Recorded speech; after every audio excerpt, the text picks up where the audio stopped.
welcome to the Red Leaf Retrocast. It's a brand new year, it's 2021, it's episode 73, titled Wrestle Kingdom Ribbon Mania. Keeping it simple, I'm your host JD. I'm joined with Kay from the Big Egg Joshi Podcast, the host. Happy New Year, everybody. This is great. It's our first episode of the new year. That means new wrestler rankings, new spreadsheets have been made, and, new complaints to make. Right, fresh start, fresh spreadsheets, and I know how you love your spreadsheets. I love my spreadsheets. No matter how simple or complicated, I need to make them.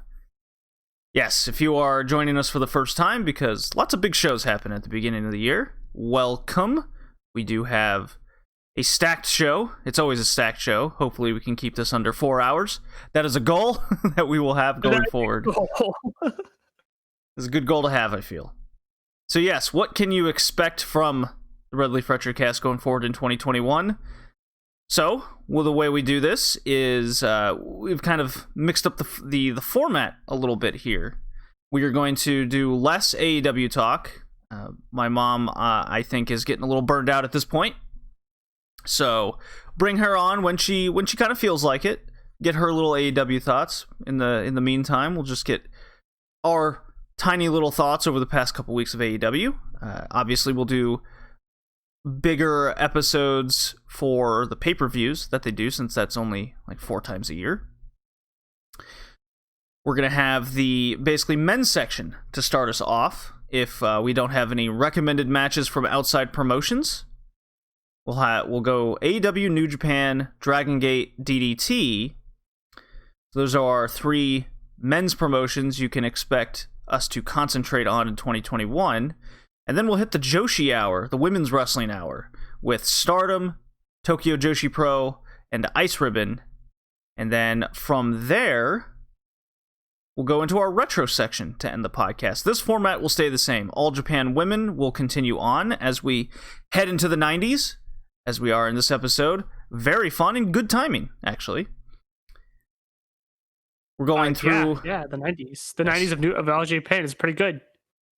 We'll go through New Japan through the 90s. That's a continuing format with the occasional All Japan Pro Wrestling sprinkled in. Kind of a comparison and major matches set up there. And then we end each episode with WCW Nitro. And we are in February of 1999 as we start this year. If you're looking for more of the wrestler rankings, we've decided to kind of step it up a notch this year with the wrestler rankings. We're still doing them, still posting them on the website at redleafretrocast.blogspot.com, but we're going to be doing special, smaller episodes dedicated to the Patreon on the $5 tier. So there you go. If you are interested in keeping up with that, we'll have little wrestler individual breakdowns on how we come to every 2 weeks, ranking them, and then kind of go over the overall table change. Yeah, the big change is less AEW, and because of that, we've added Tokyo Joshi Pro as a regular promotion this year. I think they've earned it, Kay. Oh, definitely. They've done a lot to improve throughout 2020, and I really can't wait to see what they're going to do here in 2021. Yes. And if you are wondering where you can find these promotions, it's pretty simple. AEW is live every Wednesday night on TNT if you live in the United States. And if you don't have cable, you can do what I do, basically, is go to Fight TV, sign up for AEW's service, which is $5 a month. I use a VPN since I don't have cable, but I do pay for it. New Japan Pro Wrestling has New Japan World, which is $10 a month. You can just sign up there instead of buying off of Fight TV all their major shows. I do not recommend that. Fight TV tends to have some issues every now and again. Dragon Gate has the Dragon Gate Network, also its own website streaming service. See a pattern here. That is $15 a month. Dragon Gate is a little bit more expensive. They don't have as deep an archive as New Japan Pro Wrestling. However, they are consistently adding to it as time has gone on. So you can kind of get all their major 4 or 5 shows all the way back from, I believe it's 2008 So that's the Dragon Gate Network. It's also quite easy to just sign up. It's very similar to New Japan World in that aspect, but it is a little bit more on the expensive side. They do have the caveat of being under a TV contract where some of these events only are on the service for 7 days upon each event happening. So you gotta watch them quick, otherwise you won't see those on the service for, could be a month, could be 2, could be 3, could be 6 months before the show gets back up there. That's the big warning for Dragon Gate. DDT is on Wrestle Universe, $10 a month. It's also packaged with Tokyo Joshi Pro Wrestling. DDT is the comedy promotion with damn good wrestling. Tokyo Joshi Pro is the women's promotion that follows. That is, in my opinion, the best bang for your buck. Especially if you follow on with this podcast, you can get 2 promotions for the price of 1. Plus, Noah's there too if you're into that. But we will, you will not be likely to hear a lot of Noah on this podcast unless some major match happens that gets a lot of buzz. Also, Gambare is on there. You know, Miyako Matsumoto's crazy project thing she's doing. It does exist there, yes. Stardom is available on Stardom World. Again, quite easy to sign up for. Everything's $10 a month. You see a pattern, Kay? There's a very big pattern here. They, I guess, not fairly recently, but they did go through a website change, and they lost a good chunk of their archive, I would say, especially in the kind of 2016 era of it. But they do have a bunch of old stuff back up, and they're also adding to it. The way Stardom uploads is it's not live shows, unlike Dragon Gate, New Japan, DDT, Tokyo Joshi Pro.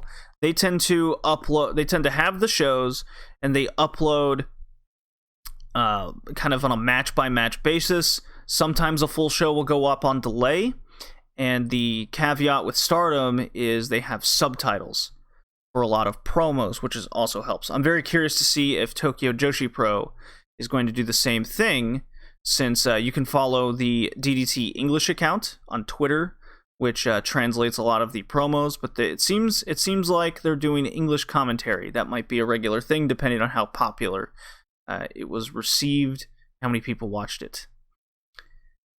And the most complicated, and probably the hardest one to follow, is Ice Ribbon. It is a DIY promotion, much like Dragon Gate, but in the case of Ice Ribbon, it is very much part of the Nico Pro service. I definitely recommend following along the Joshi City how-to page that you can easily Google. It is $5 a month for the Nico Pro Wrestling channel. That has a lot of live shows, although, as we've seen since 2020, a lot of these promotions are adopting a pay-per-view formula to kind of make up lost costs from attendance not being able to run fully due to trying circumstances, to say the least. Right. Nico Pro also does its own pay-per-views of certain promotions. Recently, Actress Girls did one. They've also done one for Freedoms, as well as 666. And Ice Ribbon's channel is separate, so you don't need both of them. You can get one or the other. And theirs is also about $5 a month. But they do charge extra for some of their live stream pay-per-views. It's about $5 if you're already a member, so it's not that much. But I do highly recommend doing those if you can spare the extra money, at least for their bigger events, which usually run about $15, $20. They're usually always well worth it. Right, and if you're already signed up with the Ice Ribbon channel, they usually offer a $5 discount on a lot of their pay-per-views. So at the very least, it'll cost you a little bit extra than Dragon Gate to keep up with the promotion on a semi-regular basis. A little bit more investment for a smaller promotion trying to make it by. So keep that in mind. They also have a very deep back catalog of almost every one of their shows, minus some of their very early stuff before they even really had production cameras and stuff. But they have a deep back catalog. They always update their shows, so their back catalog is usually about a month or 2 behind. Sometimes a little bit more, depends on how quickly they can get those shows up there. So even if you missed the show, you can go back and watch it at any point when it's up there. Right. And if you want to follow along on the All Japan Women Classics, we do have access to a Google Drive. So if you want access, we can hook you up with that. That's how you can follow along with that. anything from New Japan, we generally just follow along in their archives on New Japan World, and we are going in chronological order. And then Nitro, I have a large hard drive filled with all the Nitros. That's how I keep up with it. Or you can sign up on the WWE Network, and all the Nitros are on there as well. So that's how you can follow along with this podcast in 2021. That's what you can expect. I hope that helps. And if you have any more questions, don't hesitate to reach out to us on Twitter at K. You are at blue_Kano, correct? Blue_Kano1. Kano1. I'm at BowlingJD, or use the hashtag RedleafRetrocast and tag us, and we'll be more than happy to help out. We also have a Discord in which we do a lot of live watch parties of old and new stuff. So. And then I can't be remiss to plug the Patreon, in which we are doing archival work. $1.50 tier with all the Joshi of the 2010s. That's a learning journey that we're on, and we've already put out a few episodes. We're even going to record another one right after this. So very fun stuff. It's Joshi 2010s, so we'll be following along in a lot of Joshi promotions going forward. Good learning experience. Yes. And my podcast, the Big Egg Joshi Podcast. Don't forget to subscribe to there. I've been sort of a little bit slower on some of my uploads and putting a little bit more work into some of the research, especially because I'm finding some inaccuracies that I've found and come across. So I'm trying to put more time and effort into that. So please be patient with that. Yes. Plus, the Patreon episodes go up 2 weeks after they are uploaded on the Patreon, so in case you tend to miss it or haven't signed up. Yeah, if you're not comfortable with joining the Patreon, then please support K's Big Egg Joshi Podcast, which has those episodes simply on a 2-week delay. It's not a huge investment, but it's an investment nonetheless. And we are spending our own money for a lot of these archival subscriptions and kind of this weird internet tape trading we've gotten into. So we are buying a lot of these shows that are kind of lost the time, and we have to research through tape trading. So the $5 tier is a lot of personal projects. Kay has JD Star he's going through, doing show reviews there. I am currently in the midst of recording all of the Starcades and getting some reminisce thoughts, and I'll be doing some other promotions and anything I can think of on the $5 tier. So $5 tier is just if you really like the podcast and really want to help support us and really make us feel all nice and warm and fuzzy inside, and hopefully we're not talking into the void. Hopefully I think that about covers it. So let's not waste any more time. We got Wrestle Kingdom Ribbon Mania. We got a new year. Let's play that Kenny Omega music. We can get through some AEW right quick. Here we go. The one-winged angel screams. It fuels my hopes and dreams. The best promotion. All right, Kay. It's a brand new year. Unfortunately, for AEW, they had a major loss, and in the way we release these podcasts every 2 weeks, it just so happened that the day the previous episode came out, there was the unfortunate passing of Brodie Lee, the leader of the Dark Order, the Exalted One, a very untimely, unfortunate death, and that led to the Dynamite to end 2020 with a massive tribute show completely dedicated to Brodie Lee, in which all matches featured the Dark Order. The son of Brodie Lee got to pick a dream match of his, and Tony Khan decided to book a show that kind of kayfabed storied it up a little bit in the best wrestling fashion. And the highlight of the show for me was definitely the John Silver, I believe John Silver, Alex Reynolds, and Hangman Page against MJF and company, and that led to a MJF angle in which Brodie Lee's kid hit MJF with a kendo stick, and there was crying, very emotional. There was a run-in from Eric, Brodie Lee's old tag team partner in WWE. It was the saddest show you've ever seen, and yet the most, maybe humble's not the word, but it was definitely a great wrestling show under horrible circumstances. Yeah, it's very very rare that, at least me personally, I find watching a wrestling show to get emotional for me.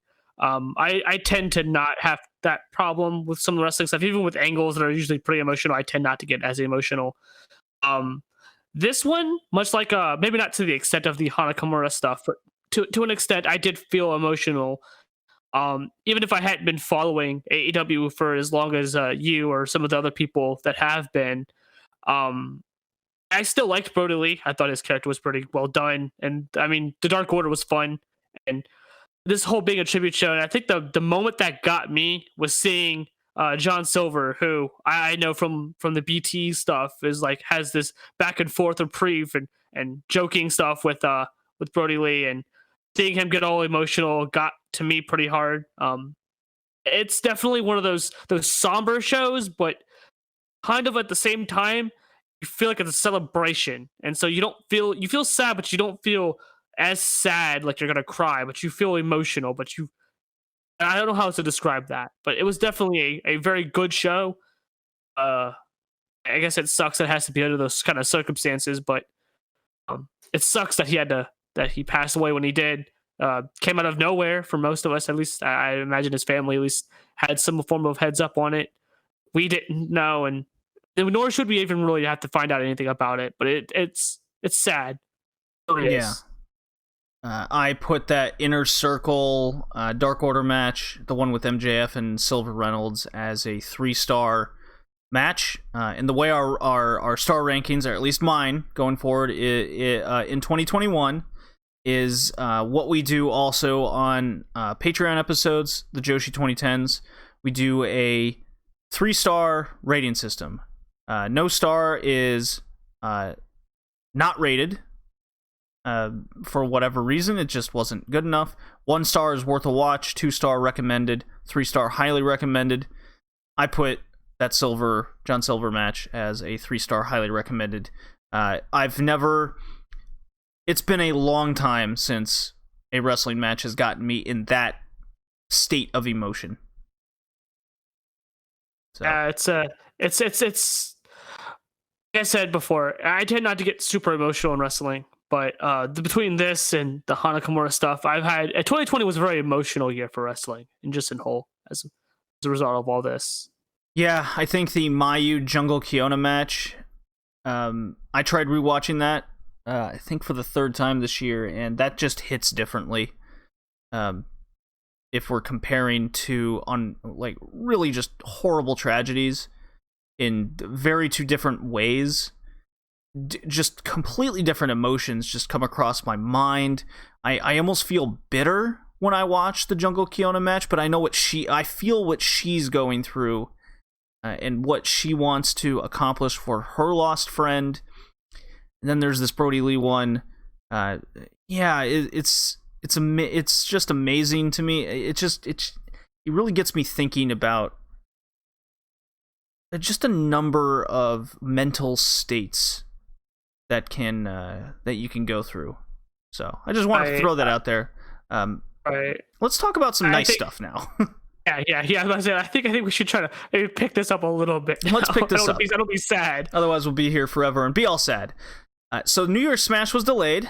AW did a 2-week New Year's Smash special. They did something very similar last year with Bash at the Beach, so we're back to doing it this year, and AW has definitely invoked this TV special format, and this is what Impact Wrestling did for the last couple of years, where in between pay-per-views they will build up to a big TV special in like a bridge to the pay-per-view, right?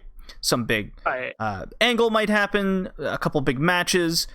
I did praise Impact for this idea and this maneuver, and AEW basically has more or less been doing this since their inception, but not at the rate at which they do it is now very frequent on almost a monthly basis now. So we'll have New Year's Smash in January here. They had Winters coming in December, and they're heading towards Beach Break in February.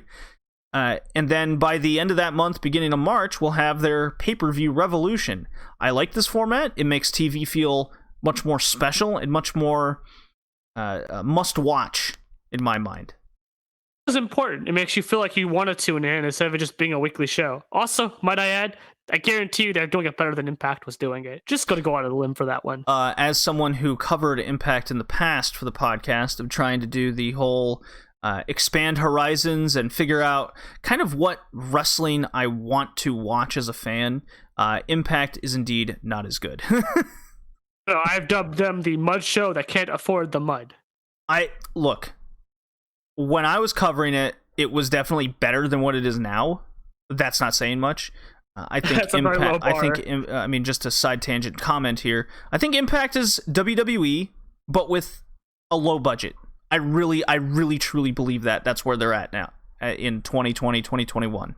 So, AEW, New Year's Smash, Night 1, the big talking point angle is the Omega Phoenix title match and the post-match Bullet Club angle. Omega Phoenix was an outstanding feat of athleticism and storytelling in the ring. It almost felt like a Dragon Gate match, if I'm being honest, where Omega played the role of Strong Style and Phoenix played the role of the Lucha Libre, and they made a hybrid match together that you would see in Dragon Gate. The closest comparison I could think, like off the top of my head, was a Phoenix playing the Dragon Kid to Omega's Yamato. Oh, see, I was thinking and more of an Okada Dragon Kid. So, yeah, I love this match. Omega wins clean. Just my favorite spot of the match was definitely Phoenix kind of comes off and Omega catches him in the Tiger Driver position, where he's just the amount of strength that requires, and then he just drills his ass. One Wing Angel. Phoenix's boys, Pac and Pentagon, are getting beaten up in the back, and Moxley hits the ring just before Omega is going to just wreck Phoenix's career, and in comes the Good Brothers from Impact Wrestling, and former Bullet Club teammates of Kenny Omega. They just beat up everybody, keep them from getting in the ring. This was like an old school 1997 NWO angle. You could definitely see where this is coming because they had the high ground in the ring, and then the Young Bucks come out. They super kick. They all put up the famous hand sign, and that takes us into the next week. I love the match. I love the angle. Finally, we get a lot of the payoff, and back in late November, early December, Tony Khan had said the balance of power is shifting. And when you put everything together that's happened over the last 40 days, this is incredible. This is incredible must-watch TV in my mind. Is everything on these shows hitting? Like Mid-Card Miro? Probably not with a lot of people. I personally like a gamer gimmick. Is he nailing it? Probably not. No, he's not nailing it. No, he's definitely close. He's getting better. He's getting better, but he's definitely not nailing it. Is the women's division still under a lot of wait and see development phase? Absolutely. Dark is anything to go by, definitely. Right. Oh yeah, you try watching some of those women's matches on Dark, you're like, yeah, you should probably stay on Dark for another 14 months at this rate. Right. So where do you stand on all this so far? I enjoy it week to week. I definitely think sometimes the tag matches tend to lose me just because they kind of feel like not the same, but like I kind of gotten so used to sort of the format of the tag matches. I tend not to always be engaged. It's not a fault of the matches because they're never bad. It's just maybe the frequency sometimes gets me. I would like to see maybe a different style of tag match. I think FTR kind of, as much as I'm not a big fan of them, their tag matches tend to be a little different than the rest of them. I can agree with that. Where I see like the Young Bucks and Luchas and the Jungle Express and that all comes similar-ish. Like their tag matches have a structure, which every wrestling, especially tag team wrestler group, has that sort of structure. So it's not a fault on them. It's just seeing it so much sometimes makes me not I'll know the spots usually that happen, and I just kind of don't entirely pay attention. It's not a knock. Again, it's not bad. I enjoy Dynamite a lot. Yeah, I think it's the best of what Western wrestling has to offer. They still have a lot of growing pains to go through with a company that's on TV barely over a year old at this point. I guess it's October, November, December, January. Yeah, barely over. It's like 15 months old. That's for a company that's very young. I think they've come a long way. They're very consistent with their TV, and yeah, not everything hits, and that's okay. What did hit was what we watched on January 13th, the Darby Allin Brian Cage TNT title match. This fucker's been building for since Double or Nothing last year, when Cage entered the casino ladder match and took out Darby, and then before that even, actually, Darby had lost to Cody Rhodes, in which he got pinned, and Taz was trying to give him advice, and Darby kept blowing off. So then that led to Cage, that led to Team Taz, that led to taking out Darby. This has been building a very long time for this specific match, and you could definitely tell Team Taz and Darby is not over, especially with the Sting angle. This match was awesome.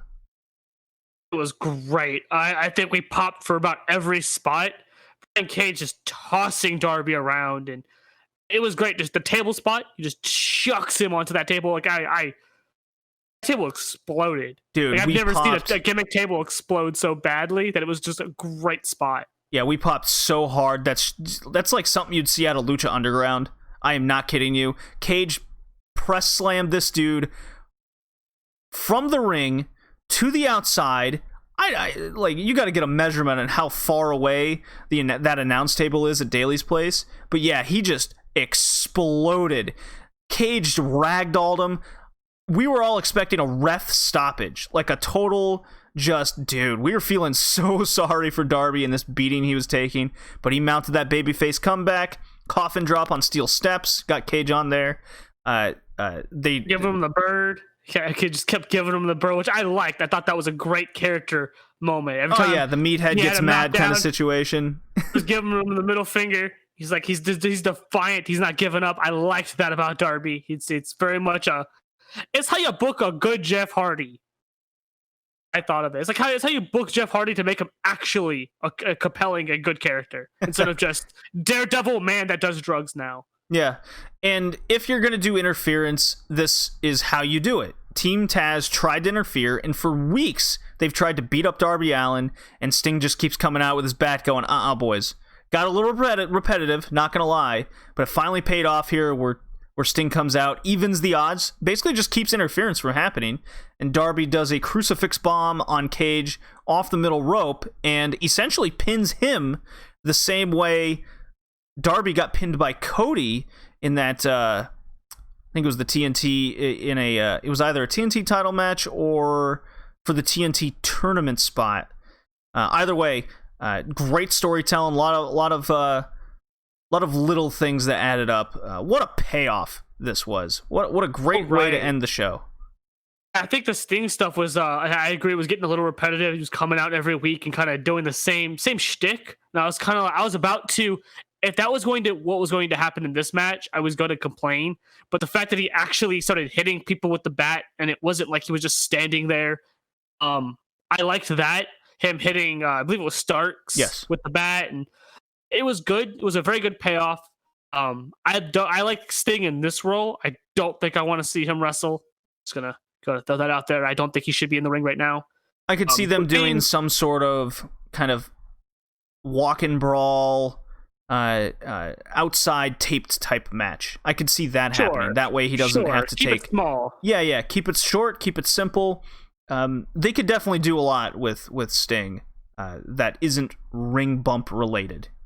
Yeah, I don't want to see him take any bumps, especially after the horrible shit that happened to him in WWE. I kind of rather him keep his good health, especially because he looks so good for his age. I like to keep it that way because I didn't grow up with Sting, like I guess like you and a few other people that we know have.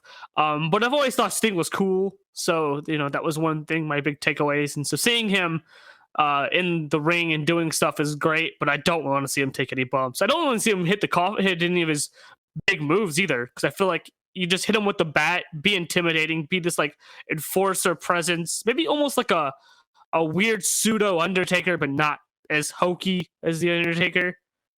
I think I'd be okay with that, especially if they do like a cinematic match with him and Darby against them. I'd be a-okay with that. But this sort of role is good for him. I agree.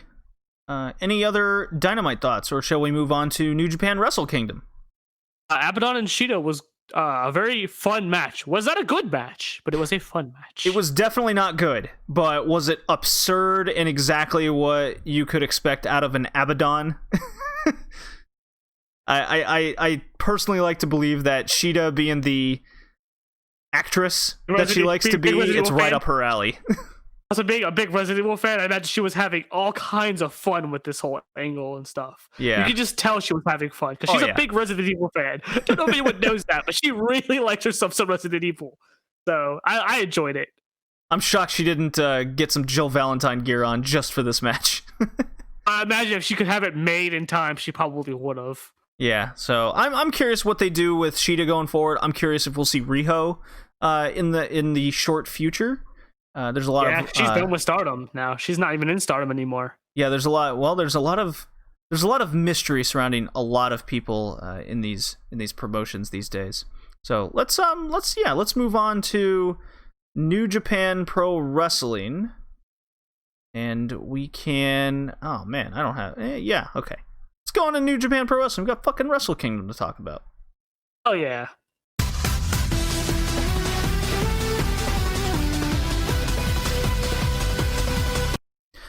So heading into Wrestle Kingdom this year in 2021, we weren't the most excited to it. I believe my words were the build didn't do anything for me, but I was confident we were going to get a really, really good wrestling show over the course of 2 nights. That I had no doubt, and I think I was right. I believe my words were, New Japan is really shit right now, and I did not enjoy it. As a new person, I did not enjoy most of what I was watching. But Wrestle Kingdom I enjoyed, so, a good foot forward to starting the new year. Yeah, so I think the big takeaway matches were, and I'll kind of like go loosely bottom to top of my favorites, was the Hiromu Taiji Ishimori junior title match, the Jeff Cobb Shingo slap meat suplex bukkake match. I mean, my drywall was definitely wet on that one. No, it was gone. My drywall didn't exist anymore after that match. The both Ibushi main events, Ibushi Naito and then Ibushi Jay White, 2 vastly different matches for each other, so big props to Kota Ibushi there. And then the Will Ospreay Kazuchika Okada match, in which finally saw a Rainmaker, a year in the making. So I saw my first Rainmaker, like actually saw one. Him hit it. It was great. I popped so hard. That was awesome. The build up to it was great too, because he kept going for the money clip. The change maker. The change maker. He kept going for the change maker, and then he finally hits it. I was happy. Yeah, so I'm more curious about what you thought of a lot of these matches. What clicked, what didn't click with you over the course of the 2 nights. You are a New Japan fan these days. You came into the G1, came out of the G1. Full disclosure, I did not watch the Evil Sonata match. I watched it in GIF format via Twitter. I think I got the gist of what the match was. Dick Togoing it up quite hard. Very comical stuff. So that was the only match I ended up not watching over the course of 2 nights. I have a no evil policy currently in effect. I refuse to watch Evil as well. I believe I came in a little bit before that because I watched the Jingo Stadium Evil main event thing, and I was just like, oh, Evil sucks. As far as this show, I greatly enjoyed the Cobb Shingo match. Yeah, I was playing on his name for a second there. The Cobb Shingo match, that was very, very fun. Just a bunch of big beefy men beating the crap out of each other, and I enjoyed every bit of that. As I've said before, the Okada Will Ospreay match was probably my favorite match.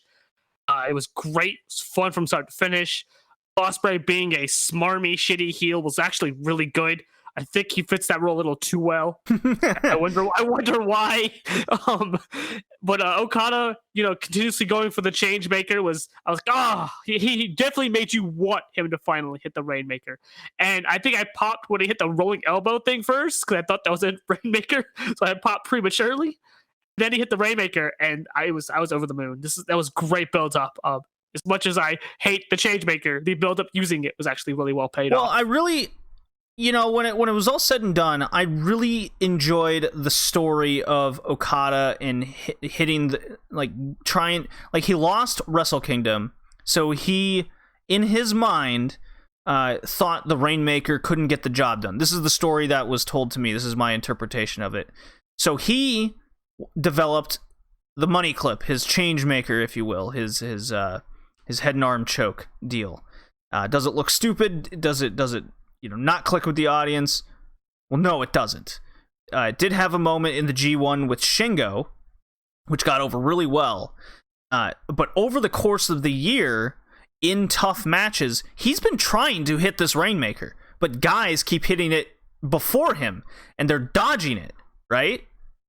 They got him scouted at this point. So it did get to a point where he knew he needed the Rainmaker to really get the job done in high situations, and he couldn't do it. So this Will Ospreay turn and heading into Wrestle Kingdom, and Ospreay already had the win over him in the G1, right? That's the point of the turn. He got the big win over Okada, and Ospreay's goal was to beat him at the big stage, and Okada wanted revenge. So it was a good story told here with from both parties, and I love the structure of the match. Ospreay has really taken the heavyweight move very well. He's still very fast. He's cut down on a lot of his super fantastical moves that he did when he was a junior, and it really reminds me of Naito a lot, where he cut down on using the Stardust Press all the time, for example. You see a lot less of that from Ibushi too, although he still maintains a little bit more of his flippiness to him. So and then the fact that the match ended, they did a little walk and brawl outside, got back in, lots of story told. Bea Priestley didn't get directly involved. She had a short little apron spot, no harm. She didn't kick him in the dick, so it wasn't heavy heat, and it ended with a single Rainmaker. As soon as he hit that thing, it was done. I love the story there. Great. Also, between the two Kota Ibushi main events, I think I like the Jay White one just a little bit more. I don't know what it is with Naito, but I feel like I'm not really gelling with him. I feel like I get what he does, but it always feels like he does like the same spots at the same moments, and it just takes me out of it sometimes. I could get that. I could get that. Maybe you feel the wrestlers a little bit too predictable in their repertoire. Absolutely. That's a big WWE problem, actually. Yeah, with Naito, it just feels like whenever he hits like the Valencia, you kind of know what's happening next kind of deal. It's always kind of like the same pattern. I really kind of wish he would mix it up a little bit, because even Okada seems to mix up his stuff from the matches I've watched. It seem to be not the same matches a lot, and with Naito, it seems like they're kind of very similar-ish matches. Yeah. Even if Ibushi got, I think, probably the best out of him that I've seen so far, because the Evil matches were shit. So, Tanahashi match was fun, but I do think the Ibushi match was a little bit better than that. But I like the Jay White one more. I think there's a bit more storytelling in there too. Yeah, there were a couple matches that stood out to me that were just they served their purpose. I did enjoy Tanahashi, Great Okan. I thought it accomplished what it needed to. Great Okan has a character to figure out. I think I have no problem with wrestlers trying to figure out what they need to do. Hopefully Miro is also in that line, but he's had a little bit longer at this point. I really like the Kenta Satoshi Kojima match. I really got it. It was kind of just like a dream match situation of mine. The legend, the All Japan and Noah legend kind of meeting in a New Japan ring of all things at Wrestle Kingdom, fighting for the U.S. title briefcase. That was a fun match. I do want to discuss my thoughts over the two Ibushi matches. New Japan's. So one of my big critiques of Noah, and this I do have a purpose of why I'm going with this, is their main events have to be over like 30 minutes every time minimum, right?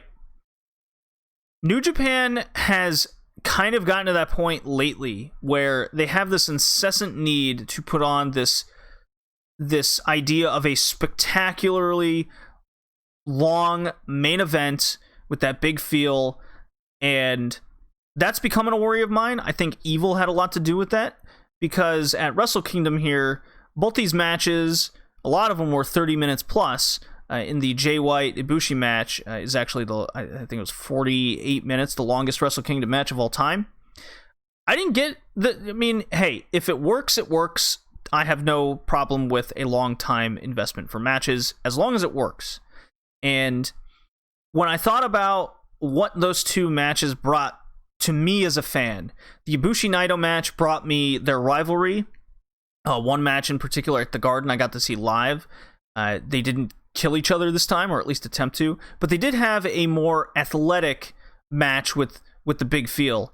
Well, then I look at the next night with Jay White and heavy heel heat Jay White. Yes, Ghetto's involved, did a whole, Eita RED ripping the ref out of the ring, should have been a DQ, but just, live in their universe. You kind of got to deal with what the promotion brings. New Japan does like heat, because they don't have, a TV show where they can do angles. Everything's got to be in and around the ring, right? So with this Jay White match, it really just struck me differently in the in-ring story aspect. And a lot of it had to do with body language, short quips in the ring, how the facial expressions were in moments, Jay White hitting the Blade Runner that we've seen every fucking time person not kick out of. We saw dick kicks, and Jay White's slow realization of panic that he can't put Ibushi away, and callbacks to the previous matches, like the foot on the ropes and everything. And it really struck me that if a wrestler can get the in-ring story across along with fantastic character work, then the bigger the match, the more I love what I'm investing my time into. I got the same thing with the unit disbandment match from Dragon Gate last year at Final Gate, right? And that's what this Jay White Ibushi match gave to me. And it went as far as even to the post-match promo with Jay White, which we'll definitely talk about because there's a lot there. And the fact that the camera showed them so it caught up in the heat and Jay White's realization that he lost, and he goes to grabs the titles, and he grabs the IWGP one, and Red Shoes rips it away, and you only see his red shoes. I really like that little point. And he's like, oh fuck, there's the IC title, that's the only one left, and then that's taken away, and he just looks so sad and distraught and a broken individual. And do you have anything to add over the Wrestle Kingdom nights? Because that's where I'm at in my fandom. Is you give me something emotional to sink my teeth into, I am all in these days. It's not all about the athleticism with me anymore, because I think we just see so much of that and how great everyone is, that now people need to step up their game, and that's the next step. Right, I think that's why I like the Jay White Ibushi match more than the Naito one, because I got the story, right? Even though I don't get the callbacks, I could see the story played out in front of you, which is how you do a good storytelling match. You're able to play to somebody who's seeing it for the first time to get the story in the ring, but also callbacks for the people that have been there for the longest time, right? I like how the match goes from cocky, confident Jay White to you slowly see him unravel throughout the match. He goes from kind of desperate, but, still kind of hanging in there, to panic. After he didn't hit the Blade Runner and Ibushi kicked out, I liked the look of just absolute shock on his face. Then it went to shock, then it went to panic, then it went to desperation, and then he's trying to hit everything he can. It's getting reversed, and just the panic on his face. His facial expression sold so much for me. And I think Ibushi being kind of this stoic wall to all of that, he can't bring him down, he can't put him down. And Ibushi almost seeing unfazed by most of it. He goes to this in and out of the murder Ibushi face. It doesn't seem like he's not panicking, he's not desperate, he's still calm and collected for the most part, right? And I thought that was a good contrast, because he's got it all together, but Jay White's freaking out, panicking because he doesn't know how to beat this guy. He doesn't know how to take him down. I like that more than the Naito, which just kind of felt like a match. And it felt, and like I said, Naito's stuff kind of comes off a bit predictable to me sometimes in his matches. I lose some of that interest. The post-match promo was the promo press conference thing was fantastic, and it's so close to feeling like it was a shoot that you can't tell if it was or not. He uses his kayfabe name, which I don't think they do a lot in Japan. I think it's a pretty or he uses his real name, which is I don't think is used a lot in Japan. I don't think they do that, so it made this feel even more real. But I'm wondering where they're going to go with it. Yeah, there's a lot of speculation over his free agency. I absolutely adored the promo. It struck so real. It struck very kayfabe to character at the same time. The key words I took away is he doesn't want to do this anymore. Do what exactly? Be part of Bullet Club? Be part of New Japan? Be a heel? You know, it's a number of different things. So, do I think Jay White is leaving New Japan? No, I don't. I don't think so either. I just can't, in my mind, fathom why someone so young with such a bright future in the company that trained him go from the main event of the Tokyo Dome at Wrestle Kingdom to, I don't know, developmental TV in WWE. Like, I just can't fathom that career choice. If he was like right, 15 years into his career, then I'd be like, okay, yeah, he's kind of accomplished all he needed to. You know, a new chapter, new challenge, right? I'm more than willing to grasp that.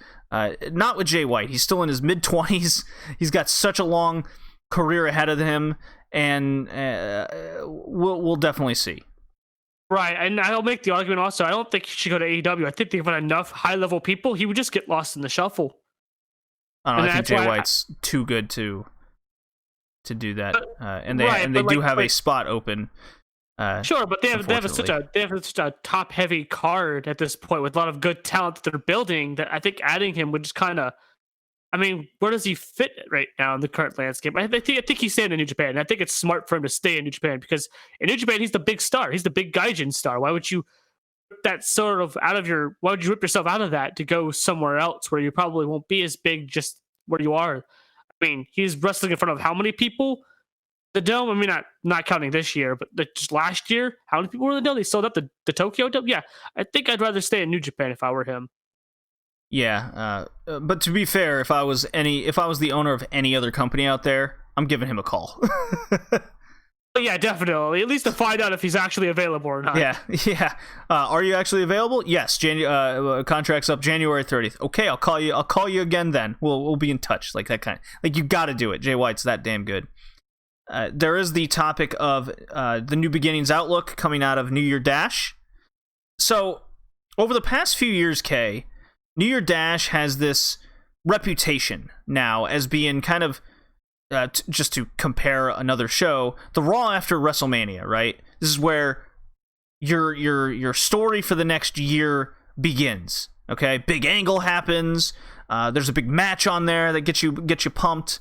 You get set up for maybe some teases over the course of the year. You know, you get your outlook. Last year, I was pretty disappointed because nothing really happened. You did get Moxley showing up and challenging Minoru Suzuki, which was really cool. You got a really excellent tag match with Shingo and Goto, and yes, Evil was even in it. In hindsight, I can't even believe he was in one of the best New Japan tag matches of last year. And then this year, it was very by the book. We're going to book to our New Beginning tour. Here's, these guys are going to get pinned. This is your outlook for the next show. Because let's not forget, Sonata challenged Ibushi at the end of the show. He even showed up in his suit. That is a rematch of the G1 Finals from last year. I can't say my pants are getting tighter or the drywall needs to be primed again for another Sonata match, but here we are. Am I going to give it a chance? Yes, because I believe Ibushi can at least make it interesting. Because I didn't hate the G1 match, but it wasn't as good as a G1 Finals I've come to expect. There was the Shingo Tanahashi angle, in which that's going to be a open weight title match. That one gets my pants hard. pants getting extra tight for that match. Oh yeah, Shingo Tanahashi. Oh hell yeah, New Japan Ace against ex Dragon Gate legend. Hell yeah. The Empire, Will Ospreay and Okan setting up against Tenkoji. That's Tenzan and Kojima in singles matches. Tenzan. That does pique my interest. Yeah, they even did a big stretcher job angle for Tenzan. The Empire beat the shit out of him, so that was cool. And then Hiromu versus Sho Tanaka. That's an interesting match as well. It's not as high profile as I would like, but I think it's a stepping stone for El Phantasmo. As El Phantasmo is my early pick to win the Best of the Super Juniors and then take the title off Hiromu. Even though I wasn't the biggest fan of the Wrestle Kingdom match. So that's what we're looking at. Jay White is not on any of those cards, and he actually got pinned by Ishii, the same guy that spoiled his G1 Finals appearance. So that's some really good bookended booking there for New Japan to kind of cover their ground with Jay White. The other reason why I don't think he's leaving is because if Jay White was truly leaving, he would have done the job to someone that they really wanted to push. And Ishii is not that guy, but he was. So I think Jay White's going to come and he's going to go into a little program with Ishii. And that's going to be cool. That's what we're looking at with New Japan going forward. I am excited for what's to come. But I think we're at the point with New Year Dash that this is no longer the big angle show that we thought it was. I think they're over that. I think the 2 nights at the Dome, not that they don't have to do an angle, but I guess 2 nights at the Dome and then just this kind of match is just kind of where we're at in how New Japan views the show now. So that's just something I guess we're just going to have to accept. What do you think? Yeah, it seems I wouldn't maybe count this year in total just because of the limited audience and the Tokyo restriction. Maybe they don't feel like they need to go all out. Like they thought they went all out the Dome and now they're just going to take it a bit. They're going to have some angles and some stuff to get you to watch the shows, but they're not going to go full hog. Don't blame them. I think Stardom is doing a very similar thing to some degree as well, where they're giving you setups to thing, but like a lot of the house shows and are very lax. Like we're not going all out for a good reason. I can't blame them, especially with limited to audience and sort of the lockdown restrictions going on over there. Right. I also don't think Jay White's leaving. Like you brought up that point, like why would they put him over? Why would they put him in the main event of the Tokyo Dome if he's gonna?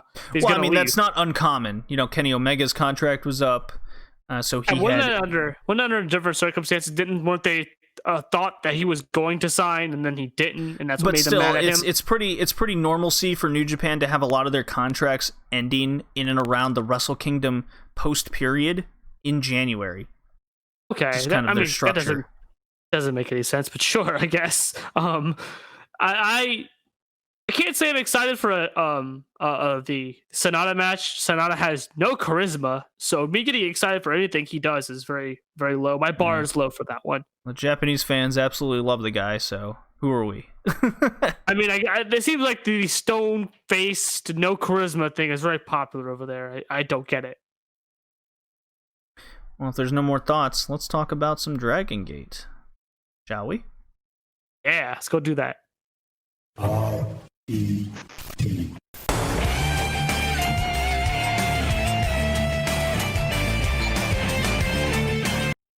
All right, so Dragon Gate. They had 4 shows in the month of January, 2 house shows basically, and then Korakuen back-to-backs January 12th and 13th. The Korakuen shows are really the kind of those are the 2 ones you need to watch, or at least should watch, for them not doing house show style stuff, basically. And there were 2 title matches, got some angles set up, got some teasing what they're gonna. I mean, basically, Dragon Gate Generation is disbanded. Torimon is definitely disbanded, and RED is in question with a lot of these young movements going on. So the talking points is I got a few written down here. I think Takedo Kamai, he's the other rookie to keep an eye out for. We still have a demon mask from RED that hasn't been revealed. So with a certain member kicked out of RAD after these Korakuens, there's a spot open to reveal them. That's interesting. Keep that in mind. We have a new faction, Masquerade, that's been that put a Cruxin team in the Dragon Gate generation.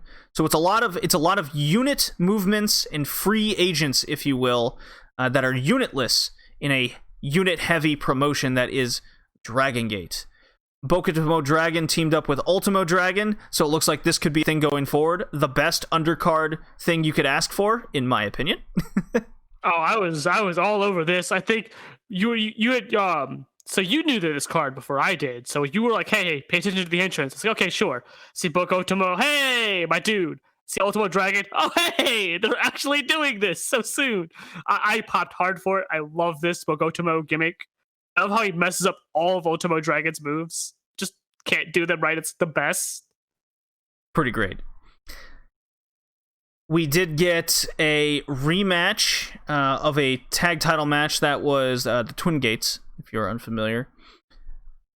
That was kind of stolen from us back at, I believe it wasn't Dangerous Gate. It was Kobe, I think, actually. It was Kobe World, yeah. Yeah. So Kai and BB Hulk are the Twin Gate champions representing Red, RED, Real Extreme Diffusion, and Jason Lee and Kota Minoura are now representing Masquerade, so they're trying to get their titles back that they had to vacate due to not being able to defend it due to the coronavirus situation that I believe Jason Lee was unfortunately possibly exposed to, so he was in quarantine. But here we are, and I was very 50-50 on this.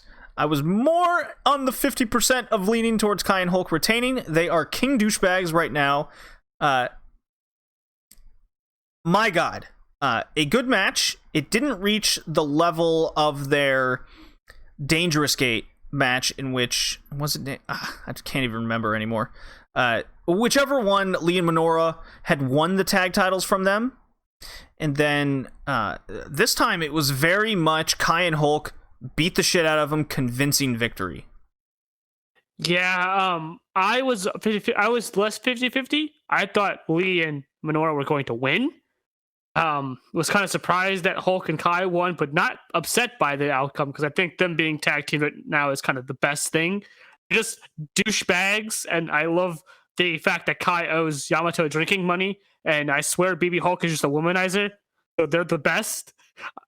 The match was good. The evil Bishi boy is definitely a womanizer. I don't think that's without question.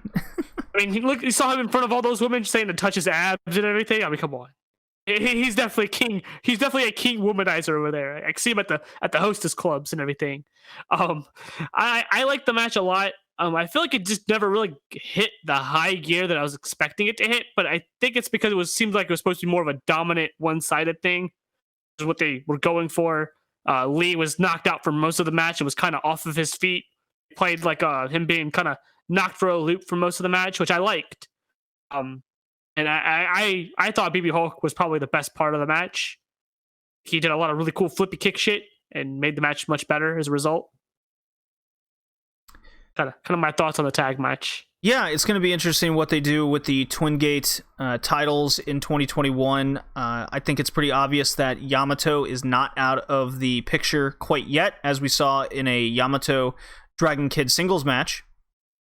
Unfortunately, it went 15 minutes, and then Kai and Hulk interfered, DQ. This is a Dragon Gate special of they do a 10 to 15 minute match, and it just ends in RED DQ. I hate that. And it's not the good kind of heat either. I just felt like I wasted my time for an angle, basically. But nonetheless, here we are. Yamato and BB Hulk are, I guess, destined to never leave the Twin Gate division. That's why I really like the Jason Lee Kota Minoura part last year, is it felt fresh. This is, I mean, I'm a couple years into just Yamato and Hulk over and over again. But this is their rivalry that sparked from Hulk and Kai, now both turning on the guy. And then Dragon Kid is in the middle of a feud with SB Kento from the unit disbanded match. That keeps going. That's going to be quite good. And they got a number of different things going on with Dragon Kid here. He was warned by, I guess, an anonymous source to not team with Masquerade, and he did anyways. So yeah, so Jay Church had said it on commentary, and I missed. I want to say he said that somebody had warned him, but I don't know if he gave a name or not. But he was warned to not team with Masquerade and for other factions to not accept him. So somebody's got it out for Dragon Kid. Yeah, so that's something to keep an eye on. And then the main event of the January 13th one was the Triangle titles, held by the RED team of SB Kento, Yoshida, and Sakamoto. And the reformation of Natural Vibes is back together. The band is back. That's KZ, Genki Horiguchi, and Yokosuka. These three jokesters. I think this is a red herring. KZ ate a lot of pins after he lost his Dreamgate title match late in the year. He continued to eat pins until Horiguchi and Yokosuka kind of goaded him into reforming Natural Vibes, the dance group, and they're even holding dance tryouts. I think this is a red herring. I think KZ is up to something, and I have a feel. I don't think he's going to go the RED route. That seems a little too obvious. I think he's just going to turn heel and start his own group. I agree. I think he's going to start his own group, and I think RED is going to. So I feel like they're setting up for two turns. KZ's facial expressions kind of come off a little more heelish at times. You sort of see some of it in the match, especially this match. And I think they're going to turn Eita face. I think so as well. Hunch, but I think he's going to get. I think with what we saw at the end of this match, I think they're sort of showing that SB Kento might end up taking charge, especially when you see how in the background Eita was during all of the events of that happened. I think Eita is going to get kicked out. You're old man, you can't get the job done. This guy SB Kento is the new young hotness. I think we're going to get a name change too. I don't think they're going to be RED anymore either. I think so as well. So let's fast forward here. Triangle match was really fun. Natural Vibes are a fast working team. Good mixture of talent there. They just know how to work together. SB Kento clocks Yoshida by accident, eats the second straight pin of the night. Yoshida was on the mic blaming SB Kento for back-to-back losses, even though he ate both pins. And he cuts a big, let's kick this kid out promo. And as soon as he says, get him boys, they all put the boots to Yoshida, beat the shit out of the guy. KZ and company are like, well, that sucks for you, bro. As they just kind of watch on outside. Bro. Yeah. SB Kento basically calls him an idiot, and they all leave him for dead. KZ's like, man, that still sucks. They do one last celebration, and Yoshida cuts a promo of realizing he's up shit's creek. He's got nothing, so he immediately resorts back into like young dragon mode, calls for Senpai, which is Masaki Mochizuki, whom, for those that don't know, Yoshida's turned on this dude twice. Like, the second time, if memory serves, was immediate. As soon as he accepted him, he immediately turned on him. So Mochizuki's like, I have nothing to teach you. You're a 17-year vet. And he goes, no. I obviously don't know what wrestling is. You need to teach me again, senpai. It's really, really funny. Mochizuki's laughing. He's like, all right, I don't know what I'm getting myself into, but let's fuck it. Let's do it. I'm fucking old. Who cares? So Yoshida and Mochizuki are in it. This was really, really funny. I think the part I liked the best was after he kind of had this realization. He has the mic in his hand. He's going. I think he's talking about how he's shocked. He doesn't know what he's supposed to do. Then he stops. The bright idea, senpai. Yeah. Senpai. It's like, oh, I got it. He just stops for a second. It looked like he had an epiphany, and then he's like, senpai. Like, he doesn't say Mochizuki senpai. He just keeps yelling senpai for a while. Then he says Mochizuki senpai. I laughed so hard. It's like, oh, when in doubt, call for senpai. I love it. Mochi senpai, please help. I'm 17 years in, but I don't know what wrestling is. Yeah. I love it. Well, I mean, he just got betrayed. He should have seen that coming if he was taught the right way. So I think you're right. I think you're right on track with the RED diffusion. Say the least.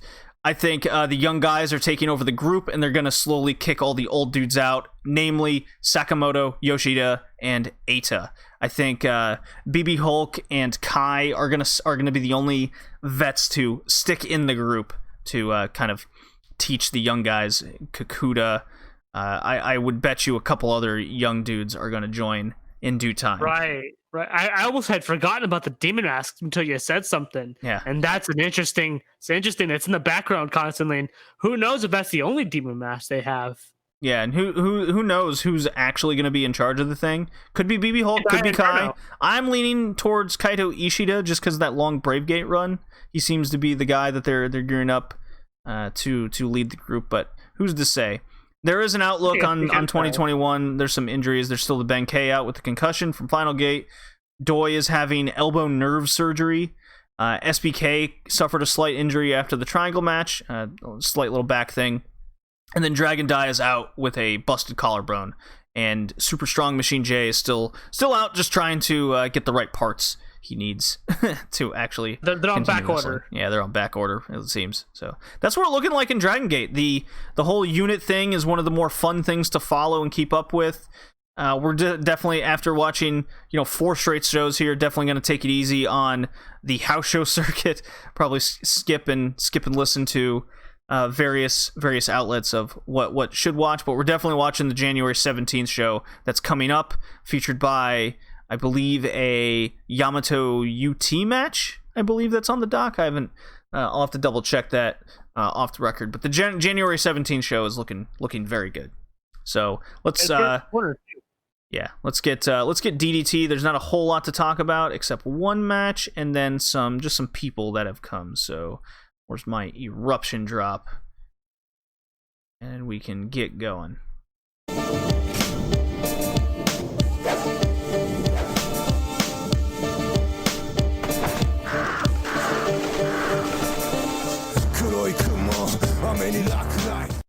All right, DDT. So they ended the D-ou tournament. That is essentially a G1 of DDT, headlined by Jun Akiyama defeating Konosuke Takeshita in their second big meeting. The story was very old school. I thought it was excellent. Akiyama had a easier time getting to the finals, even though he lost handedly to Higuchi it was still only a 3-minute match or whatever it was. Takeshita, however, got beat up, specifically his arm, and he came out to this match kind of favoring the arm, but he didn't have it taped up to hide the injury, so to say, and it was just... From there, it was a great, just nice told match of the arm being worked. Takeshita tried to slow Akiyama down with leg work, and it was just the oldest of old school matches with limb work on both ends until Akiyama puts this dude away for the second straight time. He's challenging Tetsuya Endo, the big February show that we'll be probably previewing in the next episode with, I hope, special guests will join us for that one. Yeah, I'm excited for that match. Endo is already good, and Jun Akiyama seems to have a career revival, so that match looks like to be kind of fun. Yeah, this Jun Akiyama story, unlike other companies that are using super veterans for... Noah. Well, Noah's a good example. WWE's another good example of really doing more damage than good, I believe. Akiyama here, as we've discussed in the past, has really injected life into the main event and created a nice rivalry story of this veteran beating up these young guys. And because he can still go, it doesn't come across as sour as well. Right. It also helps that he's in a main event spot, but he doesn't feel like he's taking somebody's spot, which I think is a big difference. There's nobody there, so he's not taking anyone's shot just yet. And you always still feel like that, there's a chance that he's not beating Endo. So, I don't think he's beating Endo. I think they're going to keep the belt off on him for a while. He seems to be very popular, and I think they're going to ride that popularity. Yeah, so before I forget, that Takeshita and Akiyama match was an easy 3-star spreadsheet match, and actually a lot of these were 3 stars. Omega Phoenix was 3, Darby Allin Cage was 3 from AEW. Every big match that we talked about from Wrestle Kingdom they were all 3 across the board in my mind. And then I put 2 stars on the Dragon Gate Triangle Gate match. So right, I think I'm at 5 for Okada and Ospreay. I'm at 4.25 for the Naito Ibushi, and 4.75 for Ibushi and Jay White. Okay, so there you go. Sorry, I'm doing 5 stars. You're doing the 5-star scale. I want you to convert so bad. But anyways, not a whole lot to say other than just kind of that was a really good match. I like the story that's being told for Jun Akiyama. There was the January 3rd Korakuen show. Just a fun card up and down, easy watch. Even all the comedy hit well, I thought, on this night. There was a really funny exchange between Hirata and Takeshita in a trios match. So looks like All Out, that's Takeshita's faction, is going to challenge for the trios titles. A fun main event between Damnation, that's Endo, Yuji Hino, and Soma. They defeat Hiroshima, Higuchi, and Chris Brooks. So kind of a Doi Darts type situation there on that end. The build to Akiyama and Endo is certainly on, as Endo at the end of the night cut a promo on him. And it looks like Yuji Hino is back in DDT, and he joined Damnation. There was some water park show that we're waiting for it to come out, where he made his triumphant return, getting away from that Yakuza Promotion 01. Thank God.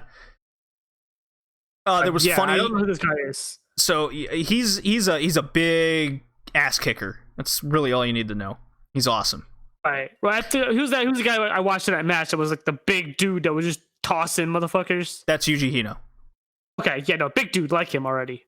Yeah, he wants. Yeah, there's a lot of funny just kind of promos being cut here that I just had to share.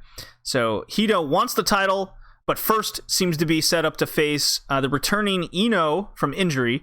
There was an arm wrestling match where Ino was like a madman and he lost. Now he wants a singles match against Hino in Kawasaki. That's the big February show being set up for DDT. The Hino Hiroshima exchanges were oh so great. Kicks versus chops situation. So I think eventually we're setting something up there between Hiroshima and Hino. At least that's where I think they're going. And then Endo cut a really funny promo, kind of a New Year's resolution promo. He goes, "My goal this year is not the Japan Indie Awards MVP, nor the Tokyo Sports MVP. It's to be caught by paparazzis with an actress, a voice actress, or even a gravure idol. This year, Damnation will be all over, not just the wrestling world, press, but the tabloids as well." So I just kind of jokingly predicted on the Twitter machine that Endo will try to court all of these Tokyo Joshi Pro wrestlers and gets turned down by them all until he gets to Kamiyu, and then Kamiyu will turn heel and join Damnation, and she'll show up in DDT. What say you, Kay? Is this too outrageous? I think he's gonna try to hit on Hyper Masao, and I think the husband's gonna get involved somewhere. That the future husband, they're definitely gonna have that angle if they're gonna have him show up in TJPW. I think it's not gonna be Kamiyu. I think he's gonna try to hit on Pam Harajuku. Oh no! And she's going to, and they're gonna have a couple wacky skits where he takes on dates and then realizes he made a grave error. I don't think Kami is going to be showing up. I mean, I can see her showing up in DDT. I don't know if she's signed to that kind of contract or deal. She has before. They seem to want to push her, so I could see them doing it. But they already have one tall style person in there. I think they want to. If they want to mix it up, they might have like, I don't know, Yuka or something show up more often, especially now because she's out of the title picture. So yeah, this show set up a lot of things. Yusuke Okada, the former All Japan guy who left, he's now in DDT. Maya Yuki is teaming up with Saki Akai for a match versus Saori Ano and Miyako Matsumoto. So that was a funny setup and promo. It was.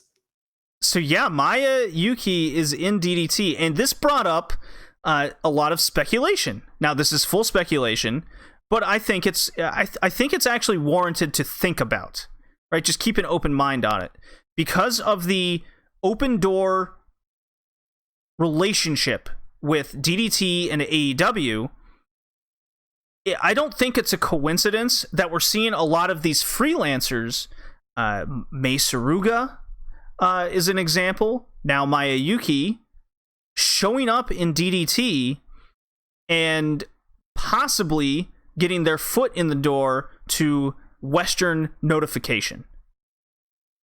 I think there's I don't think there's anything there for that right now, especially right now. It's a one-off match. Yoshiko also had a one-off match.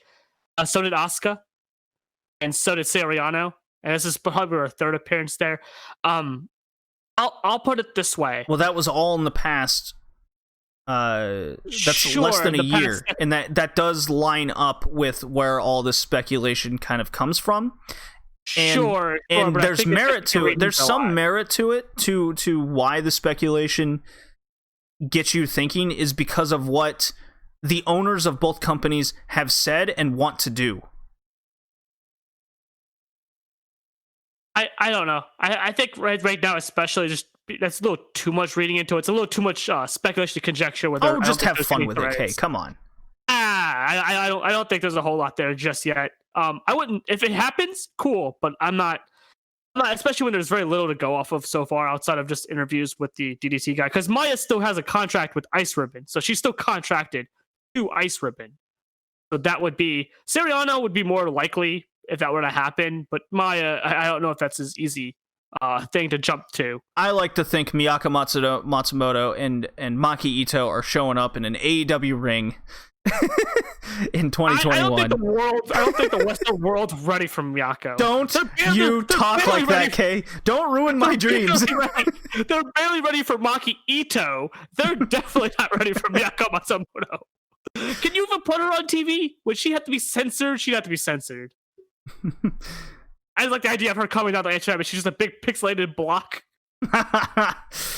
So DDT enters the new year. They announced Okabayashi versus Hiroshima.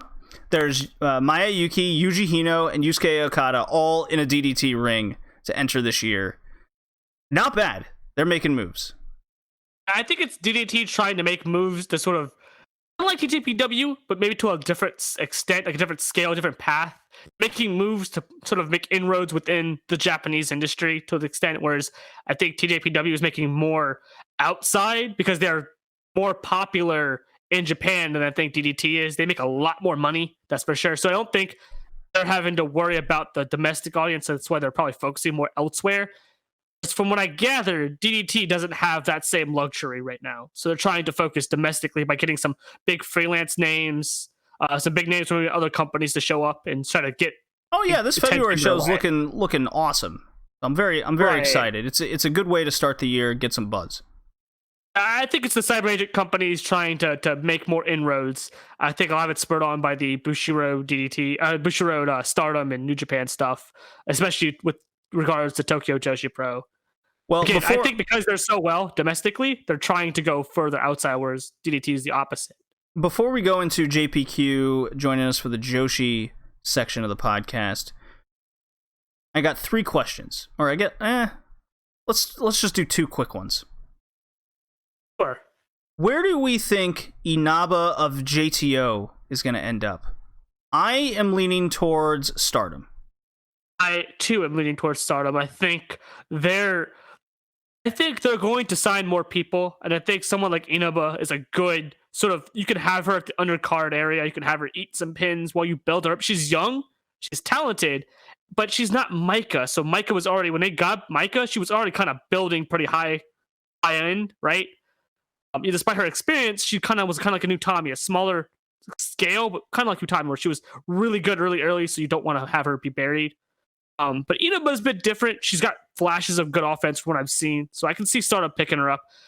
I also think they're going to try to grab somebody else from somewhere. I want to say Actress Girls as much as it pains me. I think Actress Girls is prime target territory these days. I was informed that Tsukasa's looking to get a hold of Inaba but I was not able to confirm if this had any truth to it. So just keep that in mind. Mari Manji and Pure J, the other Pure J chick, where do you think they end up? I know you say Stardom. I think they said on our buddies Joshi Pod Eric's his podcast they want to make their own promotion. They have been working, just surprisingly enough. They're just working very small dates here and there.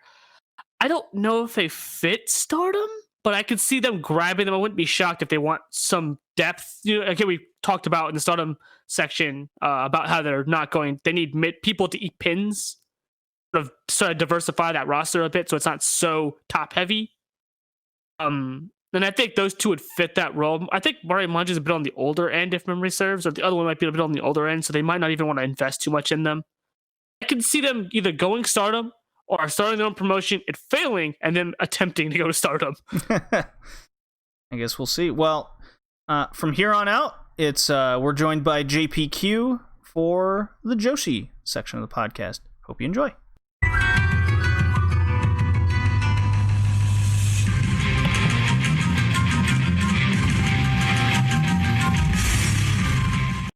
And it's time for the Joshi block in the new format, new year.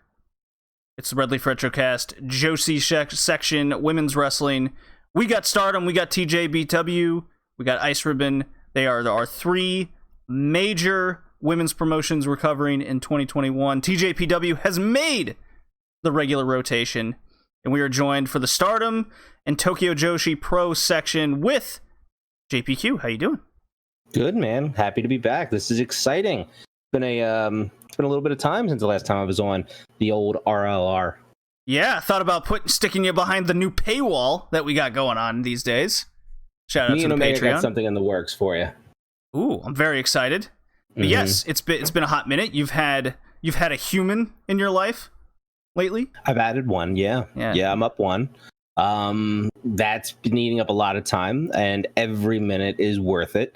But to be able to walk, get a little bit of time here to talk a little Joshi Wars 2021 with you and Kay is, time well spent away from the family. I love how you called it the Joshi Wars, because we've already started seeing something in the works with it.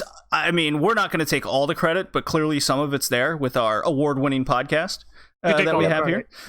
Take all the credit. All the credit is ours.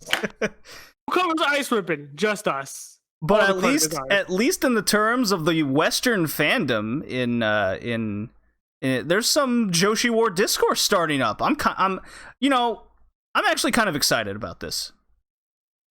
I'm not. No. Hear me out. Let me explain why.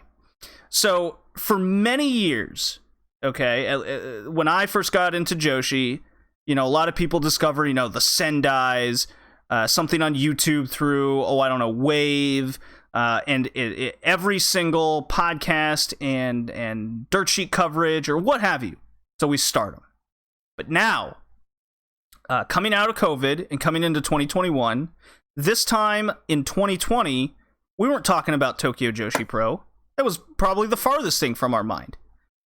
JPQ and I were talking about how dire Ice Ribbon possibly is with its very thin roster, storylines that have maybe been played out. Coming into 2021, now we have fans that are jumping into Tokyo Joshi Pro.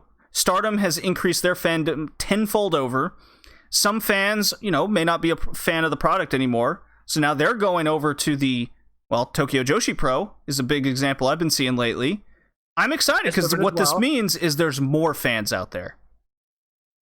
I've also noticed in smaller sections, growing a little bit smaller than TJPW, I've noticed the Ice Ribbon and Actress Girls, who also has a streaming service that's very English friendly. Sort of fan base is sort of growing from those, which I think is very interesting to keep an eye on as well. What's your take on this newfound fandom, JPQ? I love niche wrestling, right? I enjoy alternatives to what, especially on the Western side. I think that's really what we're talking about, right? Yes. I can't speak too much for Japan and the fans in Japan, but internationally, not just in America, but internationally, Joshi is on the rise, right? It's trending up, and it has been now for a little while. And I put a lot of that into the Bushiroad acquisition of Stardom.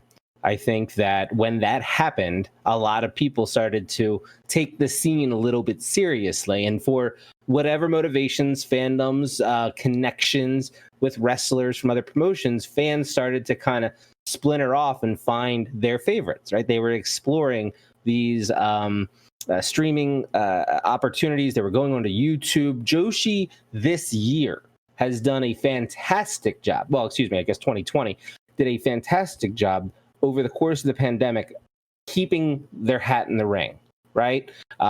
Stardom was able to take time off. New Japan Pro Wrestling was able to take time off. Ice Ribbon didn't have that luxury. Choco Pro didn't have that luxury. They had to, get a little ingenuity and figure out a way to keep the lights on and create revenue channels to stay afloat. And by doing that, they got their name out there because they were the only ones in the game for such a long period of time. And what we saw was traction, right? We saw it on our socials. We saw it in chats on YouTube. We saw people getting excited for wrestling. And what we learned, right, which we already knew, is that Joshi wrestling, whether it be, I'm going to piss Kay off here, the Oz Academies of the world, right, all the way to the polished product of Stardom, there's a little bit for everybody, and there's a lot for everybody depending on your taste and preferences. And so I'll tell you where, yes, it's fun to say that there's Joshi Wars, and we will absolutely the rest of this year be breaking down the do's and don'ts and feuds and who will and who won't over the course of our fandoms. At the end of the day, Joshi as a whole looked at the scene and said, you know what? There's more market share here for us than there was the year before, and we're going to go out and we're going to take advantage of it. And the only people benefiting from that outside of the promotions themselves are the fans. And so very exciting times for people that are into Joshi. And I got more to say about it, but I'll save it. It's a good trend right now for women's wrestling in Japan. I'm glad you mentioned Actress Girls and Stardom there, both on the rise in from point A to point B there. I will say one thing on the popularity. I think the eyes being put on Stardom and the other promotions like Ice Ribbon and TJPW especially, and even Choco Pro, right, rising to the occasion to meet the new eyes that are coming onto Stardom and then wandering elsewhere to grab more people. Very smart, and we're starting to see them get traction because of that. Yes, I agree. So let's dive into Stardom first, since I did play Micah's music already. I don't know if you guys are aware, but I am a fan of Micah style. I seemingly need to bring that up all the time and remind everybody of this fact. And I bring up Micah style specifically because she is in line for the next big title shot against one Utami Hayashishita, the Red Belt champion. The first defense of 2021. A big opportunity to see how Utami can rise herself. Micah, very young into her own career, just coming off her rookie season, if you will. So sophomore Micah style, getting a big push in the main event. What do you guys think of this? I am excited. I'm also excited. I think I'm more interested in the progression of Utami. I think Micah's already showing that she's improving continuously. Big strong girl. And right, like she's getting charisma. I mean, just imagine remember how she started out in Stardom? She had like no charisma. Well, she was very quiet. Right. She's what Utami is now. It's funny to compare the two. Because everyone's compared the two for a long time now because of their Gears match. They debuted in the same year, just a month or so from each other and stuff like that. And they both were touted as super rookies. I think between the two, I'd say Micah's shown more improvement. And I feel like I would hope this matchup is what Utami needs to sort of kick it in gear. I feel like she's rested on her laurels a little too long. Since 2019, she's kind of been the same wrestler, right? Been the same wrestler, same sort of, like, she has good presence, but lacks the ability to capitalize on the presence or charisma. Kind of, when she talks, her charisma falls down, right?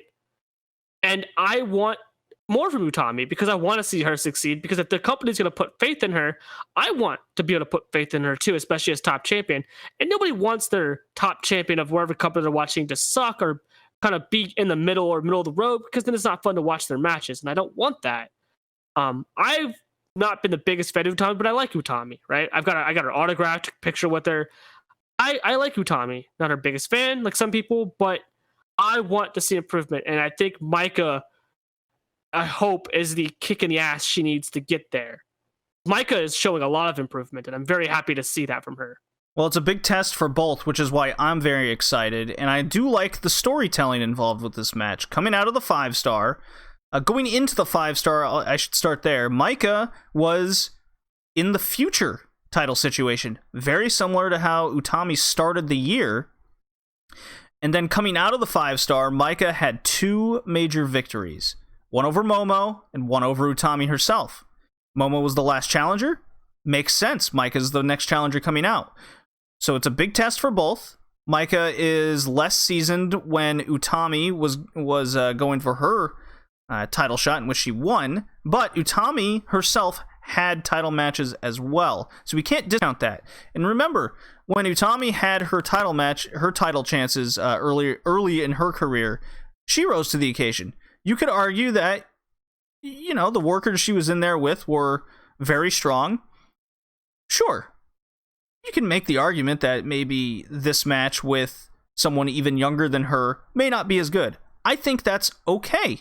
I am excited to see the development. I'm excited to see this rivalry grow because it started in JTO when they were both rookies. Micah was only 6 matches into her career. And what's really sparking my interest is this is uncharted territory for quite some time in my Stardom watching. I like to compare the B. Priestley run, when B. Priestley was very, very green. And they put the red belt on her, and their go-to was strong defenses against seasoned workers. Your Momos, your Mayus, your Kagetsus, whom she won against. Those were the first two title matches Utami had, Mayu and Momo. So similarity there. And then I don't recall how many it took for B. Priestley to get someone who wasn't as seasoned. So maybe we're going to the well for Utami much quicker. Utami was right after Momo. Well, there you go. So this is actually very similar. So I'm excited. JPQ, what's your take? I think it's perfect booking. I really do. I don't think there's anybody better to be the second defense for. I'll tell you, it's been perfect booking with Momo being the first one, right? Now that pains me to say a little bit because I think she should have won. Because I'm a mark. You and me both. A mark like Raven? Just a month ago. Always. We'll get there for WCW later. But I'll tell you this. What made Momo so damn compelling with her white belt run was that there was an arc to it, right? What she was when Io left and she took the title off Io to what she became when she ultimately lost that title to Arisa. Remember the discourse that came when she won that thing? I know. There was a lot. Yes. There was a lot. And can she be that person? And you know what Stardom did that I did a show on back with NPA, back on like the 5th episode ever or so, was I broke down how they booked the Wonder of Stardom Championship run, each and every match, and why it made sense with regards to building a star, right? What Stardom has done really take the politics out of it, take the social media out of it, take the business practices and the controversies and the signings and this and that and everything that everybody wants to complain about Stardom for a second, put it to the side. What does Stardom do better than anybody else in any promotion in the world right now? And that is build a star. You said before, Kay, that you're more impressed with Micah's rise over the course of 2020 than you are Utami. Right. Here's the difference. You have an unproven product in Micah, who coming in, she's doing some judo throws, she's got some power, she's stocky, she's intimidating. Let's put her at a 4. What we learned over the course of 2020 is that she's an 8.5. Right? So you've got this 4.5. She's doubled her stock. She doubled plus some, right? Yeah. Utami, blue chipper, famous, name value. She's been given every accolade super early. She was Utami All Belts in 2019. She comes in and she's a 7, or she's a 7.5. And what we learned is that she's a 9, right? Momo is a 10. So how do we get Utami from that 9 to a 10? You put her in there with somebody who's a 10 and you let Momo lead that match. And that's what we saw in the first defense, right? We saw, can she go? She needs to prove to me that she can go. Momo got her going. So that's great. So where do we go from now? Well, we're going to put her in there with somebody that is bigger bodied, right? In the best possible way. We're going to put her in there with phenomenal shape. Phenomenal, but stocky, muscular. The form matches Utami, right? This isn't going to be a Momo match. This isn't going to be a wrestling match. This is going to be stiff. This is going to be slower. This is going to be more well thought out. This is going to be paced. This is going to be rest, hold, submissions. This is going to be power on aprons outside. They're both going to get theirs in, right? This is going to be forearms in the middle of the ring. These are going to be lariats and suplexes and things like that. This is going to be a hoss fight. And we're going to see a different style out of Utami. It's not going to be the greatest match in the world because it can't be, because Maika has a ceiling right now. She'll get past it eventually, but right now, if she's hitting on all cylinders, she's still just above average, right? She hasn't hit that next echelon yet, but she'll get there. She's been wrestling for less than a year. She'll get there. Utami, this is an opportunity for her to highlight her strengths, which are her strength. This is another wrinkle to what Utami, the red belt champion, can be, right? And we're going to tell this story of why you should, Kay, be looking at Utami a different way by the time she loses that title, right? And she's going to be a perennial threat for the red belt champion for a very long time if they get this initial run right, whether that be 4 defenses, 7 defenses, 10 defenses. By the time she loses it, this arc that they've done so well with people like Momo in the past, right, is going to really dictate what the main event picture looks like over the next couple years in Stardom. And for that, I am very excited because their track record has proven that they can do this, and they can do this at a high level that keeps us entertained. There is no reason why Saki Kashima, coming back from a 4-year layoff, can get in the ring with Momo and have a halfway decent match to the level that they did for like Momo's 3rd defense of the Wonder of Stardom Championship. Utami has the opportunity to progress to that level. She needs to get to Momo's level to stay where she is and continue to move forward. This is her opportunity to do that. Momo, she won the belt from Mayu, which gave her the credibility. Momo put the work rate in everybody to believe that she can go. She's going to be able to show off her power and flex a little bit against size with Maika. What's the next step? Rossi knows. We'll find out. This is a very good thing for their champion. It's going to be extremely interesting to see what develops here. And coming off the Mayu run, let's be honest, there's some expectations in Stardom now with main events. I don't want to see. It pains me that we will see probably. Oh, it's not as good as Mayu. I think that's inevitable. It's much like any run coming after Okada's big run in New Japan. To make a comparison, there, it's inevitable. So I don't think it's necessarily a bad thing, though. I want to say one more thing on my point on this. I'm not writing Utami off. I don't want it to come off as if I'm just writing her off as she's going to fail or anything. I get that's how they build their stars, and that's why I'm saying I hope that this is the match, much like Momo's sort of Saki match where she got pinned and was meant to sort of a kick in the ass for her, right? I think the Hazuki match was more that match for her, but I want that to be this match for Utami, and that's what I'm hoping for going into it. So let's pivot to the other titles and more or less feuds that are developing. There's the SWA title that's developed with Shuri and Momo, which is very interesting. They did go to a time limit draw in the Shinkiba, trifecta, I guess we'll call it, January 3rd to 5th shows. Mm-hmm. Stardom's going to the well on the draws a lot. They even did it the very next night in the Unagi Tam tag match.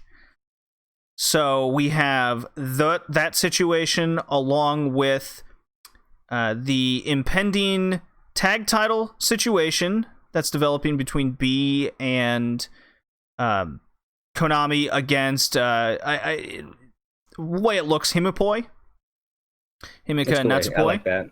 Yeah, Himipoi. And they challenged for it. Yes, that's So they challenged for it. That seems to be set in stone pretty soon. I think it's going to be on the same card, is it not?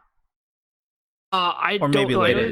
It is. I know they released the cards, but I think so. It is, and it's at the very least it's made at some point over the tag match. Yeah, at the very least it's made at some point. And then the last one, which is a separate topic altogether, Natsuko Tora has been challenged to challenge for the white belt that Julia holds. So, I first want to get into the SWA title and kind of work our way down and then get to the last Stardom topic. Not much to say on these topics except the white belt. I have one specific point I want to make there. Momo Shuri, Kickfest. What do we think? I love this. I think they have great chemistry, the two of them, which I don't think was much of a shock when we saw those DDM versus Queen's Quest tag matches. We saw a lot of that. They were the big highlights in them, yep. They very clearly were holding back in this match for their big title match, which I like, which means it's going to be even better going to the title match. The post-match promo, that's what I really want to talk about. The sort of, I don't want to say like teasing of a team, but the very much I like you, you like me sort of thing.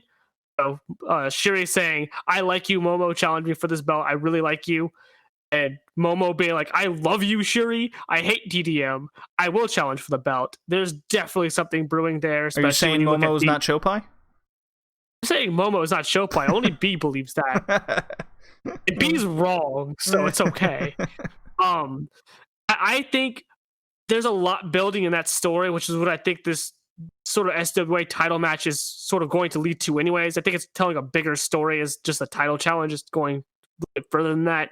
I've said that I think Queen's Quest is splitting, and I think we're starting to see some of the signs of that with the Queen's Quest members of Saya, Azumi, and Utami at the Wrestle Kingdom not even doing the Queen's Quest pose. They're all doing sort of Utami's pose. Yeah. Pose. Was I imagining things when Utami came out the flag and just kind of threw it down on the entranceway and stepped on it a little bit?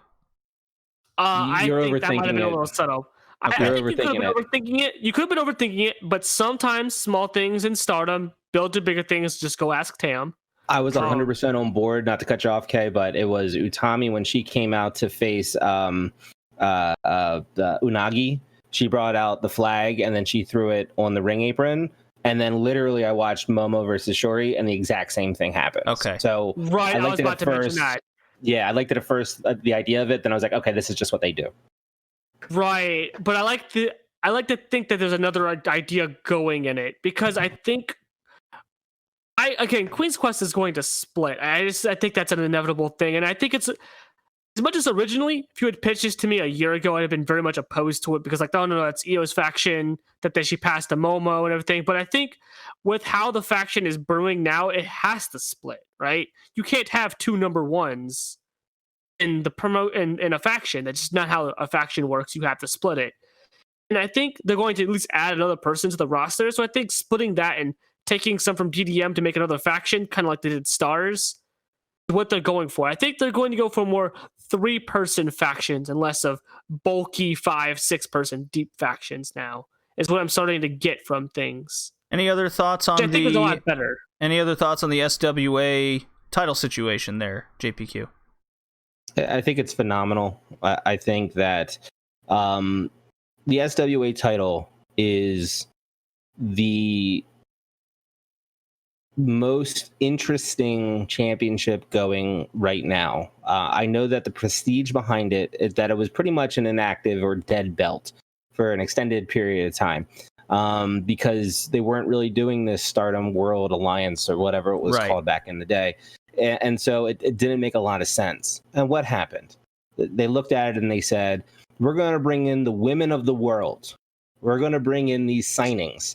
over the course of the year and create the most dominant faction in the world. And this SWA championship can be held by multiple people within that faction, let alone everybody else. And oh, by the way, because they're not Japanese 100%, they can now utilize that title against the rest of the roster.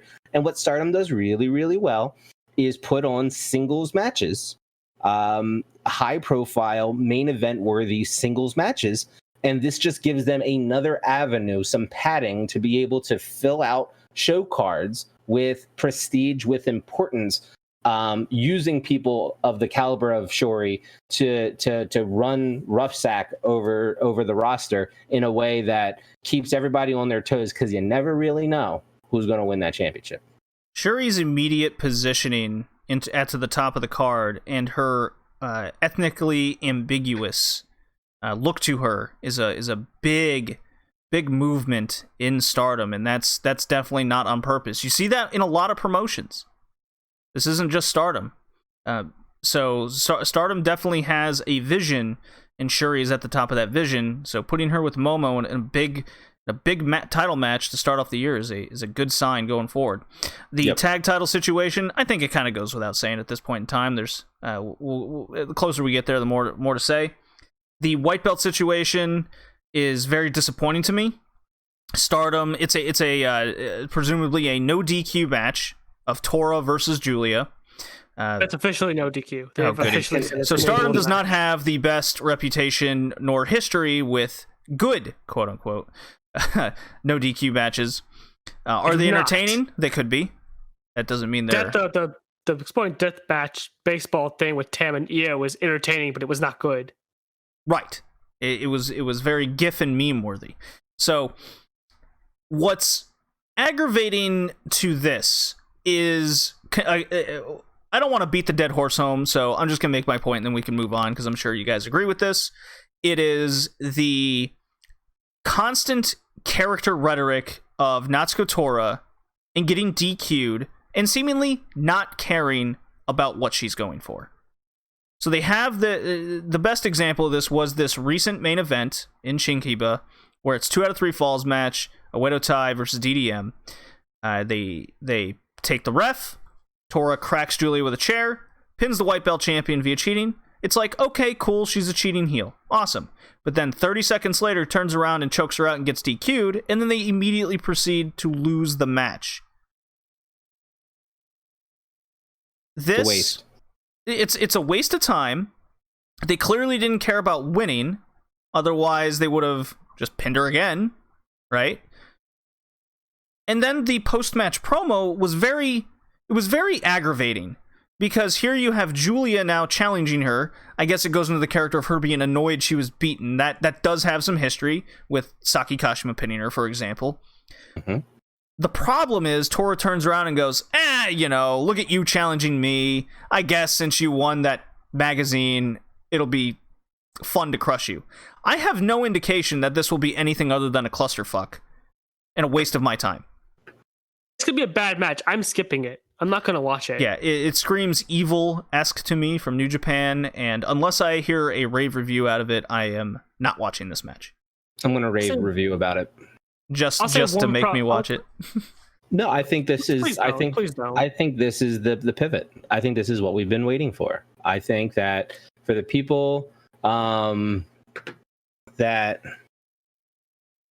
are Natsuko fans and live and die with being a Natsuko fan. They are out there, yeah, sure. The five of you out there. We all got our fandoms. Again, I can't say anything with Saki Kashima, but they've been embracing this character. Right, I've not embraced this character for the sole reason that I find it a bit disrespectful to Natsuko. I think she brings more to the table than what they've shown her over the last year, for whatever reason, right? That they've decided to push this Suzuki-gun style of nonsense DQ BS.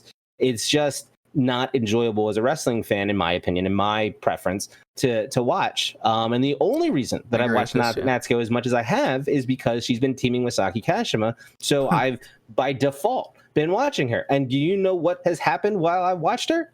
Her fundamentals are a hell of a lot better than I gave them credit for at the beginning of last year. right? She is a better wrestler than I'd give it. Now, she's not a barn burner. She's not 5-star quality. She's not there yet. She might not ever get there, but she's serviceable, right? She's got the fundamentals down. She can tell an engaging story, and in the 4 minutes that they allowed her to wrestle each match, she does a serviceable job. I don't deny this. Right. No, The problem. I don't deny this either. So I look at this and I say, okay, it's a new year, new me mentality in Stardom.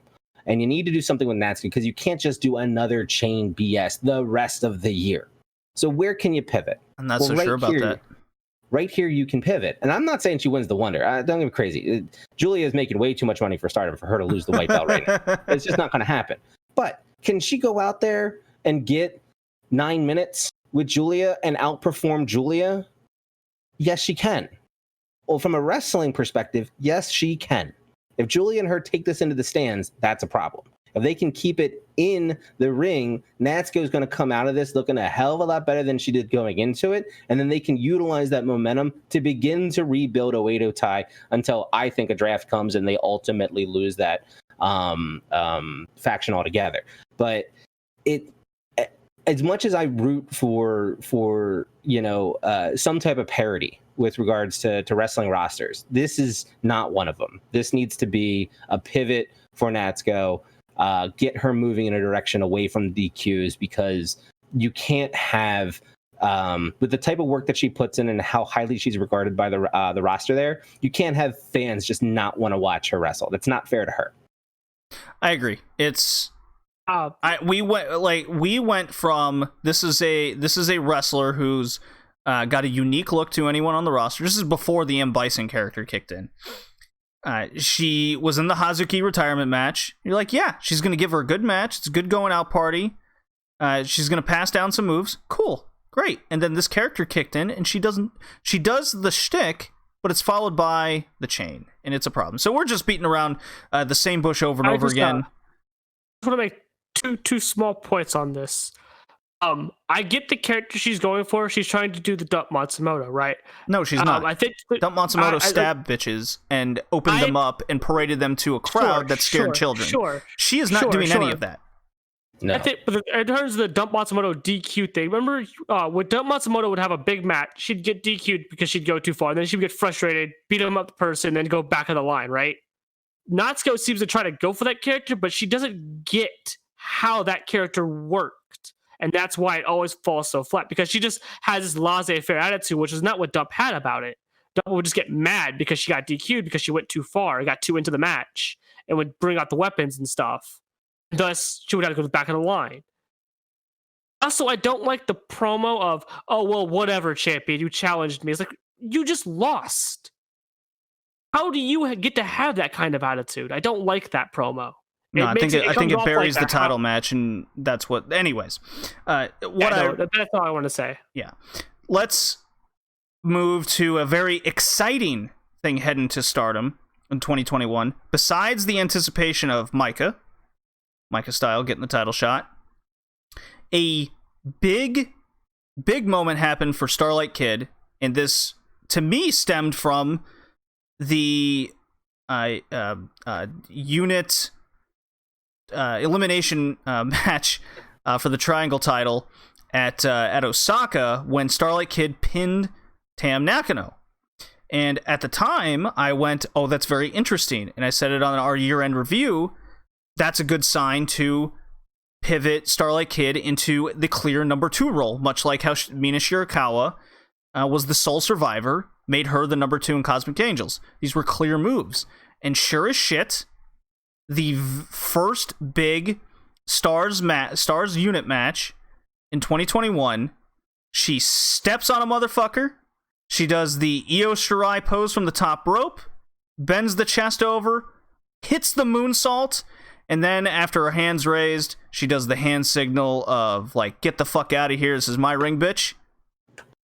We have seen a torch officially passed, in my eyes. Starlight Kid is a wrestler to look out for in 2021 for Stardom.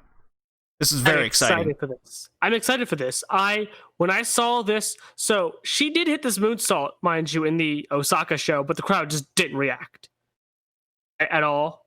And that was unfortunate. I felt like there was I feel like it sucked for her because I think she wanted a bigger reaction from finally hitting the top rope moonsault, and she didn't hit it again until now. I think she did it on purpose because I think she wanted to hit it in front of a crowd that would react to it. And so she does all of the EO mannerisms, which she didn't do in the other one. That's why people missed it. When you do the EO mannerisms to a Stardom crowd, people remember that. Your memory's triggered. Oh. Right, and I think, so this goes back to a match that happened between EO and Starlight Kid during EO's retirement tour around the roster, right? In which Io Shirai, after beating her with a moonsault, gets on the mic and praises Starlight Kid and says, one day, when you could do the top rope moonsault, I'll go far. She passed on the moonsault to her, mannerisms and such as well. It was a big moment, and the minute I saw Starlight Kid step on Azumi's chest, I was like, oh no, is she did the pose? I popped really hard for it. I am so happy for Starlight Kid, and which could not be understated that also a gif of it was retweeted by one Io Shirai. So she condoned it. It's great. Starlight Kid's great. Supported it. That's the word I'm looking for. Leave me alone. It's been a long day for me. I like this, and Starlight Kid showed a lot of improvement. I think the knock I've had on her is just keeping consistency with how good she does in the matches. Sometimes she tends to fall behind in some matches, then pick it back up in others. She is a bright future for them, and I really am happy that she was able to do this finally. You remember coming out of the 5-star, my big question was, she's eaten a lot of pins. She's been around a while. When are they finally... it was getting to that point where I was questioning this. I wasn't truly negative, because I wasn't full Jungle Kiona territory. That'd be ridiculous insane. But I was starting to wonder nonetheless. I'm entering 2020. She was having the Azumi 5-star run. I entered 2021, and I'm very, very high on her. Higher than I've been in a long time. JPQ, are you excited? I am excited, and I'm going to go two things on this. And I'm going to let me preface it before Kay attacks me for it. This is going to be an SLK breakout year. This is going to be a Zumi at the back end of 2019 into 2020. I think it would have happened this year. The only reason it didn't happen this year is pandemic, right? So I got to take this year with a grain of salt, because a lot of progressions didn't happen the way we would have hoped they would have because of it. I think we saw a lot. I don't know. I think we did as well, but I think this is one of those ones where they just didn't have time to kind of get her going because of all the moving pieces with everybody else. I see. Okay. So where are we with SLK? Here's the interesting thing. Tam's gone. They've split off. So really, we're just kind of dealing with Mayu, Saya, and SLK right now. And to me, it's very reminiscent. How I will, again, their progressions are further along in their careers than when this happened back in the day. But this is very reminiscent of Io, Momo, and Hazuki when they were together with Queen's Quest. Interesting. These three together, Mayu, her now role, because what do you do with a champion after she's champion? Her role now is to make a formidable tag team with SLK, which they proved is fantastic chemistry through the tag league last year. And they see really an MK Sisters tag run this year, yes. Exactly, fantastic. And they really should win the Goddesses at some point this year, I would imagine. At the same time, you have Mayu cultivating a newly christened champion in Saya, and gets to teach her, right, through storytelling and behind the scenes as well, how to be a champion and how to show that she is the future, right, of the future of Stardom Championship. This is a mentorship, at least for the first 6 months, of these two by Mayu. And the fact that, and the reason this all came to me was because of SLK's spot where she goes up there and she does the EO gesture, which Kay pointed out, which was beautiful a couple days ago to me. And I was like, my goodness, boom, click. Now, the adrenaline goes, and I say, let's connect the dots here. This is a lot of Momo Hazuki potential, granted, further along in their careers, right? They're more established than those two were at this point, but you knew that they were going to be the next level, right? What was Suzuki before she left? main event worthy. Momo obviously established at that point with the Wonder Run. Saya and SOK, how do you expedite stars to get them back up to where they need to be? You put them underneath this mentorship of Mayu on the championship pedigree side, and you let her show them how to be champions in professional wrestling. I think that's the route that they're going with stars. They're going to be a little idle. They're going to win the goddesses. They might try for different singles titles. I don't think we're going to see a lot out of them. Artist run, I'm sure. Goddesses for MK Sisters. Future defenses for Saya. And this year is going to really be about building those two to be the next level players going into 2021. I agree. I know you said I was going to attack you earlier, but no, I 100% agree with everything you just said. I think with Stardom, I think every year with Stardom, we see the one big sort of push, right? We saw Julia 2020, we saw Arisa in 2019, Momo 2018. We don't get that this year. I think we get a smaller scale one because those were always to replace talent they lost, right? Replace people on the card they didn't have. Right. They don't have that problem right now. And so I think Starlight Kid is the one that's going to get that push. And it's going to be a smaller push. It's not going to be white belt run. But I see her getting that push this year. If she doesn't, I'll eat my shoe. Who are your power four, your top four? As I say this, every promotion needs a top four. They have to. Who are your top four in Stardom right now? Mayu, Julia, Momo, Utami. Yes, currently. It's Mayu, Julia, it's Utami. It's Momo. See, I say number 4 is Shuri. That's okay. I guess we'll find out next week. I guess we'll find out, won't we? Yes. Yeah, I guess we will. But I could see the argument made for either or. So can I throw this out to you guys? Because you know how I do a little bit of the speculation stuff. How about this? Momo's lost 2 championships, red belt championship matches in 2020. She's now got the SWA ahead of her. And this is after already losing it once to B, right? And now she's going for it again. Let's say she loses and she goes 0 for 4 in her last singles championships over the last year and a couple months, right? Queen's Quest is a faction that breeds themselves or holds themselves to the fact that they can win championships, right? This year, outside of Tag League, she didn't. Azumi won the high speed. Goddesses were there for the other 2, for Aphrodite, and the red belt is now Utami's to claim. So what's stopping Queen's Quest from coming out after she loses one more time and beating her up and making her turn and kicking her out of Queen's Quest, only for her to then go join DDM? Shuri's there, she's got her back. Right? Don't you kill her. Don't you juggle killing her. I'm not killing her. I'm saying we got to turn. Brutal angle.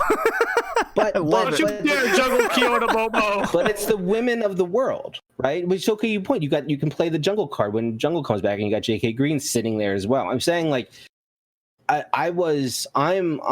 practice the art of letting go, right? And I'm never going to let go of Momo. But Momo and Queen's Quest, right? I held on to it. She's the ace. They came out. They did this. And I've been justifying her lack of successes over the course of the last year and a half. She's going to get Tanahashi'd out of right. All to that she's going to be 20. She's only 20 years old. I'm finding the rationalizations through all of this, right? Sure. And I'm thinking to myself, like, what other avenues does she have? Where else can her character go without being put back on the pine? I think you find that outside of Queen's Quest. I think Queen's Quest needs to come out and they need to call her on her bullshit and say, you're not winning the big one anymore. You don't belong with us. And they need to kick her out. And Shuri needs to be there to pick her up. And now you've just taken DDM. And whether it's TJPW signing, Ice Ribbon signing, Freelance signing, JTO signing, Actress Girls signing. Now you bring the Stardom signing into DDM, and you've got the women of the Joshi world running roughshod over the entire division, and now you've brought in another legitimate worker in the main event scene in Momo, just in case Julia can't get there, right? Wonder, fine. If she can't get to where she needs to get to, and they're not going to put it on Shuri for whatever reason, now you have Momo who can fill that one gap that DDT or DDM has. I'm convincing myself that that's where we're headed over the weekend. I'll give you one counter argument to that. I think DDM already has too many members that are stacked, and they probably wouldn't add her. I think what you're saying right now could very well happen. I think that's what I thought was going to be the split anyways. I don't think it's going to be a Utami leaving because Utami's on top at the moment. So why would she leave Queen's Quest? Unless she's like, well, you're the leader and this is... Well, and they were at Wrestle Kingdom Dark Show. Like, anybody that was there that saw them for the marketing purposes saw purple, green, and red. They didn't see blue. And I think that's worth exploring with regards to storytelling. I think we're going to get the Shuri Momo faction started. I think what's going to happen is we're going to have Utami kick out Momo, usurp her as leader, and I think Momo is going to be picked up by Shuri, and then Shuri's going to turn to Julia and is like, listen, it's nice being under you, but peace. I'll start my own thing now. Because Shuri's been the only member of DDM that doesn't seem like she's devotedly loyal to Julia. She's on the same level as Julia. They're buddies because they're on the same playing field. They see each other as equals. Sure. So if I'm Shuri and I see you as an equal, well, we have a lot of people here. I'm going to start my own thing because I think I'm on the same level as you. And I think that's exactly what they're going to do. They're going to build to the Shuri white belt run. I'll play along with this idea. I could see it doing the double Shun Skywalker. So let me explain. 2019, Shun Skywalker kept losing with the Dreamgate champion, Benkei. He left his faction ran by the super vet Mochizuki after the big cage match. He voluntarily left because he kept losing. That's very much mirroring what's happening with Momo. And if Shuri is having trouble or wants to reach the next level herself, she could pull a Shun and leave her own faction and them together. Yeah, I could totally see this happening. I like that too. Maybe she doesn't get beat up or / kicked out. Maybe she's just like, you know what? I need a change. Deuces. We still got 2 more Joshi promotions to cover here. One with you, JPQ. Yep. But I did want to bring this tiny topic up, so let's make this quick. It is the fact that I see more signings happening with Stardom in 2021, and it needs to be at the undercard level. And I bring this up because we are a week into the new year, and on every show we seem to have a time limit draw because we got a situation like in the early to mid 1980s where you have X amount of top wrestlers and mid-carders that you don't want to pin. You want to save that for bigger shows. The issue with that is that makes your smaller shows now draw heavy, and it makes it tough for the audience, and in this case, the online audience. It makes it tough to get invested when you keep getting interrupted, even on major shows, including the, let's call it the Julia Shuri match, the title for title, end in draws, and it sours people. It does wear on you. The 1980s booking does not exactly transfer one for one in 2021. So these undercard wrestlers, and I do think you need to pivot some wrestlers on the roster themselves. You need to get them slotted at an undercard level. How valuable is Asaki Kashima right now with her veteran status, her move that she can realistically pin people to get a simple win over, and eat every conceivable pin imaginable and still be fine? She is one of the few on the roster that can do that. In my eyes, Natsuko Tora fits that role amazingly. I think that's where she is, and because she has a good baseline and a good handle on the basics, she could do that. Stardom doesn't have the endless amount of rookies anymore and people under 3 years experience that we are so used to seeing. Everyone's been elevated, and now it's to a point where people need to eat pins. So I say they need to sign. First name that comes to mind is like Amari Manji of the world, right? where she can, or the Unagi. Unagi's important in that role where she can eat pins. But we've seen, even from a recent show, that he doesn't want to pin, Rossi doesn't want to book to pin her either. Wants to keep her strong because of the new Cosmic Angels faction.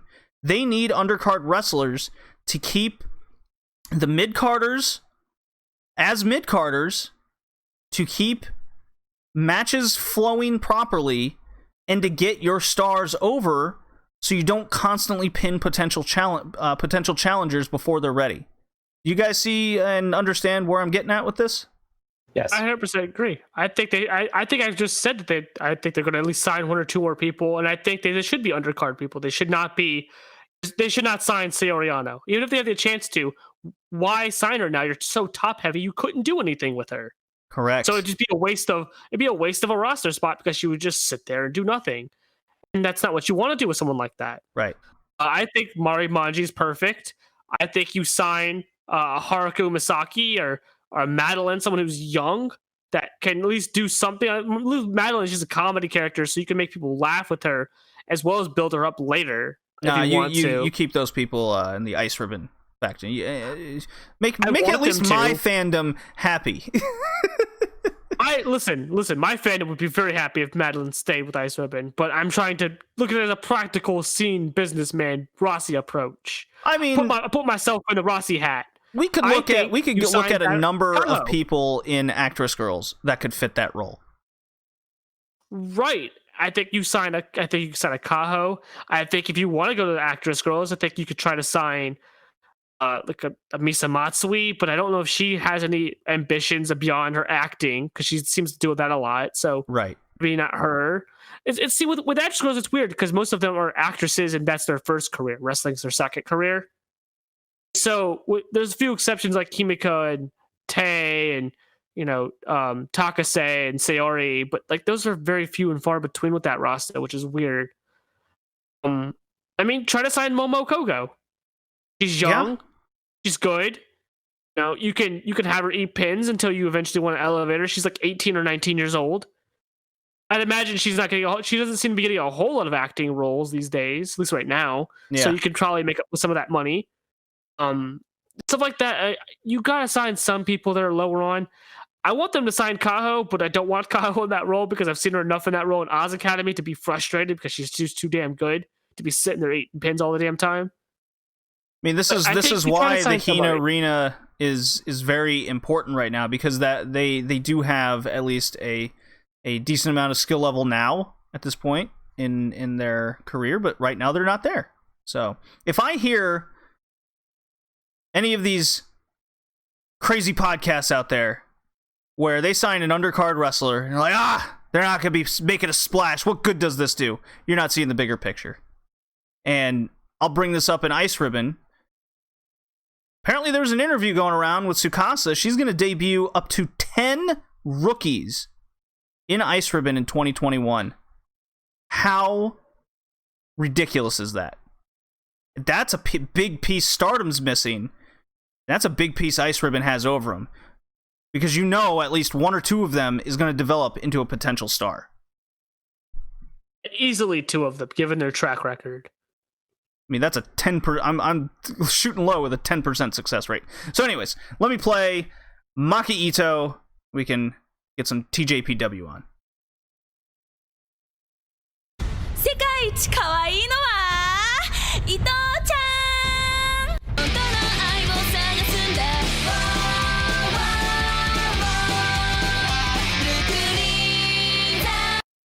All right.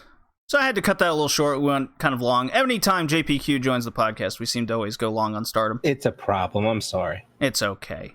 So, January 4th, Tokyo Joshi Pro 21, Korakuen Hall, 683 in attendance, almost sold out.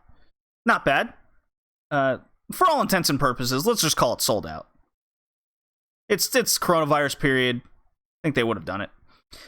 I think they called it a sellout. I think they were only allowed that many people. Yeah, I think they did. They didn't pull Ice Ribbon numbers, but nonetheless, they didn't pull Oz Academy numbers. Anyways, TJPW debuted the former Wrestle 1 rookie, Arisa Endo. Not to be confused with DDT's sick-ass awesome Endo, who wants his 2021 to be filled with scandals. Hopefully this Endo doesn't follow that route. That might be a little weird. Funny and very much in line with DDT. Very much in line with DDT. Hopefully not with this. But yeah, Suzume gets a win. We see good things here. The second match wasn't good. That was the Haruno Neko Palm tag team match. Hyper Misao beats Shoko to change Shoko's name to... What is it, Kay? Shin? I had it in front of me. Damn it. What you told Shin me? Ultra. Shin Ultra Shoko. Put me on the spot there. I had forgotten it for a second there. Shin There we Ultra go. Shoko. There you Based go. off of the Super Sentai. I was playing the music for you. I was ready. See, you were ready, but you didn't tell me to be ready. Well, you gotta read the room, man. So yeah, ridiculous. It was a capsule like hardcore match. It's very bizarre. The rope broke in the match, which made it just absolutely ridiculous. Which is silly because they weren't doing anything that necessitated the actual rope breaking. Yeah, it's funny. I like to think it's perfect. It broke. Trios match. Mirai. This was quite the team. Mirai Mayumi, Miyu Watanabe, up girl. Now Kakuta taking on Aja Kong, Mizuki, and Raku the Train. 12-minute match in which we saw now rake the eyes of Aja Kong, which set in motion Aja Kong kill people. Right. Yeah. Brings in the trash can, pops her upside the head real hard, gets Miyu one time, and then Mirai comes in and Bix punches the thing out of her hand, hits her with a big lariat, and Kong takes the bump. This is what you would call in the business a rub for one Mirai Mayumi. I say this is a big moment that's like the Starlight Kid moment for Stardom.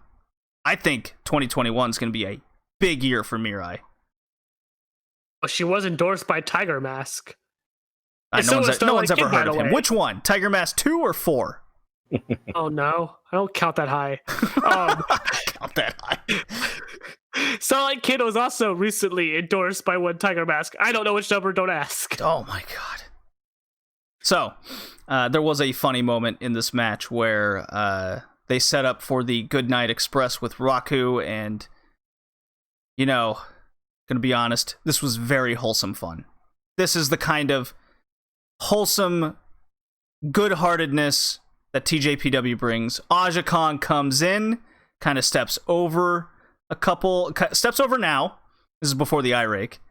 Steps on Mirai, because she's the rookie, and then tortures Miyu with teasing sitting on her. So this was a very fun match. One of my favorite on the night. It's quite fun. Also, we're not going to address the elephant in the room of Raku's new outfit. I'll let JPQ handle that one. Well, I mean, I can jump in on that. So yellow is a bold choice. And so I think that's half the reason that you despise her. The other half being she's an up girl, JD. It's a good reason for me to despise anyone. But she wears it well. So she comes out and she's wearing like the little Victorian like hand gloves with the fingers cut off, and she's popping the hat, and she just looks a little bit different, and that different is interesting. And when you're interesting to the eye and you're very bright, people are going to look at you a little bit differently. And I mean this with all due respect, and it sucks to say it this way, but she's the third out of the third when it comes to up girls, right? Like I'm a Hikari guy, right? I think she's just the best wrestler of the three. Miyu's getting matches against Aja Kong on the other side, right? And what do? You put Rack with Aja to get her into the match. She's fun to watch. She's the weaker of the wrestlers, but again, I don't know. There's something about her, and Kay and I have talked about this a little bit, where she just she's sprightly. There's just something fun about Raku when she's red. There's a presence to her. If that presence can add some smoothness to her wrestling, we got something. She's in business, and it could very well happen over the next 6 months. I mean, that's the beautiful thing about TJPW. It seems like everybody is trending up. Yeah, I'm on the Raku. I'm on the Raku hype train. Choo choo, motherfuckers. Choo choo. Oh my god. All right, you popped me with that one. Neo Bishiki-gun, Mei Saint Michel, and Saki-sama defeat Hikari Noa and Sena Shiori. JPQ's become a big Sena Shiori fan over here. Yeah, Space Ranger. Yeah, I like the rookies, man. I really do. I thought Mahiro Kiryu was going to be my ride or die for this run with the rookies. And then there's Shiori, and she's just like a little Buzz Lightyear. She's a lot of fun. And it doesn't hurt that she's with Hikari, right? And they were smooth. They were working well together, and they're in there against talent, right? Neo Bishiki-gun, that's as prominent of a faction that you're going to find in the Wrestle Pro universe right now, right? Or whatever it is. So the fact that, they team together, I was like, you know what? I thought I was going to be a Kiryu guy. I'm jumping on with Space Ranger. We're taking this thing all over the galaxy. I like where this Space is heading. Ranger number 1. The big thing coming out of this tag match was Neo Bishiki-gun, Saki-sama cuts a promo, basically talking shit to the tag team roster in TJPW. They need a challenge, and I gotta say, let's bring up the English commentary here, because we watched it with Chris Brooks and the MMA dudes doing a breakdown of Tokyo Joshi Pro. I'm gonna be honest, I enjoyed their over-the-top, ridiculous, super serious commentary and breaking down these just... When you hear the stories of TJPW out loud, you finally realize how absurd they are when they're breaking down how Saki-sama found Mei Saruga in France in a forest. It's a DDT promotion. Stories are ridiculous by default. But here's the thing with wrestling matches. But here's the thing: these two guys came from an MMA background and commentating MMA and Noah before this. Luckily, Chris Brooks was there to put in some great kayfabe lines, like that Mei Saint Michel is a dastardly little girl. She knows she's no saint. All these good little quips. I enjoyed the commentary. It was a good welcome. I especially liked the real time translations that you also get from a Chris Charlton in New Japan. So that was very much welcome here for Tokyo Joshi Pro. I liked it as well. I do agree. I've always kind of kept tabs on the stories because there's a Twitter account that's hired by DDT that does it, and but hearing it out loud, you're right. It is very much oh yeah, it's right. This is a DDT promotion. I forget sometimes how ridiculous everything is. I found this orphan child in the woods. I adopted her. Don't ask. It just happened. I adopted her, teached her the ways of being a maid, and she has she has a dinner plate, and she can wrestle and uses shenanigans with the dinner plate. That's in the woods of France.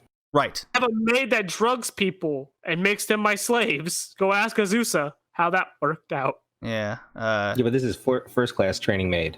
They speak great Japanese for French people. Just throwing that out there too. Solid. Just expect. I never heard her speak any French though. I guess she saves that for when she's in Paris. Yeah, you don't need to speak French in Japan. Yeah, don't be silly, Kay. Come on, man. I like to speak German in America just to piss off the Americans. Let's be honest. It always just sounds like you're pissed off, though. That's the problem. Well, yeah, it just has the opposite effect, I guess. Yeah, I'll tell you this about Americans do not react. Most Americans do not react well to foreign languages. Let's be honest. What? The English commentary. I'm just happy that they did it. I saw some. Again, they're fair comments for sure. They got some wrestlers wrong. They got some. Outside of Chris Brooks, most of them didn't know any of the intermediate moves to the level that you would think that they would for commentary. I am okay with that. Yeah, right. You can pick some of this stuff apart, across the board. And I think that's perfectly within reason if you so choose to do that. For me, they just put English commentary on a live stream of a Joshi promotion that I'm watching, for $8. A wholesome, serious to comedy promotion. So I didn't care if they just came in there and they just talked shit amongst themselves and just said the girls' names the right way, because that's hard enough for most of us. That's a big step in a crazy direction that nobody's going in right now. outside of Chocopro, right? And Aki and everything that he does. But for real, nobody's doing live to this magnitude, live English commentary. They'll get better, right? It'll polish over time. The win here, what we should be celebrating is that it happened, and it happened for the entire show.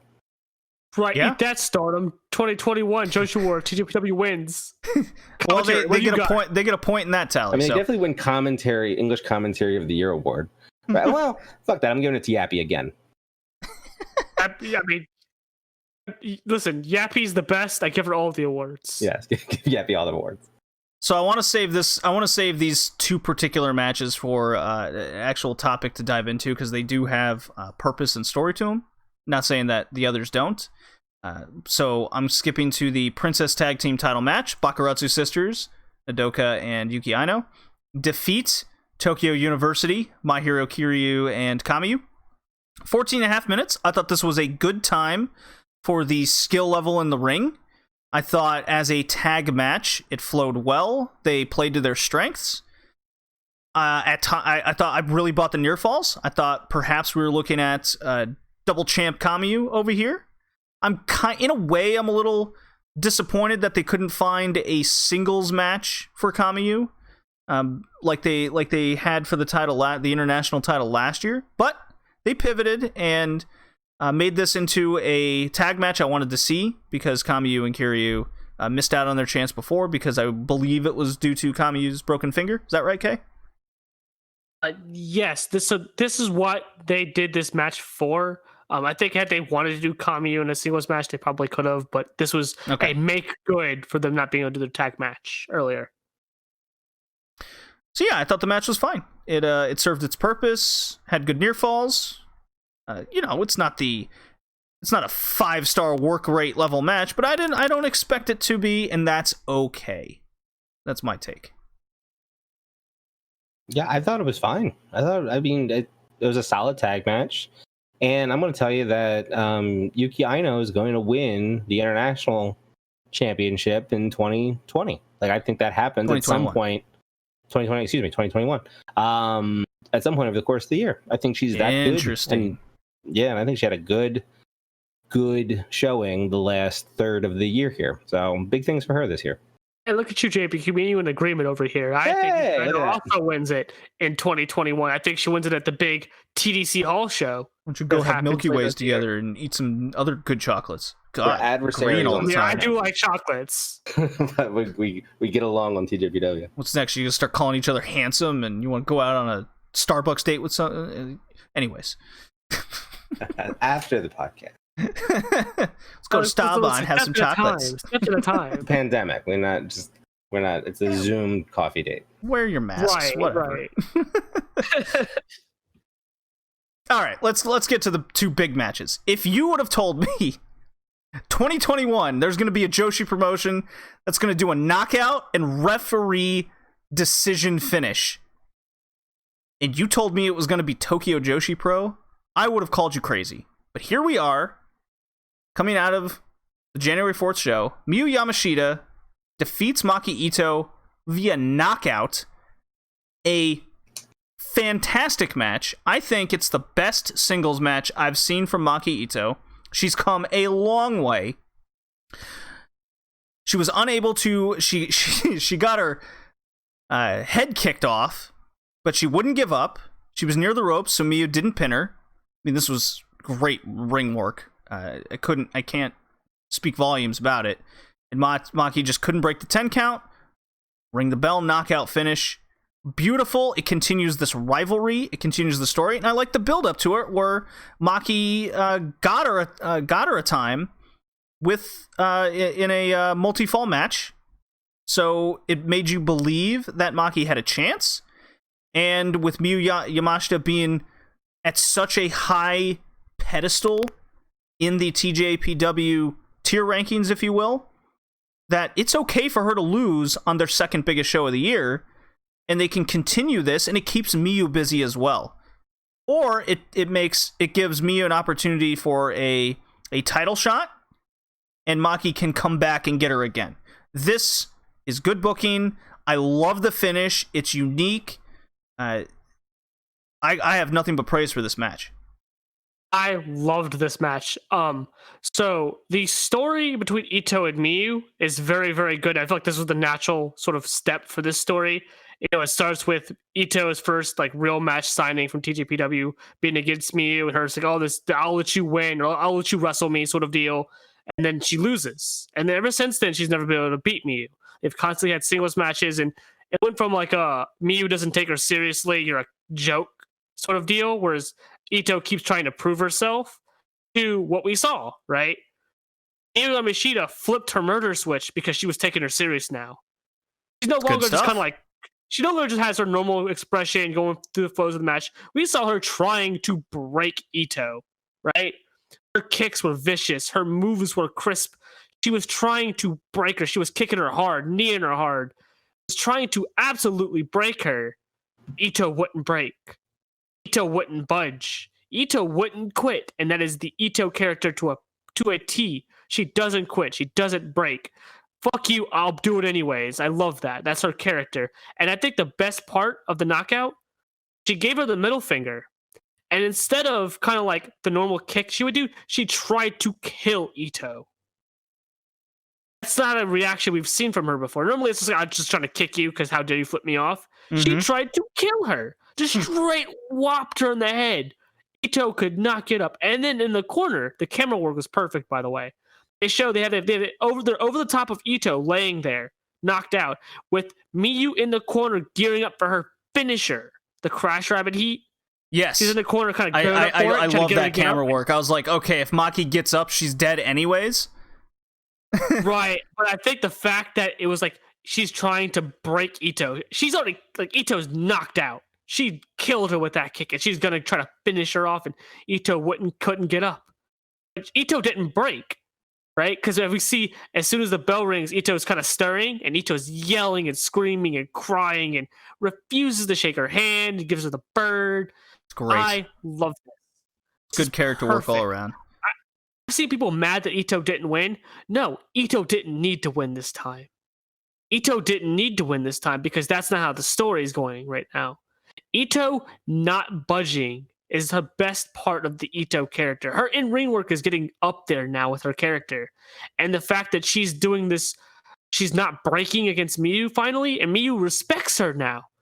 We saw she go in for a handshake. When was the last time that happened with this rivalry? It didn't. Usually, it's her going for the handshake at the beginning of the match. At the end of the match, she's trying to go the fist bump. That's a sign of respect. She does it to people she respects, right? The fist bump. Ito gave her the bird. Fuck you, I don't want your respect until I earn it. I love this. I got lost in the match. I got lost in the story. I can't wait for more. I come out of it wanting to see another match. I say job well done. JPQ? Yeah, I think this is the best story, maybe outside of anything Yuka and Mizuki do against each other or together in TJPW. Like, she's never beaten Miyu, you know, and Maki's one of those people that if you're not going to knock her out, she'll just knock herself out. She'll just get it over with, you know, if you know she's not going to win. She wants that W. She wants to beat Miyu. Yeah, this goes back since Maki first got here. So long-term storytelling, right? This is Okada Naito, just TJPW's watered-down version of it. I know it sounds like it's an absurd comparison, but you're not exactly wrong. I mean, this could realistically play out in the Princess Cup with Maki beating Miyu in the finals or semifinals or what have you. Or they miss each other in the semis. Maki wins it, and then she gets the shot at next Wrestle.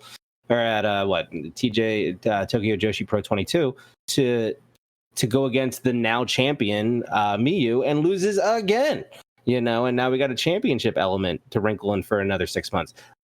You can, because these two together are fantastic, you know, and Maki as a babyface and chasing a person, not a title, that's fantastic. Right. Like, that's just good, smart booking through and through with two very talented people. Job well done. Yep. My favorite quote to come out of the match, the post-match stuff, was Ito's, "I want this win, and I wanted this win more than anything." And I think that's going to play into stuff later. Love it. So let's now, for our little final topic here for Tokyo Joshi Pro, is the pop title match. Guys, we all predicted it. we're all on the train. We're on the train of the White Dragon.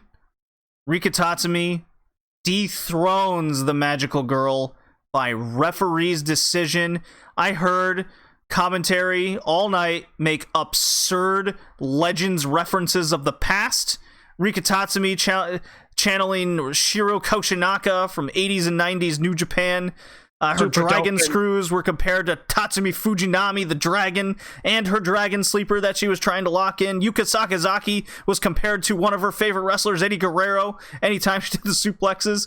But my God, was I not expecting Mimi Higawara to come out in this match. And fuck, it's all in front of me this whole time, Kay. And yes, I watched a bunch of Mimi Higawara matches recently.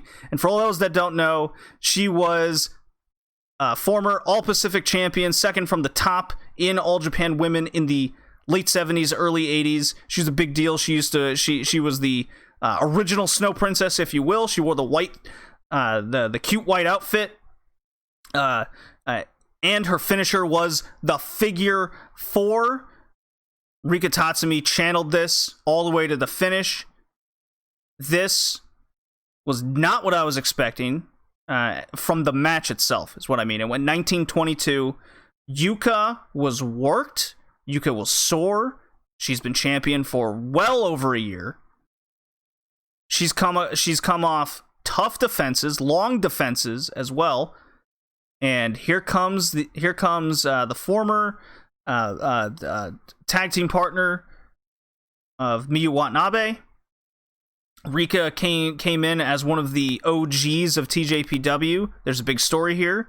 And what we got out of this was Rika tapping her out by a referee's decision.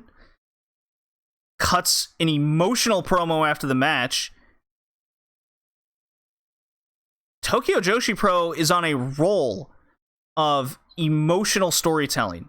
That is something that's very hard to do. This promotion, for all of its good feelings and lightheartedness and comedy characters and your Neo Bishiki goons of the world, their main events and what they're able to do from a storytelling perspective is utilizing the promotion's sense of togetherness and them being tag team partners. And instead of the wrestling trope of the tag partner turns on them, this is the tag partner wants to accomplish more, wants to do something else.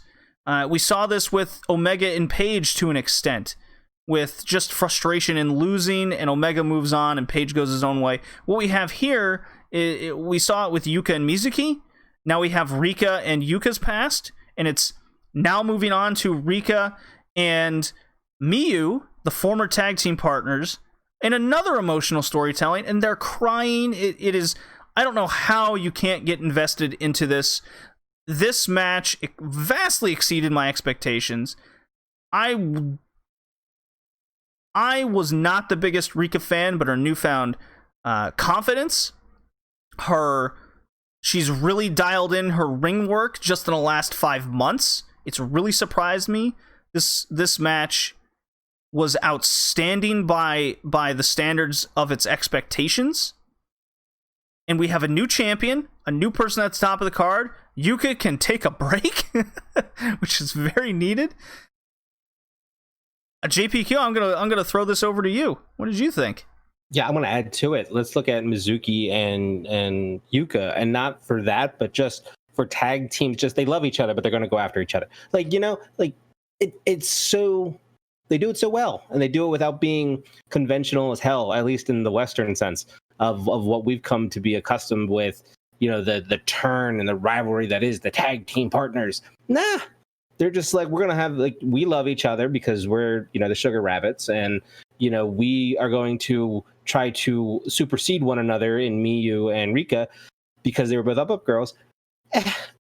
It's simple. You and I talked about this when we talked about Natsu and Saki last year.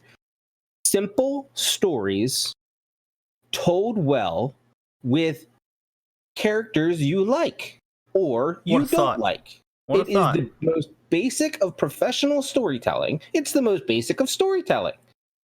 And they just know, don't overcomplicate this, because we have a lot of things to offer visually, and the accessibility is there. The simplest things sometimes are the best things. And I think TJPW has found that balance tremendously through 2020. Yeah, we saw it at Wrestle Princess with the Bakuretsu sisters simply winning the titles. Yep, just winning. Just start winning. Just yeah. Hit the go button. Let's go. I want to heap a lot of praise onto Yuka before I start talking about the match. She has had the 2 best matches in this company's history, and I don't think that can go under. I don't think that gets talked about enough.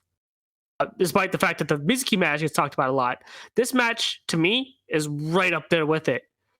I've rewatched this match twice now, and I noticed small things, much like how you, JD, had noticed the breathing from Yuka in the Mizuki match. Right, it's something very subtle that you don't really notice right away, but once you see it, you can't not pay attention to it. So I remember when Rika started the match working on the leg, and I was like, huh, it seems like she's, when Yuka is moving, she's walking on the side of her leg. Yep. Right? So you know how if you have like a leg cramp or your legs hurt, you kind of walk on the side of it, alleviate some of the pressure, right, on your soles. Oh, yeah. So not. Yuka was doing that the entire match. Incredible selling. She would go on her leg and do stuff, and then she would shake it out a little bit, and then kind of like bounce off of it a little bit or roll it to the side. The entire match, she was doing this. The fact that she didn't stop doing it is incredible. Just name me a wrestler that does that so consistently throughout a match. There's not very many, and she's one of them. Does it? It's amazing. And then after watching this the first time, I was like, yeah, this is 4 3/4 stars. Watching it the second time, I'd given it 5 stars. Oh, interesting. I think the performance from Yuka alone is worth that. Rika showing the intensity and the viciousness and not letting up on her, right? Whereas the Mizuki match, Mizuki was giving her breathing room and there was no back and forth with each other. Rika was all over her because she knew what Yuka could do if you give her space. Yuka goes for a big thing to the top rope. Oh, no, you're not. I'm grabbing your leg. Oh, no, you're not. I'm knocking you off. Right? She had a game plan, and she executed it perfectly. Ground her. Make her to where she can't put all the pressure on her legs so her kicks don't have as much effectiveness. When she would kick Rika didn't have to sell it that much because Rika didn't feel the full effect of it. It put her at a disadvantage. And then it took Yuka longer to get up to the top rope to do her splash. She misses it. Give Rika plenty of time to move out of the way. The storytelling of this match alone, and the fact that she didn't tap, she gave up. The ref stopped it, right? Because she just couldn't move the leg, right? Couldn't get out of the middle of the ring. I loved this match. Put in 2 5-star performances. I know you're going to call me crazy for it, but go rewatch that match and then come back and tell me how crazy I am for when you start noticing these I like how you specifically said it's like a cramp. And from a person who played the sports balls and someone who had a cramp or two, that's exactly how you move your leg. And you ever hear the phrase walk it off, run it off? That's what it felt like Yuka was doing in key instances in the match. So if I hear someone saying, she ignored the leg selling, no. Because she never did. It's one of the best sell jobs of 2021 I've seen, and I'll even compare that to this shit I saw at Wrestle Kingdom. Like Yuka has really reached the next level of her in-ring career, in-ring storytelling, and she's able to do it through promos. Everything. Yuka's great. I very curious what they're going to do with her after this, while on the other hand, at the main event scene, which is something we were very excited to see at the prospect of a Rika possible title win, was how that opens up the mid-card into rising up while your Yukas and Miyus can be busy with something else as the rest of the card further elevates. And it's perfect booking. This is the type of booking that Dragon Gate's doing. This is the type of booking that AEW is trying to do. They also have a harder task with doing weekly television. That's a different animal altogether, but you get what I'm going with. So Ice Ribbon is doing the same thing. Ice Ribbon's doing something similar. They don't have the depth of a strong mid-card, but they have a mid-card It's very established.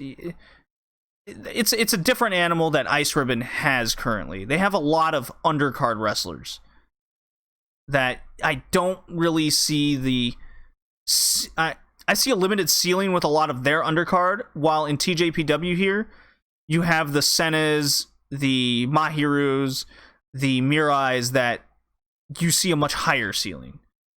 You get what I'm saying? Well, I'd argue Kurumi, Sakushi, I think they have... No, they're already ceiling. there. They're already at the top. That's the thing. Right, but I think they don't have to. They've already, like, Kurumi's a former champion.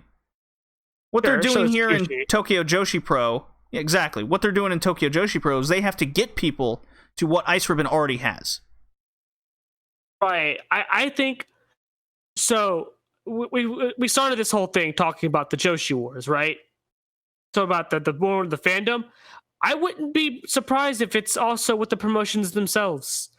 AJPW has made a very big emphasis to broadcast, hey guys, we've got live streams. Damn right they do. Emphasis on the live streams. We've got English commentary. They'll probably do it again, I guarantee you. We've got live streams. How many times do they keep mentioning that? It's almost like they're taking digs at another company that doesn't have live streams. I mean, if you want to interpret it that way. I interpret it that way because I've never seen them mention it so much since ever.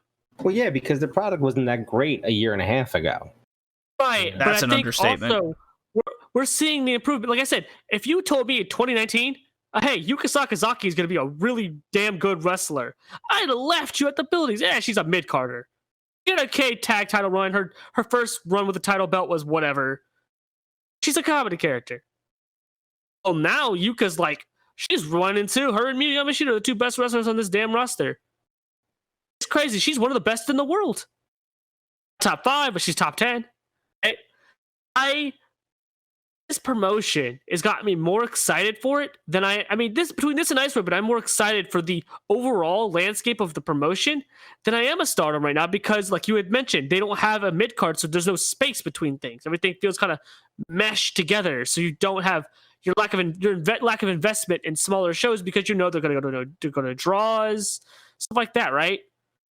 I think once Stardom kind of frees that up a bit, they'll probably be way more up the top. But right now, as of this moment, I'm much more excited with the fresh, excitement of TJPW and Ice Ribbon. I think this is a lot going into 2021. A lot more that could have been said going into 2020. APQ, final thoughts. It's good now for everybody who's watching. It's cool to have levels of commitment to Joshi, right? There's the commercial successes that Stardom's having that'll reach out to more people right now, and then the domestic focus, which is important, right, for the bottom line. And then you've got pivots from TJPW coming out in the international market and making it fun. It's the spirit of Joshi, right? It's the one criticism that I allow people to have about Stardom without completely getting into like a debate about it, is the idea that Stardom isn't as fun as it once was since the Bushi Road acquisition. I can agree with that. It's more laboring, right? It's like watching Western wrestling sometimes. It's just, it doesn't always seem enjoyable. TJPW is enjoyable, right? What would fix that, by the way, is if you just ran one show and you uploaded it, but regardless.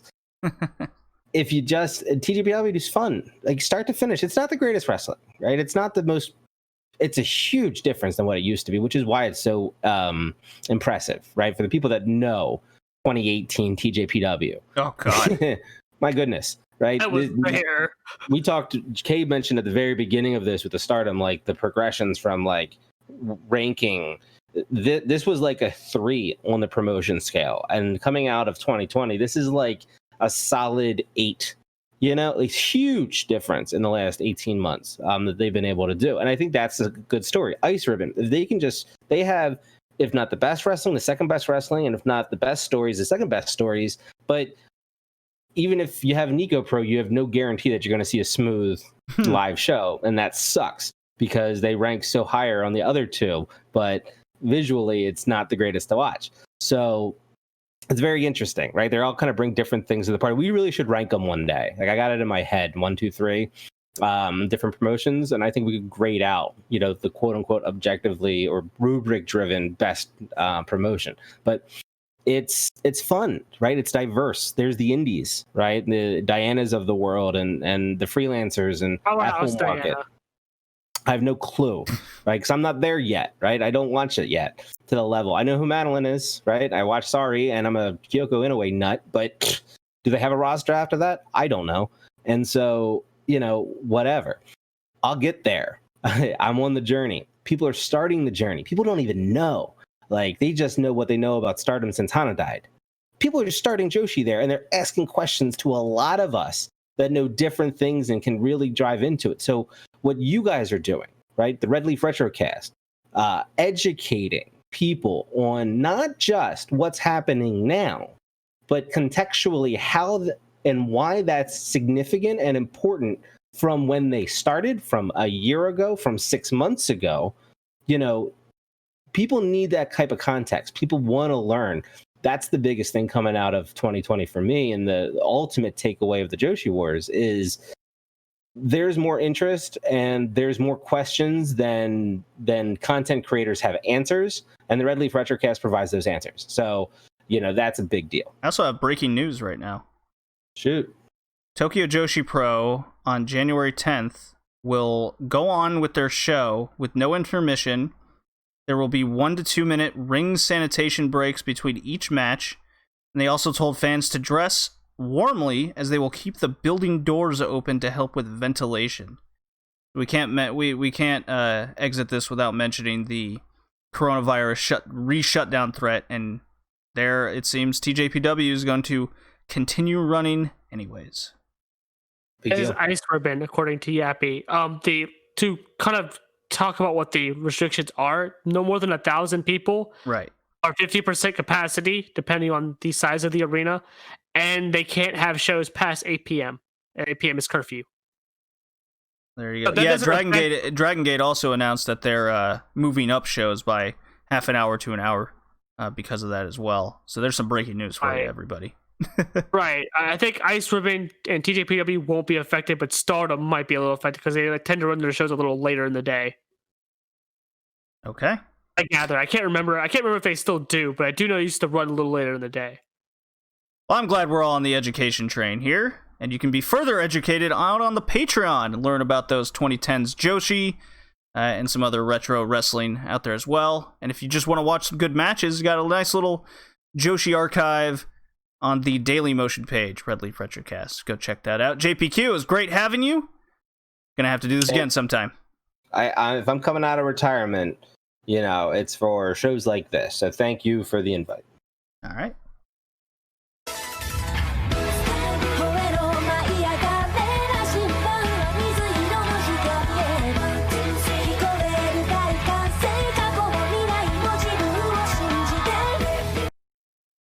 Well, I'd like to thank JPQ once again for joining us for that long Stardom and Tokyo Joshi Pro section, but now it's time for some Ice Ribbon K. Yes, Ice Ribbon. Ribbon Mania happened.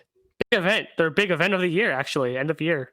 Yeah, just the way, the same thing worked with DDT earlier in the show, just the way the time frame in which we release podcasts, the beginning and middle of the month. Ribbon Mania takes place, 31st, which is the last day of the year, which is the exact day we released the previous episode. So it's 2 weeks ago. Little time has passed, but the fun part is we get to see Ribbon Mania and then the basically the fallout of Ribbon Mania and see what's set up down the line. So it's kind of exciting in my mind. Yeah, the fallout was interesting as well because the Yokohama show after was very interesting. But to get to Ribbon Mania, so. I think the first match, at least that I want to talk about, is Yuki Mashiro and now Ishikawa. Yuki Mashiro, the comedy dynamo, and her forever rookie rival, because Ice Ribbon likes to do these class rookie rivalries. They don't always work out, but you get your Asahi and Suzu's, where Suzu clearly is so far ahead of Asahi that it's not even a rivalry anymore. We're seeing a new one, a new budding one, which I like. It's exciting. Of course, Yuki Mashiro gets the victory with a roll-up, which was become her signature way of beating people by pinfall now, it seems. No argument for me. Ribbon Mania much better this year than it was last year. I think that's one of my big takeaways. A much better main event. The tag titles I'd say were kind of even, but the main event was way better than what Maika Ozaki and Maya provided us the previous year. Right, and speaking of Maika, her and Maya win the tag belts off of the Frank sisters in what was a very, very rough match with a good final, 5 minutes, maybe 3-5 minutes. Yeah, Maya definitely was the workhorse in sort of keeping the beginning of the match sort of together. Her and Kurumi kind of started it off, I believe, and it was very interesting seeing the minute that Maika gets tagged in, it's pretty much just Maika in the entire. I don't think Maya even gets tagged in one other time after that, or if she does, it's very brief. But God, Maika's she's got new gear. It looks big on her. She probably should get that resized. Well, she had a few almost accidents. Yeah, it's very loose. Her boobs were kind of almost falling out of it all. We noticed on the shows that followed, she was back to her old gear, so I think it's safe to say she's probably getting it resized. I personally want to mention that I think this is a good move. I think the new tag champions is good. It opens up Hiragi for possibly getting back into the main event. Mochi can move on. Yeah, Mochi can move on as well. And a huge benefit is Maika simply getting a lot of ring time with the ace. Right, but the thing that I'm at least concerned with still going forward is she's had all this time, and I think when she joined Rebel Enemy, I think we had discussed that we were interested to see if that would change her character any, or she would get some kind of change from just being around Maya, being around Rina Yamashita and people that are really good workers, and just been no change. Her in-ring is kind of, sometimes she flips this aggressive switch, but it's so blink and you miss it. She does it off and on. It's very inconsistent. The character is the same. There's really no difference. And her in-ring just doesn't seem to have improved at all. And I really hope that this tag title run is what she needs. But if this fails, I'd say Iceberg should just bail on giving her anything anymore after this point. Just put her in the Totoro role where she just eats pins. I think that's the goal. The big imposing force. I think that's because I very really clear. Don't think it's good. I think that's very clear. That's the goal here with Maika Ozaki. They clearly see something in her as many of us once did, and I don't think it's the end all be all. There must be a higher reason, at least from the Japanese audience side, because she is getting a similar push in Actress Girls as well. Yeah, she's actually really popular, and I think that's why she's getting so many opportunities. The potential she has and her popularity. I think had she not been as popular as she is, she would be given. I think Iceberg would have given up on her after last year's Ribbon Mania, which is what I would have done, despite her popularity. Because I don't think her popularity would have waned too much, but it seems like they keep trying to give her a chance. I really hope that this is what she needs. She really needs to improve. Otherwise, just putting her in these spots just weighs whatever match she's in down. And I don't think that's. I don't want my Ice Ribbon main events to be way down. They usually have an expectation for them, and I really want her to meet that because she's been giving she's in the Actress Girls tournament, to touch on that briefly, for the tag titles, and I think her and Tehama are going to win it. And I think if people are putting that much on her, she has to step up. She owes it to them to step up. Otherwise, why are you accepting these roles if you're not wanting to step up? Because at this point, I'm almost convinced she either doesn't know how to figure it out or she just doesn't want to. I think she either needs to learn to figure it out because she's been giving so many opportunities, and it's like we're sitting here for years at this point with these opportunities she's been given. It's been at least 18 months that I can put, if I am putting a number on it. It goes before then. It goes even with her tag title run with Kiri.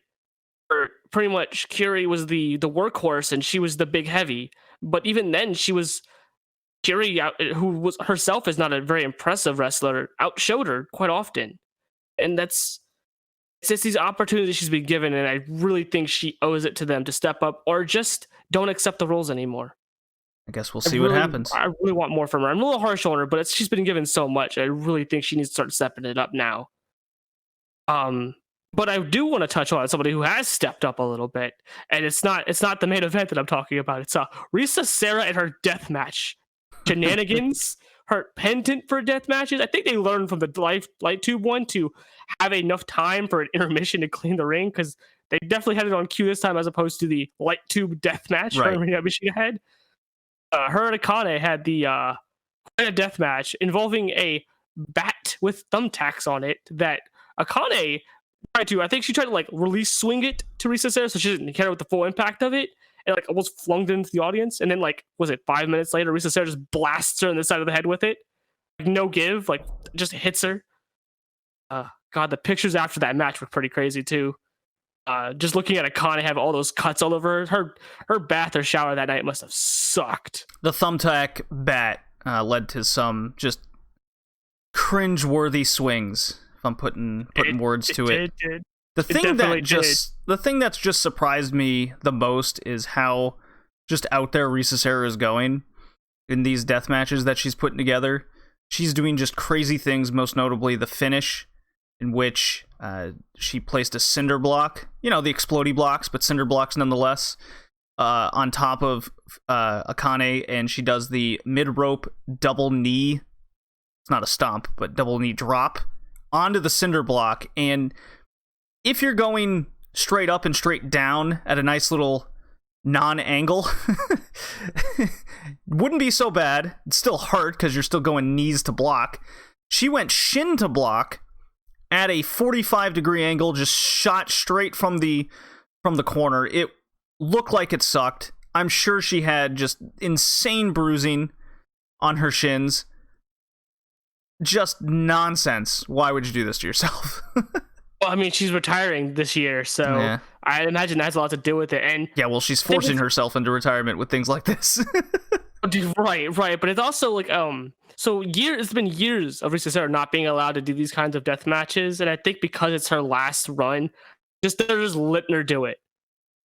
Letting her get it out of her system, letting her finally do it after all these years. I feel like they owe her. They feel like they probably owe her to at least give her what she wants before she goes. Before we get to like the end of the main event, I think I have a bit of a speculation on why they're going to give her so much, because I think she's going to do a pretty big thing. But before that, I think we should at least talk about Seriano versus Suzu Suzuki, a match that I know I'm very high on. I loved that match, and I guess since we're going into it, I think this match lived up to what I wanted it to be. I had high expectations, and I feel like they met and slightly exceeded those expectations. I think Seriano is a great worker. I don't think she gets enough attention or appreciation for that. Everyone just kind of looks at how hot she is and how good of a worker she is. And Suzu stepping up once again. It can't be understated. 18 years old, stepping up to a main event level to make this match big. She debuted a new move, a standing Spanish fly that I think we all popped for. And just her back and forth with Seriano. Ano going for her little finisher that she did to beat Tsukasa, and just rolling through it, kind of going through the motion of rolling through it. It made it look effortless, something that I imagine was very difficult given the position she was in. Just rolling through it and sort of getting a sort of slight roll-up pin there. And this match was great. I don't know if you're as high on it, but I'm at 4 3/4 with how I love this match. It's a very high rating. If I'm going on I said I've made this preference that I'm going to claim matches are spreadsheet worthy, and coming over from the Patreon with I dub it the Niagara scale, the no star rating 1, 2, and 3 star. This is a highly recommend essential Ice Ribbon viewed match. Gets the full 3 out of 3 stars. I vastly enjoyed it. It was way better than the main event from last year. Oh, definitely. Not as good as the Tsukasa Maya match. Or wait, what was Maya's 2018? That's when that is when she won. That is Tsukasa Maya. Yeah. Don't think it's as good as that one. No. That was a 5-star match, and I think the Maya Suzu match is the only 5-star match Suzu's had so far. So, go ahead. This was, I believe, the best singles match I've seen Seriano in. This is what I want to see more out of her. I keep being told that Seriano is an amazing talent, but Or by me at least. I keep telling you she's amazing. No, you're not the only one. I've had messages and people in the past tell me, she's one of these standout freelancers, and she definitely suffers from that freelance label where she's not locked down to a promotion. She's always in these kind of nothing feuds, and she'll lose main events in Oz Academy, for example. Just haven't gotten to see enough of her skill, and this little back-end Ice Ribbon run has really... I saw her bit in DDT against Saki Akai. That was a start. And then this back-end Ice Ribbon run has got me on the Saori Anou train. I like her ring work. She's very bendy, very unique. Oh, very bendy. And now with DDT announcing that she is going to be teaming with fucking Miyako Matsumoto, of all people, against Maya and Saki Akai, that's very interesting. I hope Saori Anou sticks around in Ice Ribbon going forward, and she can provide more high-end matches like this. I was very impressed. Right. It was a good match. It was a very good match. And then the post-match, sort of, Tsukasa comes out and lays down the challenge. And so I have a thought with this. And I think me and someone in our Discord, Omega, kind of had a slight disagreement on whether or not Tsukasa should beat Suzu. I think they could go either way, which is probably what makes this match even more interesting, is the fact that I could see them going, the Suzu beats her and gets her big landmark win.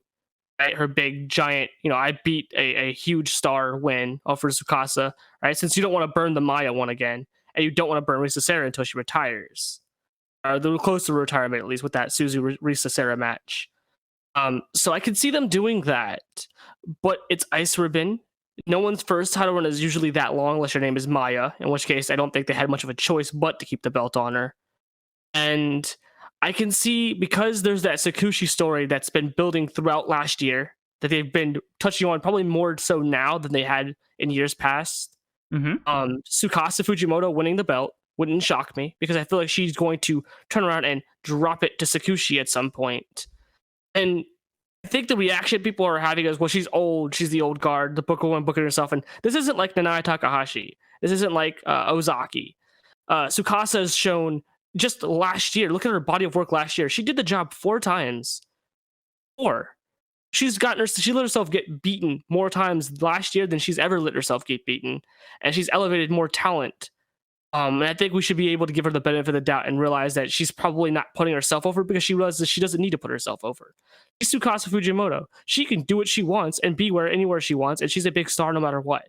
So she's trying to put other people over. And I think this is to put Sakushi over, since she's been so long out of the giant main event picture holding the major belt.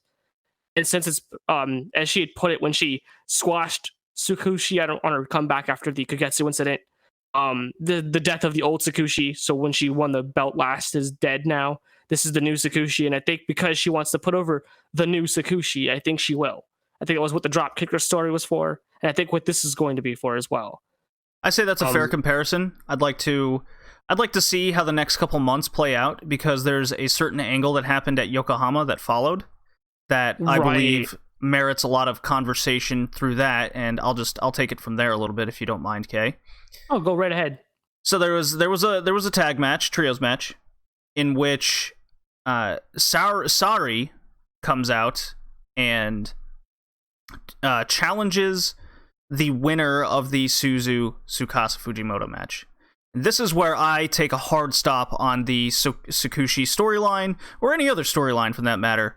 You can throw Risa Sera in there, however you want to phrase it, or fantasy book.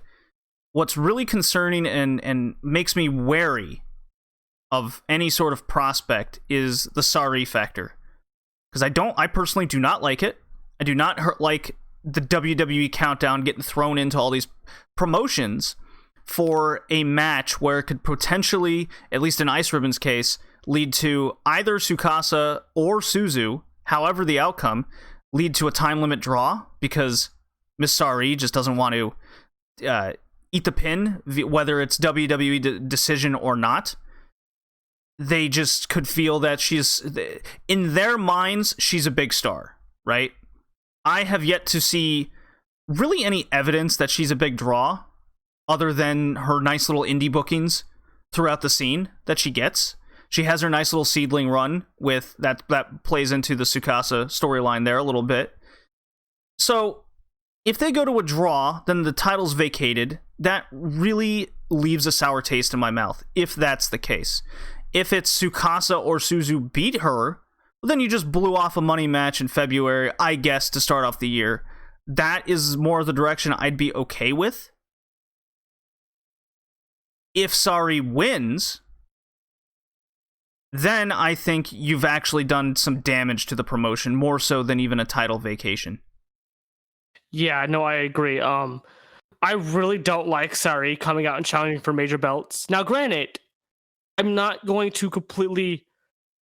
Because Yoshiko was able to pin her for a big title match, it leaves me to at least hope that they could do the same with at least Tsukasa, right? But I don't like Sari even showing up in major promotions challenging for anything. Well, I think that's the other thing. Do they want this Sari match so much so that the sour taste will then leave? Well, did they just take the belt off Suzu just so they could have someone in a title match to beat Sari? That's not how I would look at it, because I'm seeing the bigger story with Tsukushi, and I think the Sari thing might just be a big money match that they'll do with Tsukasa. I don't know how much money this draws, though. It also would be a rubber match between the two. They're 1-for-1. You know, Tsukasa pinned her on the big Buntai show in 2019, and Sari pinned her on the small little Indie Diana bullshit show. So, I'm going to just flat out say I hate Sari being in the scene right now. Full stop. I think anything she's in kills my entertainment because she's not going to be pinned. She's going to be booked strong. And she was booked strong throughout 2019, as she should have been. She was the hot product at the time, right? She was pinning people. She beat Mako. She beat Chihiro. You know, she did all of these really big things, and I understood why she was being booked the way she is. However, she's not done anything like that since, and it leaves this disgusting, bitter taste in my mouth whenever I see her even time trial with someone like Takase, who I think should just beat her. Because what is Sari getting when she leaves? Anything she's done here doesn't even matter. It's like she's on a small vacation run, and I hate it. I really wish she would just sit at home and collect her WWE paycheck. Like, I don't like her being in the scene. The small vacation run is a good way to describe it. I would agree with that. I'm willing to see this play out. I'm just extremely wary on what exactly is going to happen and how I will feel about it in that moment. In this moment, recording this podcast right now, I am not thrilled. I am not. Nor am I. I am not a Sari fan. I don't see what the big deal is about her. I know she's got some size. She's got some suplexes in there. Sure, I guess she's got a good forearm that stiffs the shit out of you. Great. I think Takase's still better, but that's my opinion. Takase is better right now, especially because Sari half-asses it now, it seems. I think it's it should tell you something. When they made the Yoshiko title announcement, what did we do? We groaned. Oh God, great, right? This same case here.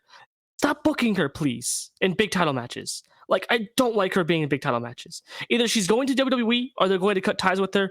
I don't care, but I don't want her in major title matches because it always gives me a pause. You know what it might be? Great.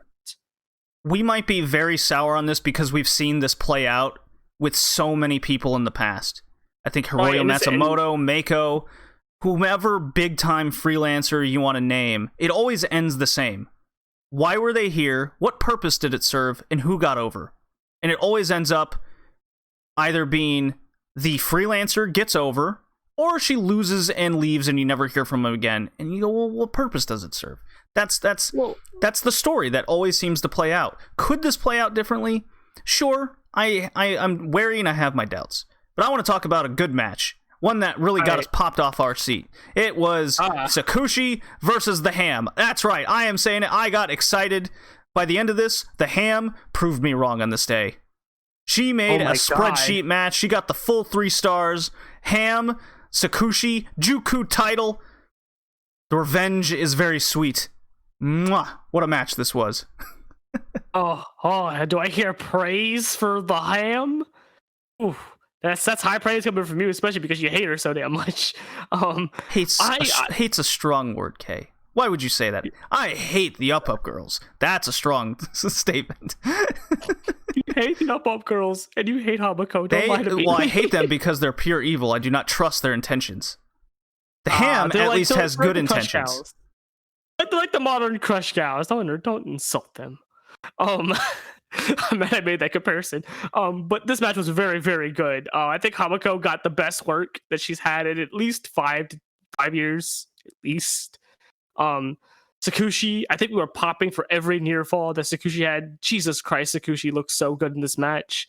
I feel like Sakushi being such a high level helped elevate Hamako to at least not suck at spots where when it started falling apart. I think it was Sakushi who guided it back.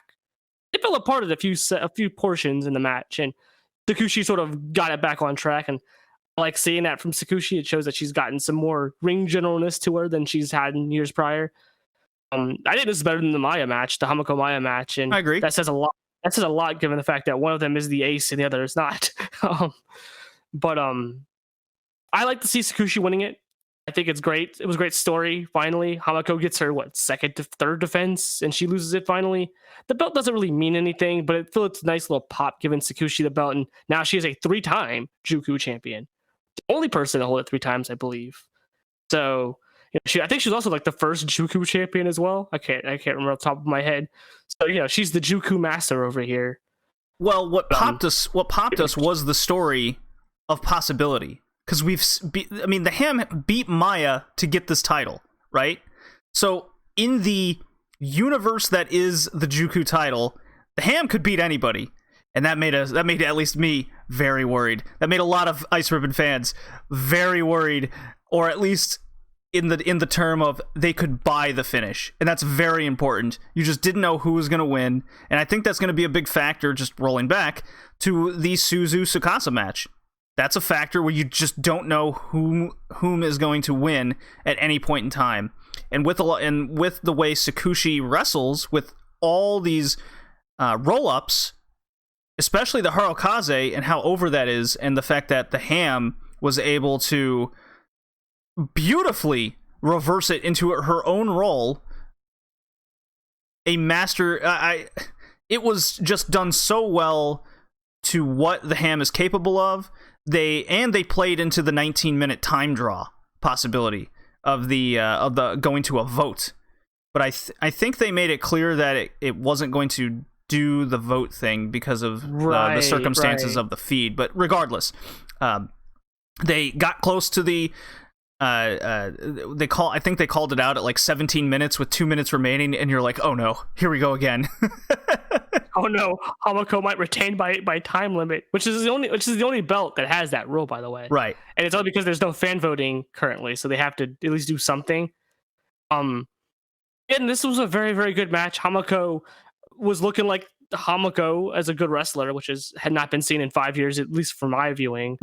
And the fact that I think Hamako got everything she could out of herself to put all of her big match energy into that match, and it showed. It was a very good match, and I think this is also the stepping stone for Sakushi, because I think 2021 is the year of Sakushi. She's going to win this. She's going to win the Cross Infinity belt, and I think she's going to headline Ribbon Mania next year.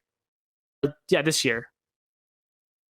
I think Sakushi's performance in this match alone was better than Suzu and Sauriano.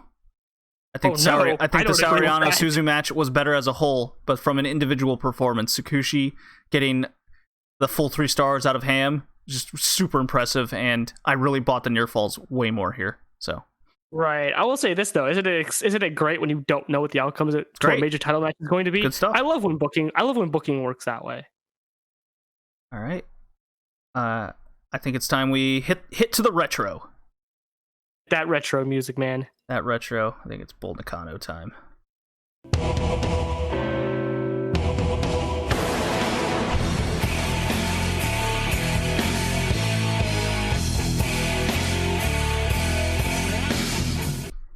All Japan Women's Classics from Purosu Dream and Samurai TV, and that archive. If you can get your hands on that, I highly recommend it. It is episode 36. We are finishing 1989 on this day. And because of this, I went down a well, and I found important matches that didn't make the classics, along with kind of filling gaps that the classics has missed over our little era. and going through, making the Daily Motion page at Red Leaf Retrocast to kind of fill in these gaps for people and kind of making a chronology of all these classics, I think is very important to preserving at least this point in history, and just kind of showing a lot of my favorite matches as well that I've watched on this journey. So I went down the Mimi Higawari train, specifically her All Pacific run. Because what's happening, Kay, is I'm making this Daily Motion page. I'm looking over all my past notes, see like what I marked as a great match, something worth watching, something important that's worth watching, and Mimi Higawari was one of those people. And we spoke. I mentioned her about in the Tokyo Joshi Pro in the Rika Tatsumi match, her gear, her style outside the funky weaponness that she does, the Shiro Koshinakas of the world. Mimi Higawari was like she was the number one that wasn't the true main event. You know, she wasn't Jaguar Yokota, she wasn't Jackie Sato, she wasn't Devil Masami. She was that stepping stone to the main event. She was the number two, if you will. And her All Pacific run, along with her feud with Judy Martin, yes, the glamour girl herself, was some excellent stuff. Mimi Higawari, she is kind of the original Snow Princess, if I'm going to put a phrase on it. Right. Well, she had the white cape and the crown, and she looked very, very good. And you could tell why she was popular just from her look alone, let alone her wrestling ability. She brought something so different to the table at the time in the early 80s. And she had the model look. You could say she was the first model wrestler. I think Beauty Pier predates her, and they were very much pushed as models as well. They were, yes. In terms of the 80s era. 80s era? I'm separating the 70s from the 80s, if that isn't clear. Okay. Well, I guess for the first of the 80s, that would cut, but I want to say Devil Masami was also pushed very model-like, too. She was a heel, though. Yeah, but they still played off of her good looks. I don't think that ever stopped them from doing it.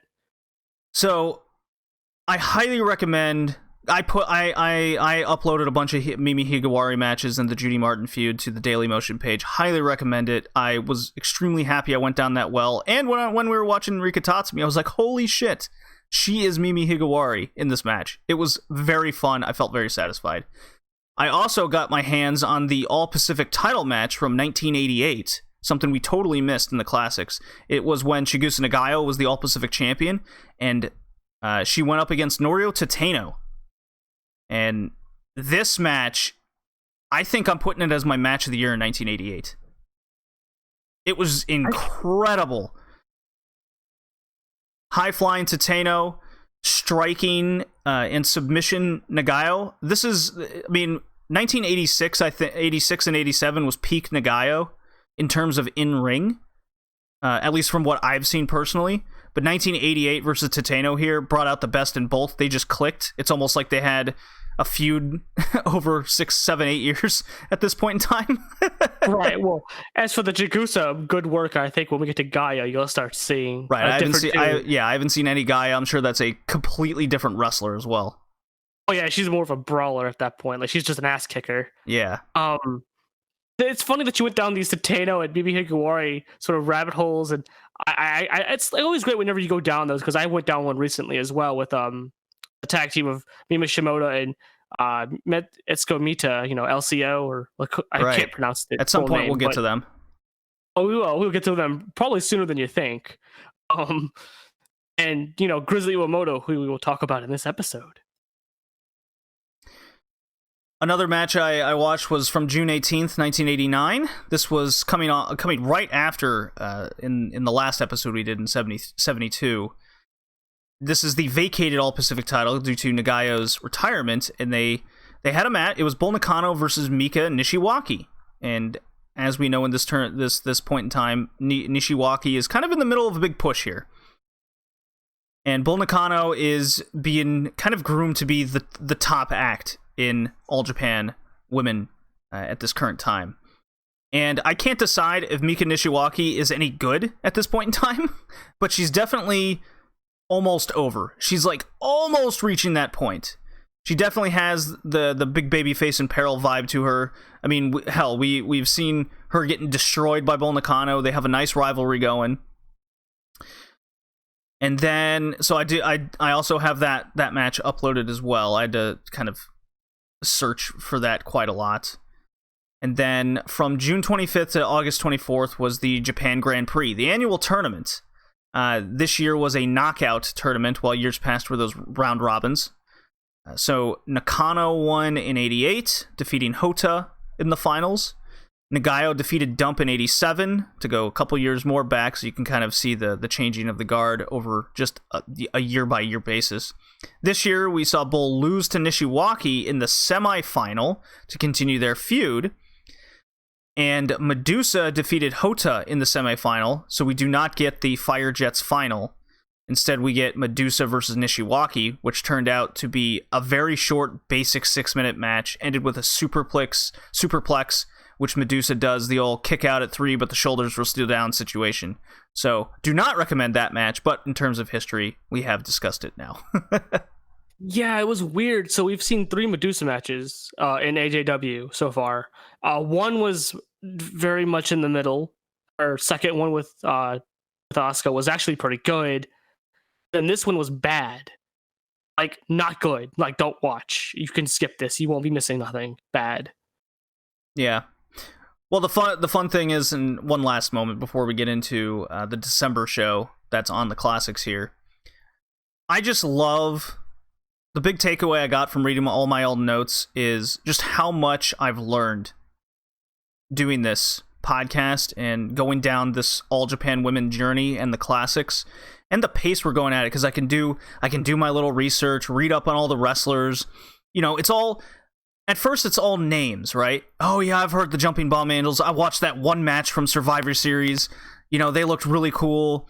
I know the Crush Gals. I know these names. But going down all this chronologically, I've discovered the importance and how awesome Devil Masami is, how just amazing Jaguar Yokota was in the ring, even all the mid-card wrestlers, right? The Yumi Ogres of the world, the Canadian Typhoons, right? Calgary Typhoons, Canadian. The Calgary Typhoons as a tag team, realizing that the Jumping Bomb Angels only won one tag title in their entire span in All Japan Women, and it was only for like 70 days. They didn't even have it that long. No, they didn't. It was weird. You would think they would have had it more. Learning about Mimi Higawara and what she paved in her role, how the All Pacific title seems to be ignored even in All Japan's history, being the number 2 title. It's almost like it's kind of the 3rd title after the tag titles. I think you could say that. Yeah, it's very different. I think people look at Stardom because then Stardom based some of its stuff off of AJW, but they book their white belt very differently. Almost like they make it a more important championship than it seemed like the All Pacific belt ever felt like for most of the 80s at least. Yeah. I also would like to say that I've learned quite a lot going through some of this. I like to do research here and there and have done so on my own podcast. And I've seen a lot of names and I just don't put names to faces all the time. And sometimes you just don't get a chance to see everything. And some of the stuff that I've been seeing and doing this show with you, and it's caused me to dive into other aspects of maybe a little bit ahead of where we are now, but finding people like Tyson Kimura and, Yasha Kurenai, who we'll get to at some point, and really kind of falling in love with some of these wrestlers that they're just mid-carders, but just really liking what they do. I didn't realize how much Yumi Ogura had a role with Bull Nakano, and we'll get to Yumi Ogura here. In fact, let's just dive in. I'm tired of gushing. All matches are from All Japan Women at Korakuen Hall, December 9th, 1989. New Blood Tournament Semifinal 1 and 2. We got Erika Yoshinaga versus Michiko Nagashima. Then we have Karu Ito against Tomoko Watanabe. Now, Tomoko Watanabe is a name to pay attention to. She becomes Zap. And she also still wrestles even now. Her and Karu Ito. Yeah. So both matches end after a couple horrible looking drop kicks, scoop slam pin. These were rough and short. The New Blood Tournament Very final. bad. Yeah, very bad. Kaoru Ito versus Erika Yoshinaga. More really funny dropkick sells by Eriko. Miyako Matsumoto-like, if I'm to put a name comparison to it. Basically the worst you've ever seen. Ito wins after this horrible slow match. Yeah, like go looking through the history, they were pretty high on Ito for whatever reason. She never came off like a star, even with her Peter Pan gear. We'll see later. Yeah. It's very weird that she would be pushed the way she was because she didn't look very impressive in this match either. Yeah. Yumi Ogura retirement exhibition match. It is against Bull Nakano. And when this happened, I'm like, wait, why is it Bull Nakano? And then it all kind of wrapped together. Wait, they've like always fought each other. Bull Nakano in every tag match was always against Yumi Ogura and pick your tag partner, right? Whether it was the Calgary Typhoons, when that happened, Bull Nakano straight and center. Even when, remember that famous double ring match where it was Bull and Yumi Ogura, and Bull's killing her, and then Yumi Ogura busts her open. Meanwhile, in the other ring, it's the JBA going at it, one-on-one.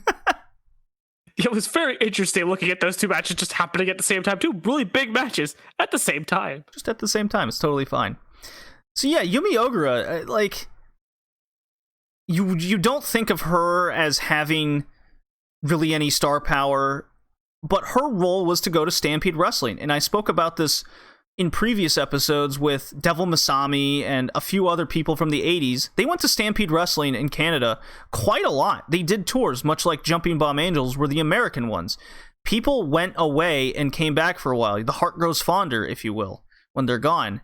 Yumi Ogura was part of the tag team that went to Canada and wrestled during the 80s when the scene was much bigger there, because the territories were much bigger.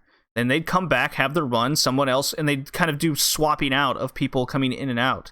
Keep your talent fresh, so the Crush Gals could come and beat you, and then you go away again. Right. It was actually kind of interesting how great they were booking things now, and how bad that falls apart in years going forward. Yeah.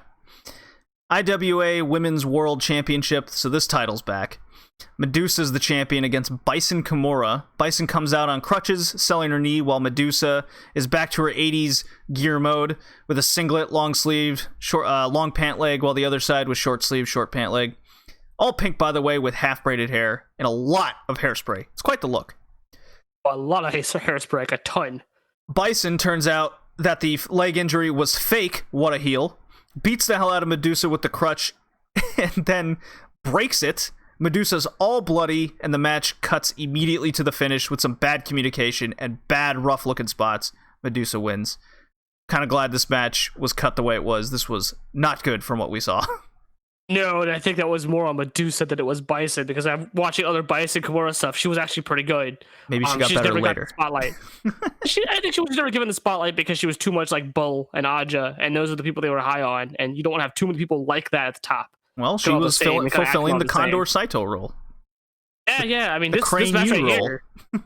This match right here was kind of what got me going down a Bison Kimura rabbit hole. It's like just she was sort of whacking her with the crutch and just brutal. I was like, oh, I like this. Like, I kind of watched a few of her matches before with her tag team with Aja Kong, but her singles matches weren't half bad. She was actually a pretty good worker. AJW Championship here, your junior title. Manami Toyota is the champion. Perhaps we've heard of her. Versus Toshio Yamada. I think these two will meet again after this match. Bold statement, maybe. These two have a rivalry. I think these two have a really heated rivalry. I could be mistaken. Maybe. Probably the best AJW title match we've ever seen to date, and by a long shot, I might add. Because they usually go like 6 minutes. It's all drop kicks and clotheslines and nothing else, and some scoop slams and shoot pins. We've reached the next level here. It starts with Toyota jumping Yamada before the bell. Ref Daichi pulls her off. Yes, that same guy. Then Yamada rushes back, swings her jacket wildly at her because she wasn't even able to take it off. Ref tries to pull them apart again, but then he just like, fuck it, ring the bell. They have real good basics type match here, highlighted early with Toyota wildly missing a corner lariat, and then she just flies over the top rope to the floor. Manami Toyota, crash and burn style, seen here in 1989. They end up going to a time limit draw, and thus starting their rivalry of not being able to defeat one another. Here we go. Get into it. This actually isn't even the start of the rivalry. It starts with their tag team stuff, actually, that we didn't get to see at the classics. Cut most of it out. The Tokyo Sweethearts and Yamada's, I forget who she teamed with. We saw some tag matches from them. Yeah, but we didn't see all of them, I don't think. Well, they're still in the opening act role. Right. The weird thing with Yamada and Toyota was it's always been stated that those two had perfect chemistry with each other, as we saw in this match, and as we will see going forward. But early on, they were not a team; they were rivals, and everyone, I think, in hindsight, wishes they were a team because they would have been probably almost the next Crush Gals in terms of their popularity and in-ring abilities. Would have probably elevated them. They could have done that with them, but AJW being AJW was like, oh hey, but Toyota and this other girl look like JBA, so we'll just put them together. Short-sighted if you ask me, but this match was fantastic. Probably my favorite rivalry, and seeing the beginnings of it and going forward, watching the rest of it in sort of chronological order is going to be great. I love this rivalry. Yeah, one thing I pride myself on and something I really enjoy is going through things chronologically, get all the context, get all the build. The best example is the Dump Matsumoto Chigusa Nagayo rivalry that stemmed across 2 hair matches in multiple years. It was very, very fun. So yes, looking forward a lot to Manami Toyota and Toshio Yamada, especially for me watching it for the first time in context and not just going straight to some hair versus hair match that they have. Oh, well, I've watched a lot of their other matches. I just haven't watched it in chronological order. I've seen all of their rivalry matches. Well, I know there's more tag matches we didn't see, but I love this rivalry. It's great. 3 WA tag titles on the line in our main event here. It's the Fire Jets. They are the champions. They're taking on Aja Kong and Grizzly Iwamoto. Jungle Jack is the name? Nope, not Jungle Jack. Jungle Jack is Aja and Bison. Okay, I stand corrected. This is just the alliance, the hated alliance thing, or whatever the translation for Atrocious Alliance or whatever. Atrocious Alliance, yeah. This is just the group itself. It's not Jungle Jack. Dome or whatever Bull Nakano's name is for it.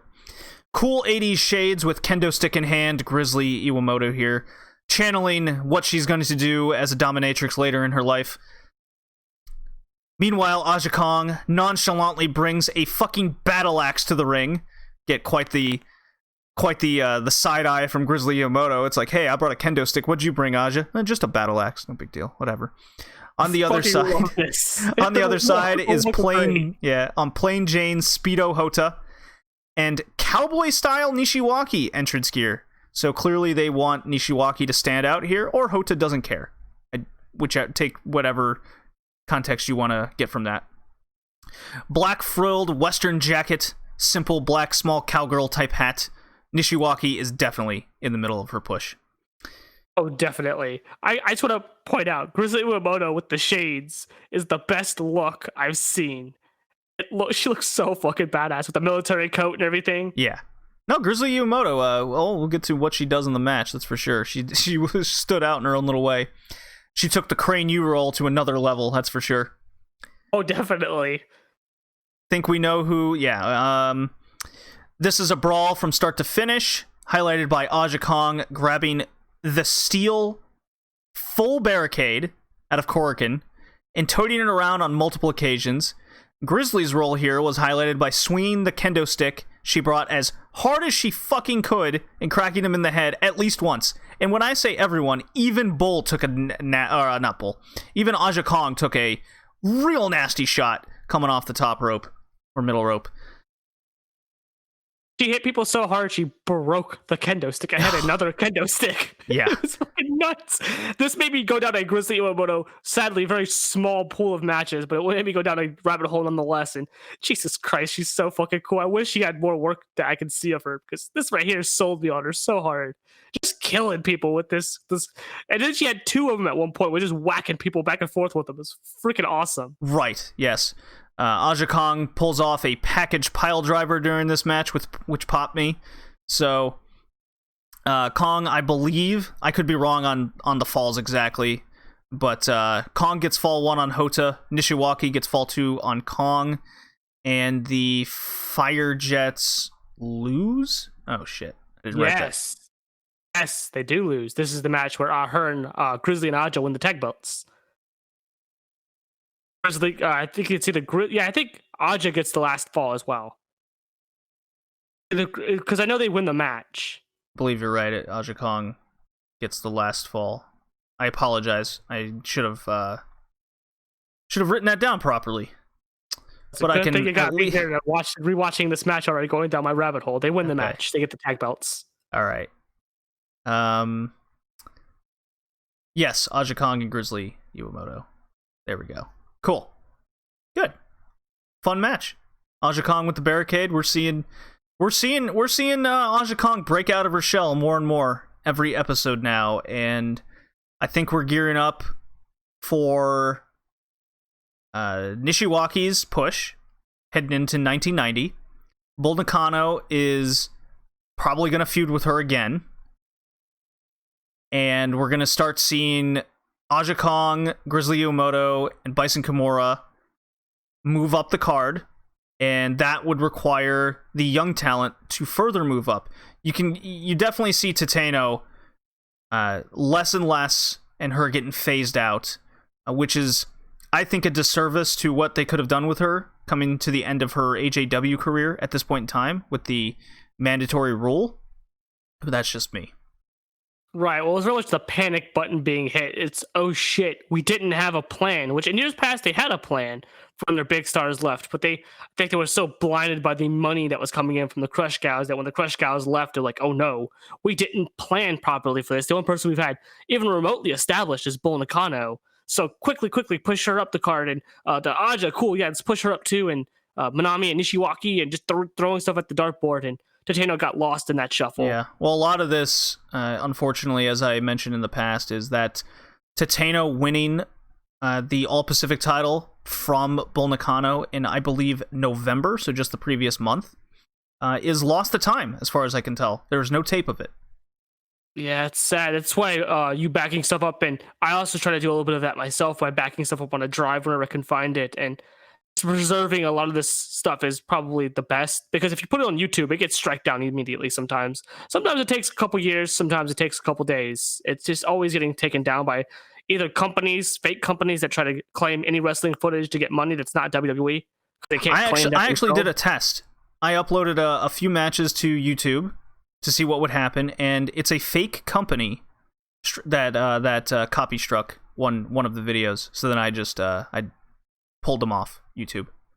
Yeah, you told me that, and I went and looked, and apparently this is a very normal thing that a fake company, like, there's like 3 of them, try to strike any wrestling footage that's not tied to a major company, because they can't obviously grab WWE stuff because WWE owns it. There's no way they can claim that.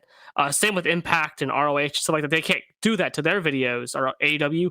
So anything they can find, they'll try to strike to get some extra ad revenue off of you, or to do whatever they want, because, you know, dickheads are dickheads on YouTube, I guess.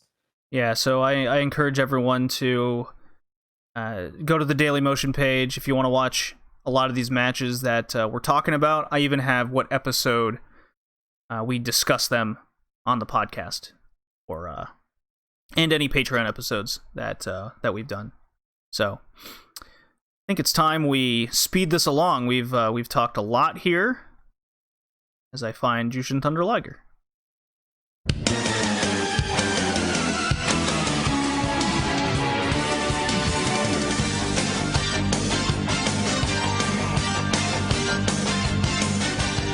We move on to New Japan through the 90s. The other notable match I watched for fun was All Japan Pro Wrestling, April 16th from Budokan. There were 2 matches on the show. This is the Champion Carnival Final show. Jun Akiyama, Kenta Kobashi, Mitsuharu Misawa taking on the team of Omori, Stan Hansen, and Giant Baba. Ooh, Giant Baba looked rough in this. That's the first thing that came to mind. Oh yeah, Baba is in rough shape, both physically and in appearance mentally. Luckily, and with respect, they do keep him looking strong and safe throughout the match. He is a legend of legends, to say the least. Even towards the end, he does take his share of bumps, so he did sell for people as much as he possibly could in his his condition. Gets a little offense into tremendous crowd reactions. They just love seeing Baba. It's like seeing Stan Hansen, who was very over for somebody who I'd imagine was a heel the entire time. He was a heel for the majority of his run, absolutely. As for the others, Hansen is basically full-blown babyface here, which I did find funny. Kobashi chops are in full force here, which is really cool.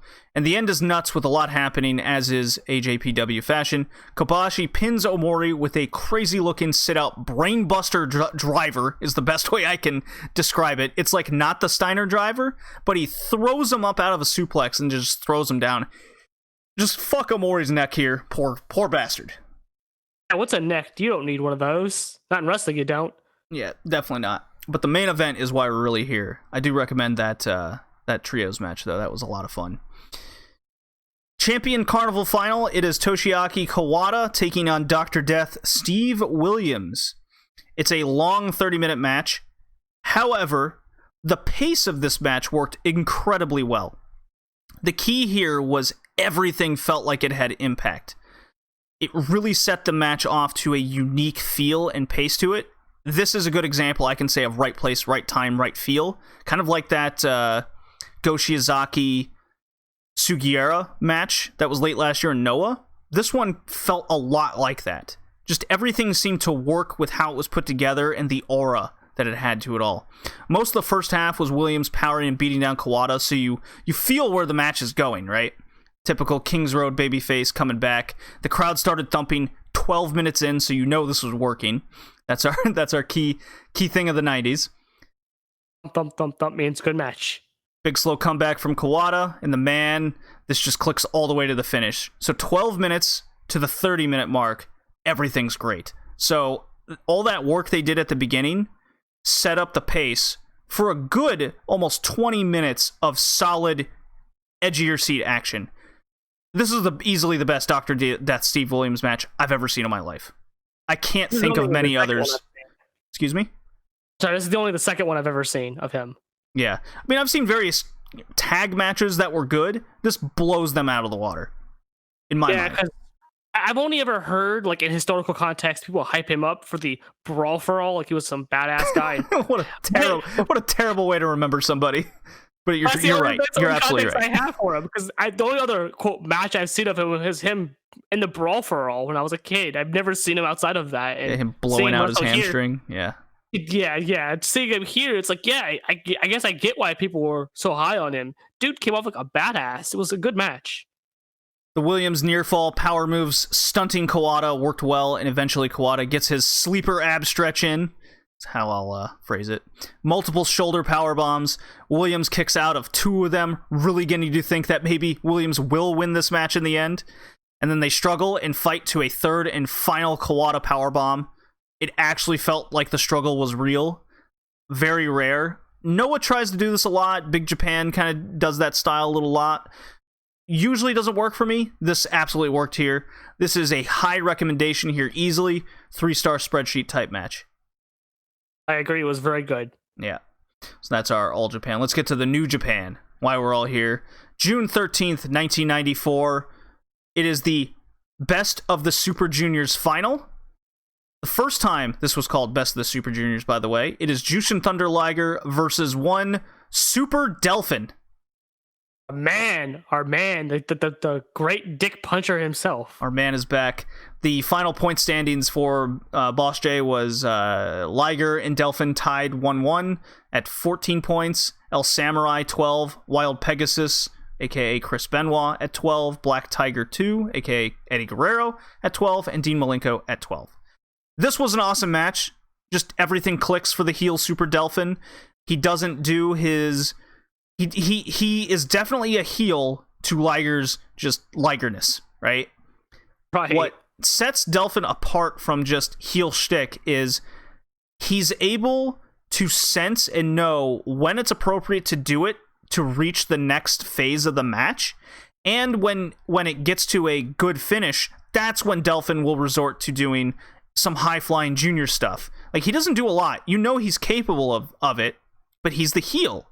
So I think this is what a big critique of, say, Will Ospreay is a lot of the time, or any high-flying, for that matter, in modern-day wrestling, where we spoke about this earlier with El Phantasmo Hiromu, where we noticed El Phantasmo is indeed channeling kind of a Super Delphin-esque heel shtick, but he just goes to the athleticism and high flying just too much. So then when he does the heel shtick, it just comes off as awkward and kills the pace of the match. Don't get that here with Super Delphin versus Liger. This was just a super fun match, and it was so fun and so just nice to know who the crowd is rooting for. Like, Liger's over as hell, and they just wanted an upset, right? Didn't get it on this day. Yeah, Delphin was getting cheers as well. Like you said, I think they wanted an upset. They wanted to see Liger get beat by Delphin, who, for his credit, was very charismatic despite being the heel. He was very much like the you hate him, but you can't help but like him heel. I do like the one spot where he tries to go for the back heel dick kick, and Liger just blocks it. It was great. I think at least I popped for that. Like, he went for the dick kick and it didn't work. Right, and Liger just goes, "You motherfucker," and fucking does his wheel kick to his ass, and just flies outside. We're like, oh my god, we popped so hard. It is just a good babyface heel dynamic, and it was so much fun to watch that we went into the Michinoku Pro train. We found an old Super Delphin Great Sasuke match, and saw like young Taka Michinoku on the outside, Sato aka Dick Togo in the back. So yeah, Delphin is definitely one of our favorite wrestlers to watch right now. That's, I think, going down the Michinoku Pro Super Delphin train is a great well that we could go down at any point in time. That's super fun. Well, let's move on. So the crazy part is Delphin is supposed to be teaming with Maki Ito here in the near future. I love it. Wrestling Dontaku is where we have our last couple matches here. Now, you didn't watch these, Kay, because I felt like maybe you're not going to like these, and I don't think they would be your style. So it's a good call. I will just fill you in. So it's Tatsumi Fujinami defending the title he wrongfully won against Shinya Hashimoto. If you remember our conversation, we're like, why did he win and stunt Shinya's growth? Well, I will eat my words. There was a purpose to it all. Okay? All right. Because it's Hashimoto, not against a Haas, and it's Fujinami. They naturally immediately hit the mat. Okay? So I went, oh no, here we go. But then they get up relatively quick. And Hashimoto does a killer arm breaker and kicks the shit out of Fujinami the Dragon to set the tone. That is what my notes say. I'm like, okay, we're going to go a while here. Then the unthinkable happens. Hashimoto high kicks Fujimoto to the head twice and the chest, and then another high head kick. Fujinami drops to the mat. Great selling. The crowd audibly gasps. There's a pause. Hashimoto then lifts him up, hits the DDT, and pins his old ass in minutes. Just a few minutes. This was awesome new champion. This is the shit they needed to be doing for a long time. They finally pulled the trigger in 1994 here. Shinya Hashimoto is over. I don't know what they do with Fujinami now. I don't know what his role is going to be. We're going to find out. I like not doing a crazy amount of deep research to prevent spoiling myself on this little journey here. But man, this got over with me hard. I absolutely adored this. It sounds like a much better match than I would have thought it would be, but yeah, I guess it sounds like the payoff was there eventually. Yes. What didn't have a payoff, but was still a good match, and you're going to hear me out here, was Inoki Final Countdown match, main event Fukuoka here. Antonio Inoki versus Great Muta. A dream match, if you will, situation. The Great Muta meets Inoki midway along the ramp, the long ramp, and they both disrobe to the crowd, gasping again. Ooh. Creates an awesome visual on this long-ass ramp. The lights are just... The spotlights are on them. It's got a good visual to it all. It's very nice. Muta then backs up. You kind of think, he's going to back down from good old Inoki here, right? Inoki's big time man, right? Well, in fact, he holds the ropes open for the dude, and it gets a big wall from the crowd. So good character work. Bell rings, Muta rolls and snakes backwards, blows the red mists. Fucking love Muta. And as if the match wasn't weird enough and how it begins, They do some slow 80s style mat work. Muta's upset, goes to the outside looking for weapons, comes back with nothing, goes to the giant rope loose. So ringside, there's this like wild rope ladder, okay, along a big scaffolding, and Muta's like obsessed with this thing. I don't get it. He even goes as far to climb a couple pegs and kicks wildly. No idea what to make of this match. It's very strange.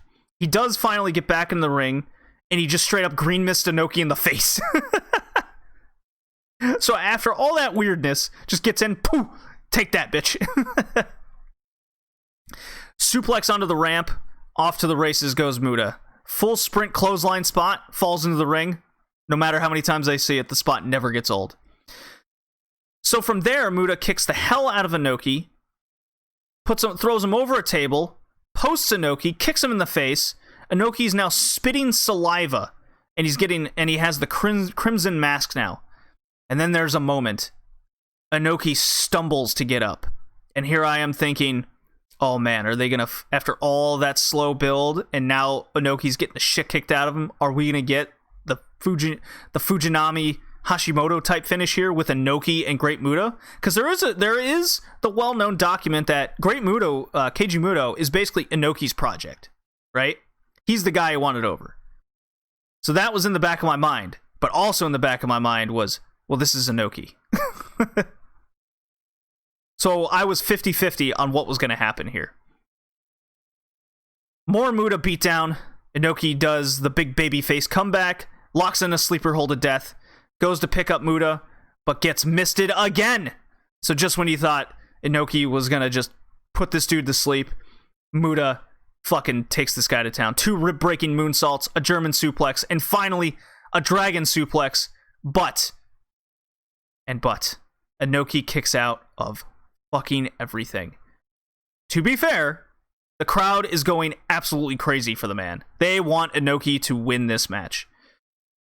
Because Great Muta's the heel. Muta goes for his handspring elbow spot. Inoki moves back a step and then catches Muta in the sleeper hold and immediately pins his ass. I have 2 thoughts about this. One is, yes, this is weird. It's fascinating. And by the end of it, it was a very good match. Okay? I'm being fair. All right.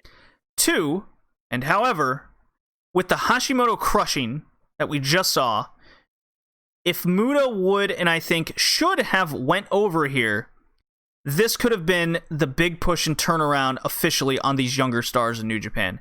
Especially so coming only 2 weeks after the Super J Cup, which got incredibly over. Was beating Muta here worth it? I just don't see it. Obviously, I think the history books point to this didn't matter much in the end. But I think it would have made Muta an even bigger star by getting Inoki, who's on his way out, by the way, anyways. Is he ever really on his way out at this point? That's a problem in itself. But you know what I mean? Like, if you're going out, put over your protege. I just don't... I mean, that seems 101, right? Oh, definitely. It's part of the reason why I'm having a hard time watching some of these is because I'm seeing what's being described to me and what I can see now visually as the old guard not doing the job. And then when they do the job, it's almost like it didn't even matter because then a couple shows later, they undo it. Well, they definitely fixed a lot with me with the Fujinami Hashimoto thing, because that was awesome. I think that did accomplish what it wanted to. I just don't know what the Inoki Muta match accomplished other than being a dream match situation. Right. Well, I think maybe that's all they needed to do. They wanted Inoki to win a whole bunch, right? And Muta was the heel, right? So I imagine they were booing him a lot, right? How do you get... They were... I wouldn't say they were booing Great Muta, because he's such a cool, unique character to it all, and the way he moves is strange. They were definitely cheering for Inoki. There's no doubt. Right, and I think you could have still had Inoki lose, and you could have probably gotten a big upset, and the fans would have been even more behind Muta. Oh my god, he beat Inoki. Ooh, how could he beat the great Inoki? Instead, you get Inoki just being Hulk Hogan. Don't do the job, brother. It's very tough to criticize something like this, I believe, in this instance, because it's very tough because we weren't there. We're not the Japanese fans. We're not the ones paying the ticket. I think in terms of what we can deduce, I think it's fair, but to truly critique what Inoki's kind of going out situation is, that's more tough than, say, Hulk Hogan and WCW in the late 90s, which, fuck it, let's get into it, because this is a different animal, I think, altogether. Because at the end of the day, New Japan was still drawing money, and in a way they were still putting guys over, right? So let's get into WCW, something where nobody's getting over.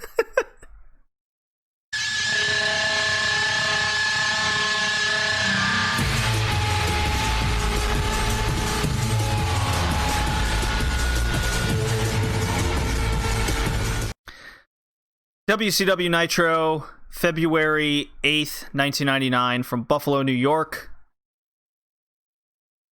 On Raw, they had a gauntlet match in which every match ended in DQ. So, not much better. Gotcha. This episode, this Monday Night War episode, turns out that WCW was actually better than Raw, if you can believe that. Very different reasons, might I add. Very different reasons, but nonetheless. We begin with a recap of the Hogan and Chuck Zito thing, that they're going to beat up David Flair, and then commentary tells us, it didn't actually happen, it was all mind games. Fuck off. Thanks for wasting your time last week with that segment with that very confusing segment where Hogan is mumbling and making really bad jokes, and apparently he said, was it a Ghibli Jew or something, and that got him some heat for best being not homophobic, racist or something, and they repeat the line anyways. Yeah, not enough heat to replay it on TNT, so you know. Recap of Thunder, because they just told us it doesn't matter. Then they recap of Thunder of Arn Anderson on the telephone asking David Flair, "Oh, weird, nothing happened." Great, good job, WCW. Then we get DDP protecting the Nitro Girls dancing from Scott Steiner. Oh, we get a good payoff for this, actually, at the end of the night. Protecting. He was creepily watching as they danced. Well, I mean, in the context of him kind of around a corner looking at him, it's like, did he just take notes from Scott Steiner? He's like, that looks like a good idea, brother. I'm gonna take those notes. I'm not gonna be as aggressive as you, but I'm gonna see from afar. I like to watch. There's a reason why I kind of think he was in the Scott Steiner role, but anyways, we'll get there. We cut to the back with Disco knocking on the door with Nash. What's the secret password? Goofball not giving a fuck. Outsiders have beaten up Arn Anderson for Disco Inferno. They gift Arn to him, door closes, and the camera walks away slowly to the door and cut. Very weird. Why are they putting so much emphasis on Disco fucking Inferno? I don't get that. It's because he's friends with the boys. Oh, that's right. I get you. Yes. And then we get the first-person camera view playing billiards at a bar. It is a POV straight out of a fucking porno. A hot blonde girl walks up saying, "Those guys are so cool and you are so fine. Hey, I got a limo parked outside. Follow me." Who is this, you might ask? Who is this hot blonde, Kay? I believe you told me this is Trish Stratus? No, it is not that hot blonde. Well, they're getting mixed up. There's so many of them. It is in fact Tori Wilson. That's right, Tori Wilson. I think we're supposed to deduce it's Scott Steiner in this first-person view. What we're supposed to deduce, because we didn't get a payoff at the end. Spoiler, I guess. But Scott Steiner was on the show, so is this supposed to be myself hooking up with Tori Wilson?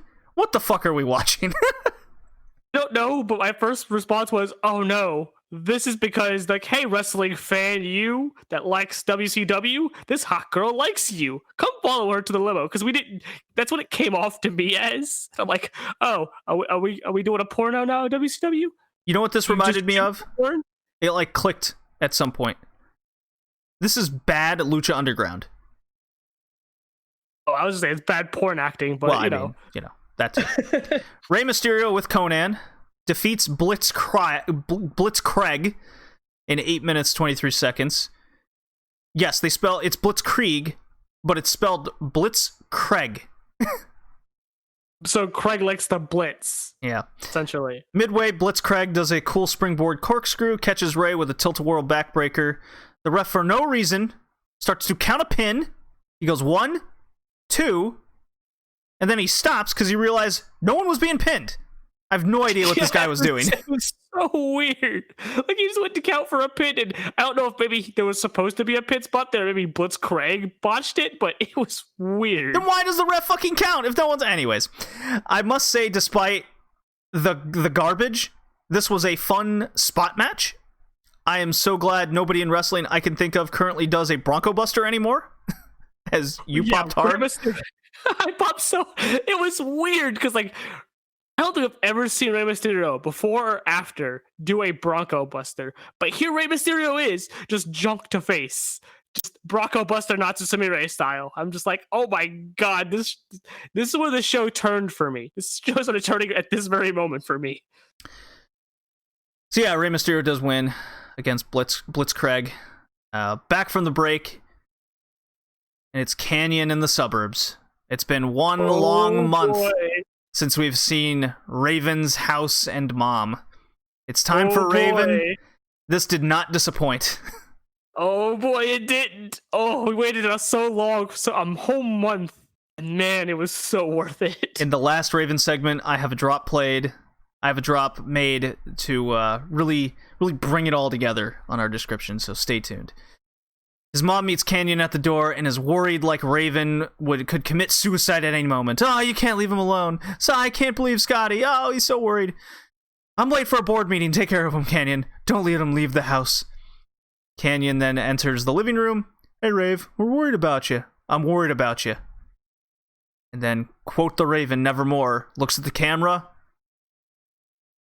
What a mark.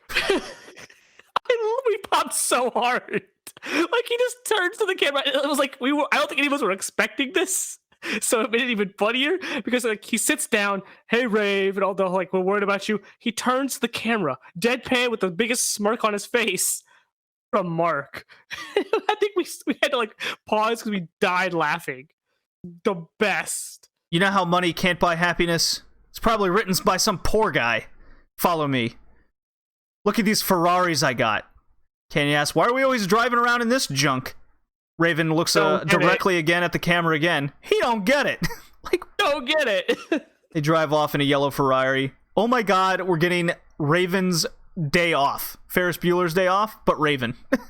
I loved this. It was so good. I think I could, like, this show, these Raven segments made this show the best Nitro I think I've ever watched. And I don't think they intended it for it to be like this, for us to view it like this. But god, it's so bad. It's hilarious. I mean, this was backstage video clip the show.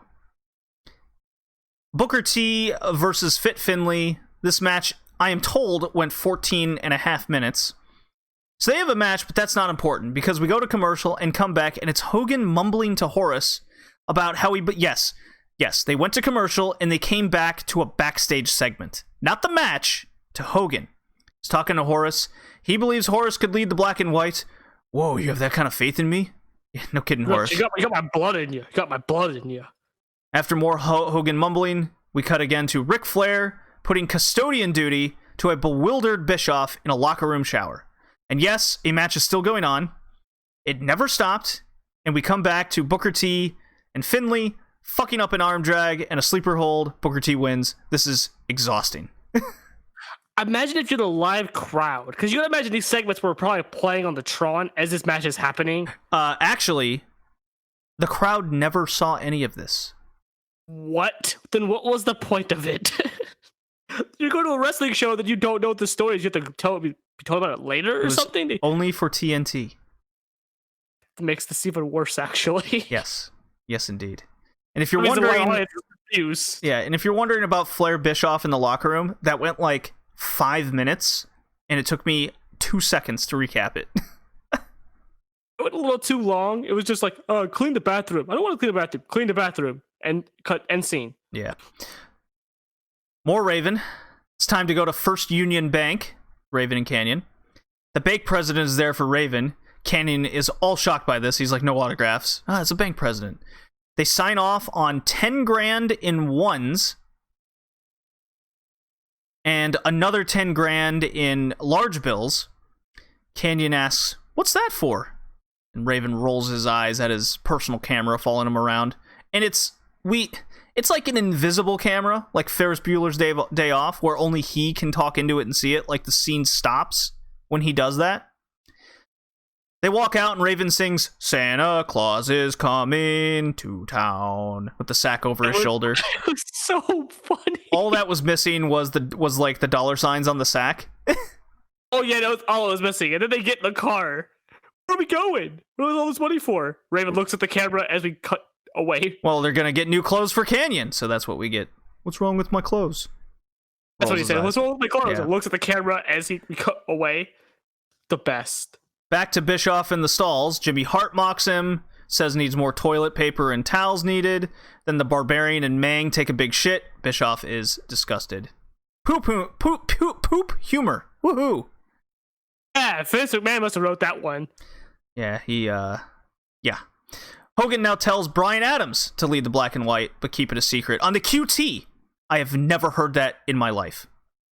Neither have I, and I think we had to look it up what the QT means. Well, I mean, we assumed because of context, but yeah, I have never, like, everyone says DL. Why is this the QT? Keep it quiet. Hulk Hogan's got to be hip and cool with the new kids, both slang and shit in the 90s. Mean Gene with Ric Flair in the ring. Flair gets all the pyro. All the pyro. Really makes Cody Rhodes and AEW jealous. Gene tries to talk twice, and still pyro and music going. It's hilarious. Shout out to the guy. Shout out to the hard cam guy. He's in a white Goldberg shirt, just absolutely marking the fuck out for every crazy word Flair says. Reminder: we are getting main event Mongo on Nitro tonight. White t-shirt guy still going crazy. Flair is out of his mind doing this promo. He strips Scott Hall of his U.S. title match that he won last week. Abuse of power, he admits. So that main event we watched last week, doesn't matter. Then calls out U.S. champion Bret Hart. Flair gives him the ultimatum to wrestle with the title on the line or leave the title. Of course, Bret is furious at this. Flair loses his mind, announcing Hart versus Hot Rod, Roddy Piper. Suck it. The show is utter nonsense. So recap. At Super Brawl, we were going to have Booker T versus Bret Hart, because Bret Hart took him out. That was then changed to Booker T not getting that, and getting a match with Disco instead. Then they had a number one contender match with Benoit and Hall, in which Hall won, now stripped, and now we're having a title match with Hart. You got all that? Yeah, we get Roddy and Bret Hart tonight. Yeah, okay. Then what's happening at Super Brawl? Yeah, no, it's all gone. We don't know. I guess we still only got one match announced for Super Brawl. Good job, WCW. Actually, we'll get there. Don't want to spoil all the announcements for Super Brawl in 1999. Oh, yeah, looking forward to that Super Brawl. First person mode is back in with the hot blonde. Not Tori Wilson's limo. Apparently, is just a limo. She won't bite much. Bites her bottom lip. We get a movie trailer that makes no sense, hyping up all the random teams we don't know that it may be or could be in the tag title tournament culminating at Super Brawl 9, including wildcard team Bryan Adams and Horace, and announcing other teams that aren't a tag team anymore. So, yeah. They're hyping up a tag tournament that they've seemed to still not give much of a fuck about, and seems to be kind of booked on the fly and not cared about, and had a human wall erected for the first one, making it seem like it was important. Now it just doesn't even matter. For tag belts, we haven't even physically seen in a long time. I believe we haven't seen them since Judy Bagwell, and that was many months ago. So we've not physically seen these belts. Nope. Expect new belts. New designs. Oh, at this point, yeah, maybe. Hogan does his shtick with Stevie Ray in the back, keep it on the QT. WCW World Tag Team Title Tournament Final Winners Bracket Match. Barry Windham and Kurt Hennig. They defeat Bryan Adams and Horace. 10 minutes, 30 seconds. It's the wildcard team versus the team that looks strong as of last week. But it's the double elimination, so they're not eliminated. or we don't know because we have no idea who's in it, what the bracket looks like, or how many times people have been eliminated, if they've been on other shows, and because they have been having matches on Saturday Night and Thunder, but we don't know. So who could possibly care about this? I love how commentary tried to describe the tournament to us, double elimination, and for a second there, I was like, wait, are they trying to do like fighting game tournament rules?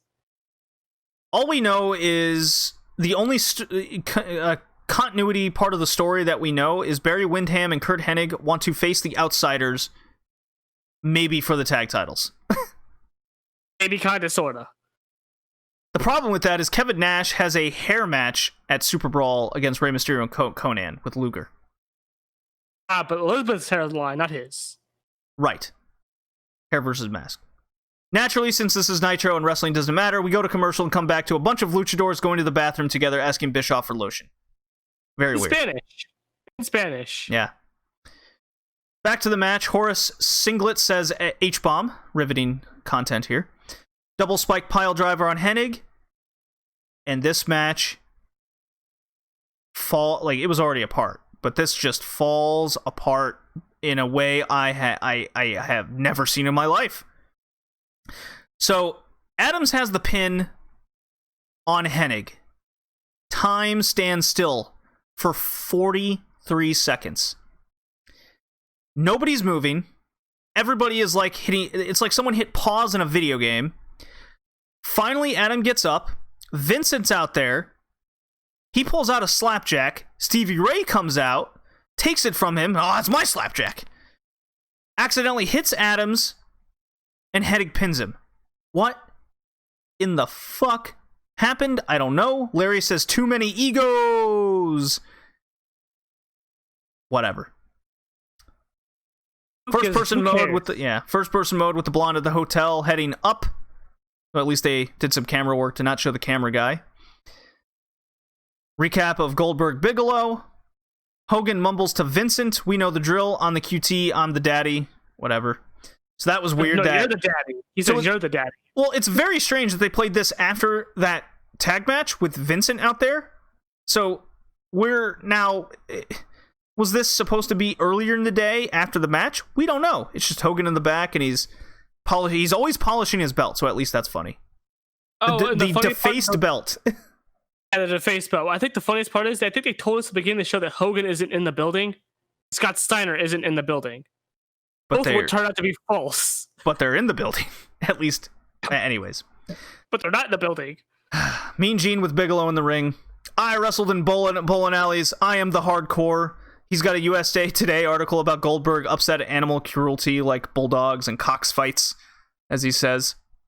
Mean Gene says, "Oh, you mean chickens?" Because you gotta make it clear. Yeah. No, he says cocks right after. I mean cocks. Cocks fighting. Yeah. We'll take this lightly. Wants everybody in WCW to adopt a pet. Well, I'll take his old lady with a leash and walk her once or twice. That was a good line. And true fact, Goldberg actually went to Congress and talked about animal cruelty. So that was a real thing. That's a very weird thing, but all right. Yeah, well, Goldberg was over. Goldberg out, brawls. This was fine. Get an ad for WCW Bruise Cruise. Selling an ad like the Nitro Girls would be hookers in it.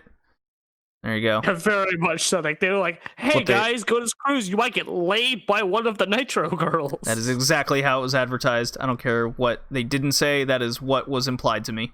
So we get DDP protecting Nitro Girls dancing, and then it cuts to backstage with DDP and some blonde yelling catchphrases at him horribly. And then DDP, I'm not even going to do it. It's like, "What you going to do, brother? Macho Man, woo." And then she yelled, and she goes, apparently she was like some pseudo celebrity, but we don't know who she is, so it tells you how celebrity she was. And the DDP goes, "Man, she might need some Valium." And then he does the Raven thing, looks at the camera. "I like it." She's crazy. Looks at the camera, but I like it. Yeah. Diamond Dallas Page defeats Kenny Chaos, 549. More importantly, though, back to Raven and Canyon. They're at the mall at Versace. What a maroon. It's Versace. Yeah. So they go into Versace and cue 90s techno music, and they go full into the Canyon doing the whole dressing room montage thing, where it's capped off with cutting too early with Canyon and his boxers, covering up like a shy girl. It's the best. Yeah. Like he covers his top and his mom like, oh no, don't look at me. It's the best. So then they leave, and then they cut to a bunch of places they went to, including the Gold Club. Now, that Gold Club. Do you need to be reminded what the Gold Club was, Kay, in 1999? Sure. Go ahead. Remind me. Okay. So the Gold Club was a famous club in Atlanta in which there was a huge scandal that broke out in which all of these professional athletes of the time got caught and had to go under oath and say that I believe, oh man, who was the celebrity? Who was the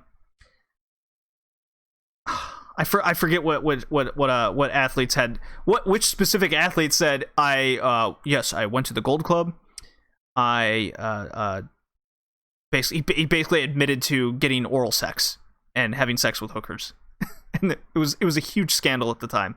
So yeah, Raven and Canyon went to the Gold Club. So they got those hookers and blow. Gotcha. Yeah. God, I wish I could remember what athletes those were. It was a huge thing in 1999. So they get back to the house, the witch's home. That's been Raven's shtick, calling his mom the whole time. Is Scotty okay?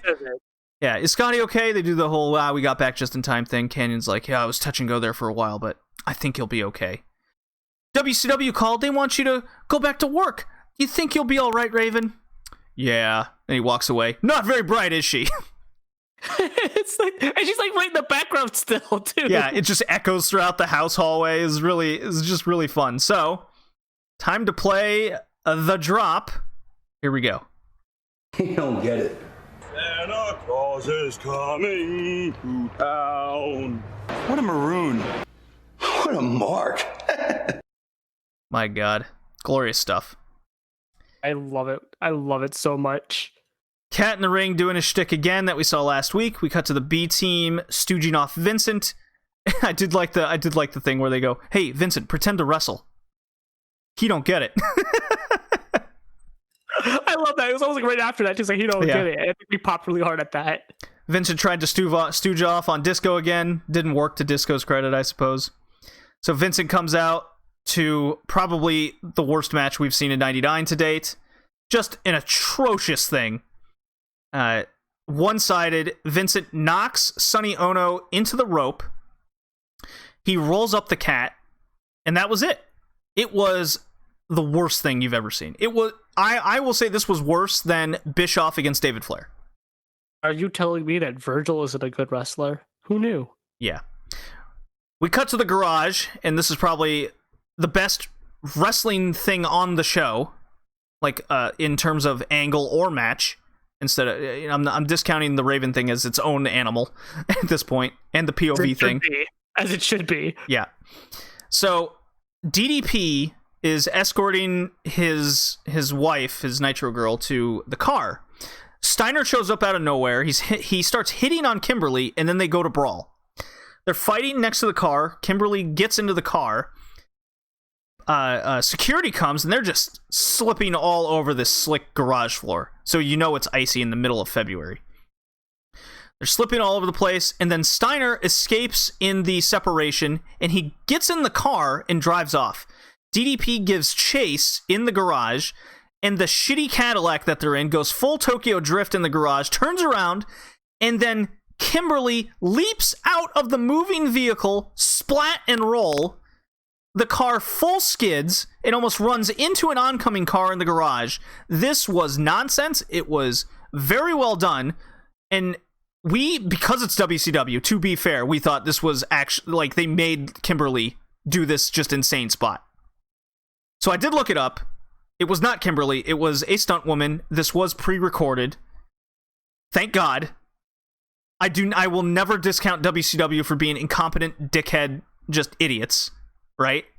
Right. In this instance, it was a stunt woman. However, this fucking floor was so icy, this car could have easily just skidded, ran DDP over, because he was right in front of the moving vehicle. They could have skidded, not stopped properly, and ran into that car. So either way, back from I believe it's in '99 where they actually forced Bret Hart to drive a vehicle and he almost kills himself because of that. Yeah. WCW not so bright, are they? Yeah. So back from commercial, Kimberly has a bruised face, busted lip, not looking too good. DDP's he goes through a couple emotions of anger and worry. So this was good. Commentary then starts saying Steiner threw her out of the car, which is not physically possible from the driver's seat. She jumped out of the leapt. car very I don't clearly. care what they say. But yeah, that looked like it absolutely sucked to jump out of that moving vehicle. So good stuff. This was a good angle. Good stuff. Yeah, it was a good angle. The payoff is probably not going to be as good though. Yeah, we better get DDP versus Steiner singles match, like no holds barred or something at Super Brawl. I'm gonna go on a limb. I'm gonna say we can get that match, and it's gonna reveal that Kimberly was screwing Scott Steiner the entire time, anyways. You think so, eh? I wouldn't put it past WCW to do that kind of story. Would you? Might be onto something.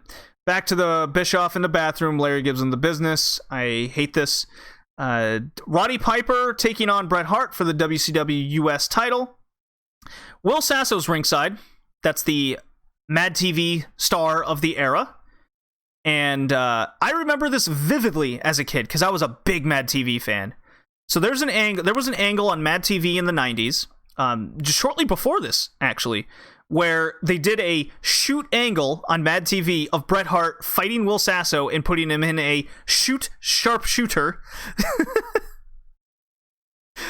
So that's what led to Will Sasso here ringside. Did they show any Mad TV clip? No, of course not. It's WCW. But I imagine there's some kind of TV rights situation there that they can't show. Bret feigns a groin injury, of course, and that Piper actually hit his groin, so this was well done at least. Later in the match, Bret pulls Sasso over the barricade. They have a slow, rough match. Ref bump from Bret. Sasso and Bret have an awkward tug-of-war with the referee as Bret tries to get him up, and Sasso releases him, so Bret falls backwards. Piper rolls him up. New champion. 13-minute match. I think in terms of Roddy Piper being old and broken, this was as good as it could be with Bret Hart. Right, but it was still very bad. And I don't know who Will Sasso is. Unlike you, I did not watch Will Sasso or Matt TV as a child. But so to me, he was just some random fat guy in the crowd that was being yelled at. And he was very overweight. Yeah, and he was so overweight he couldn't get over the barricade after the match. No way. Oh. So yeah, new champion. Piper is the US champion, a broken down man with one fake hip and probably the other one that needs it too at this point. I don't know where they're going with this. I guess we'll find out. So we get to the Hot Blonde's hotel room. She goes to the bathroom, and we never see from her or anything else again. Okay. Nice payoff there, guys. Nice payoff.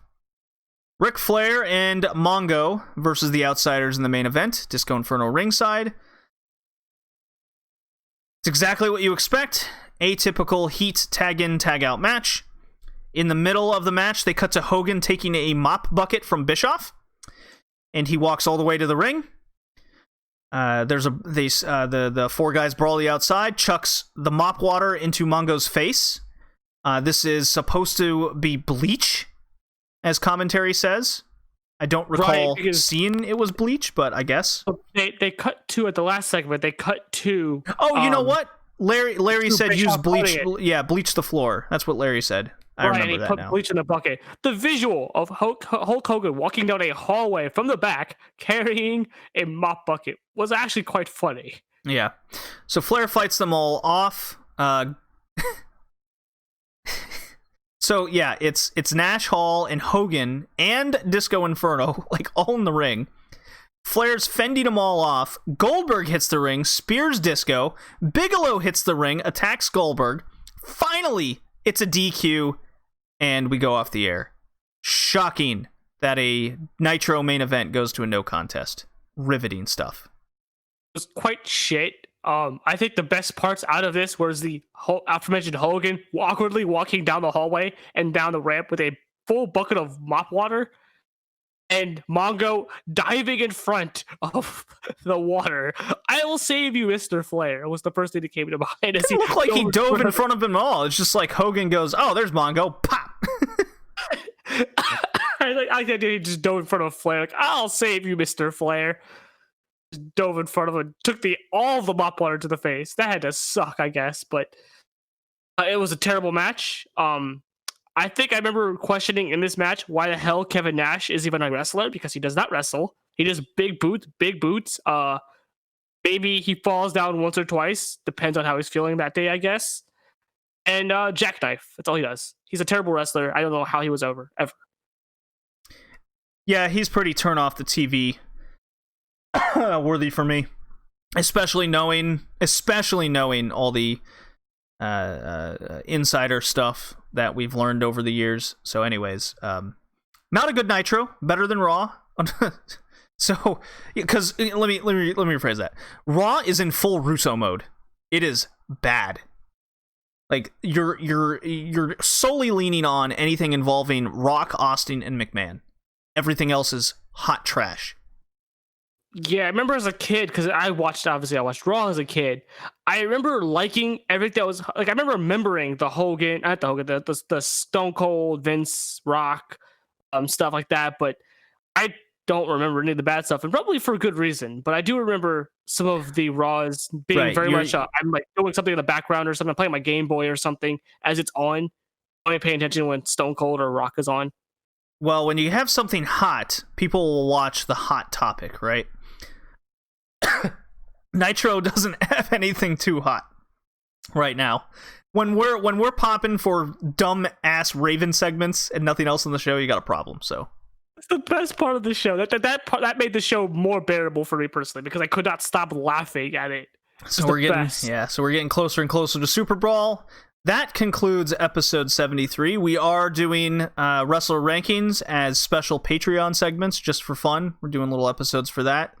So if you want to keep up with the wrestler rankings, I will be posting the rankings on the blog, redleafretrocast.blogspot.com. So to keep up with that, follow us all on social media. Follow the Big Egg Joshi Podcast. That's your podcast, Kay.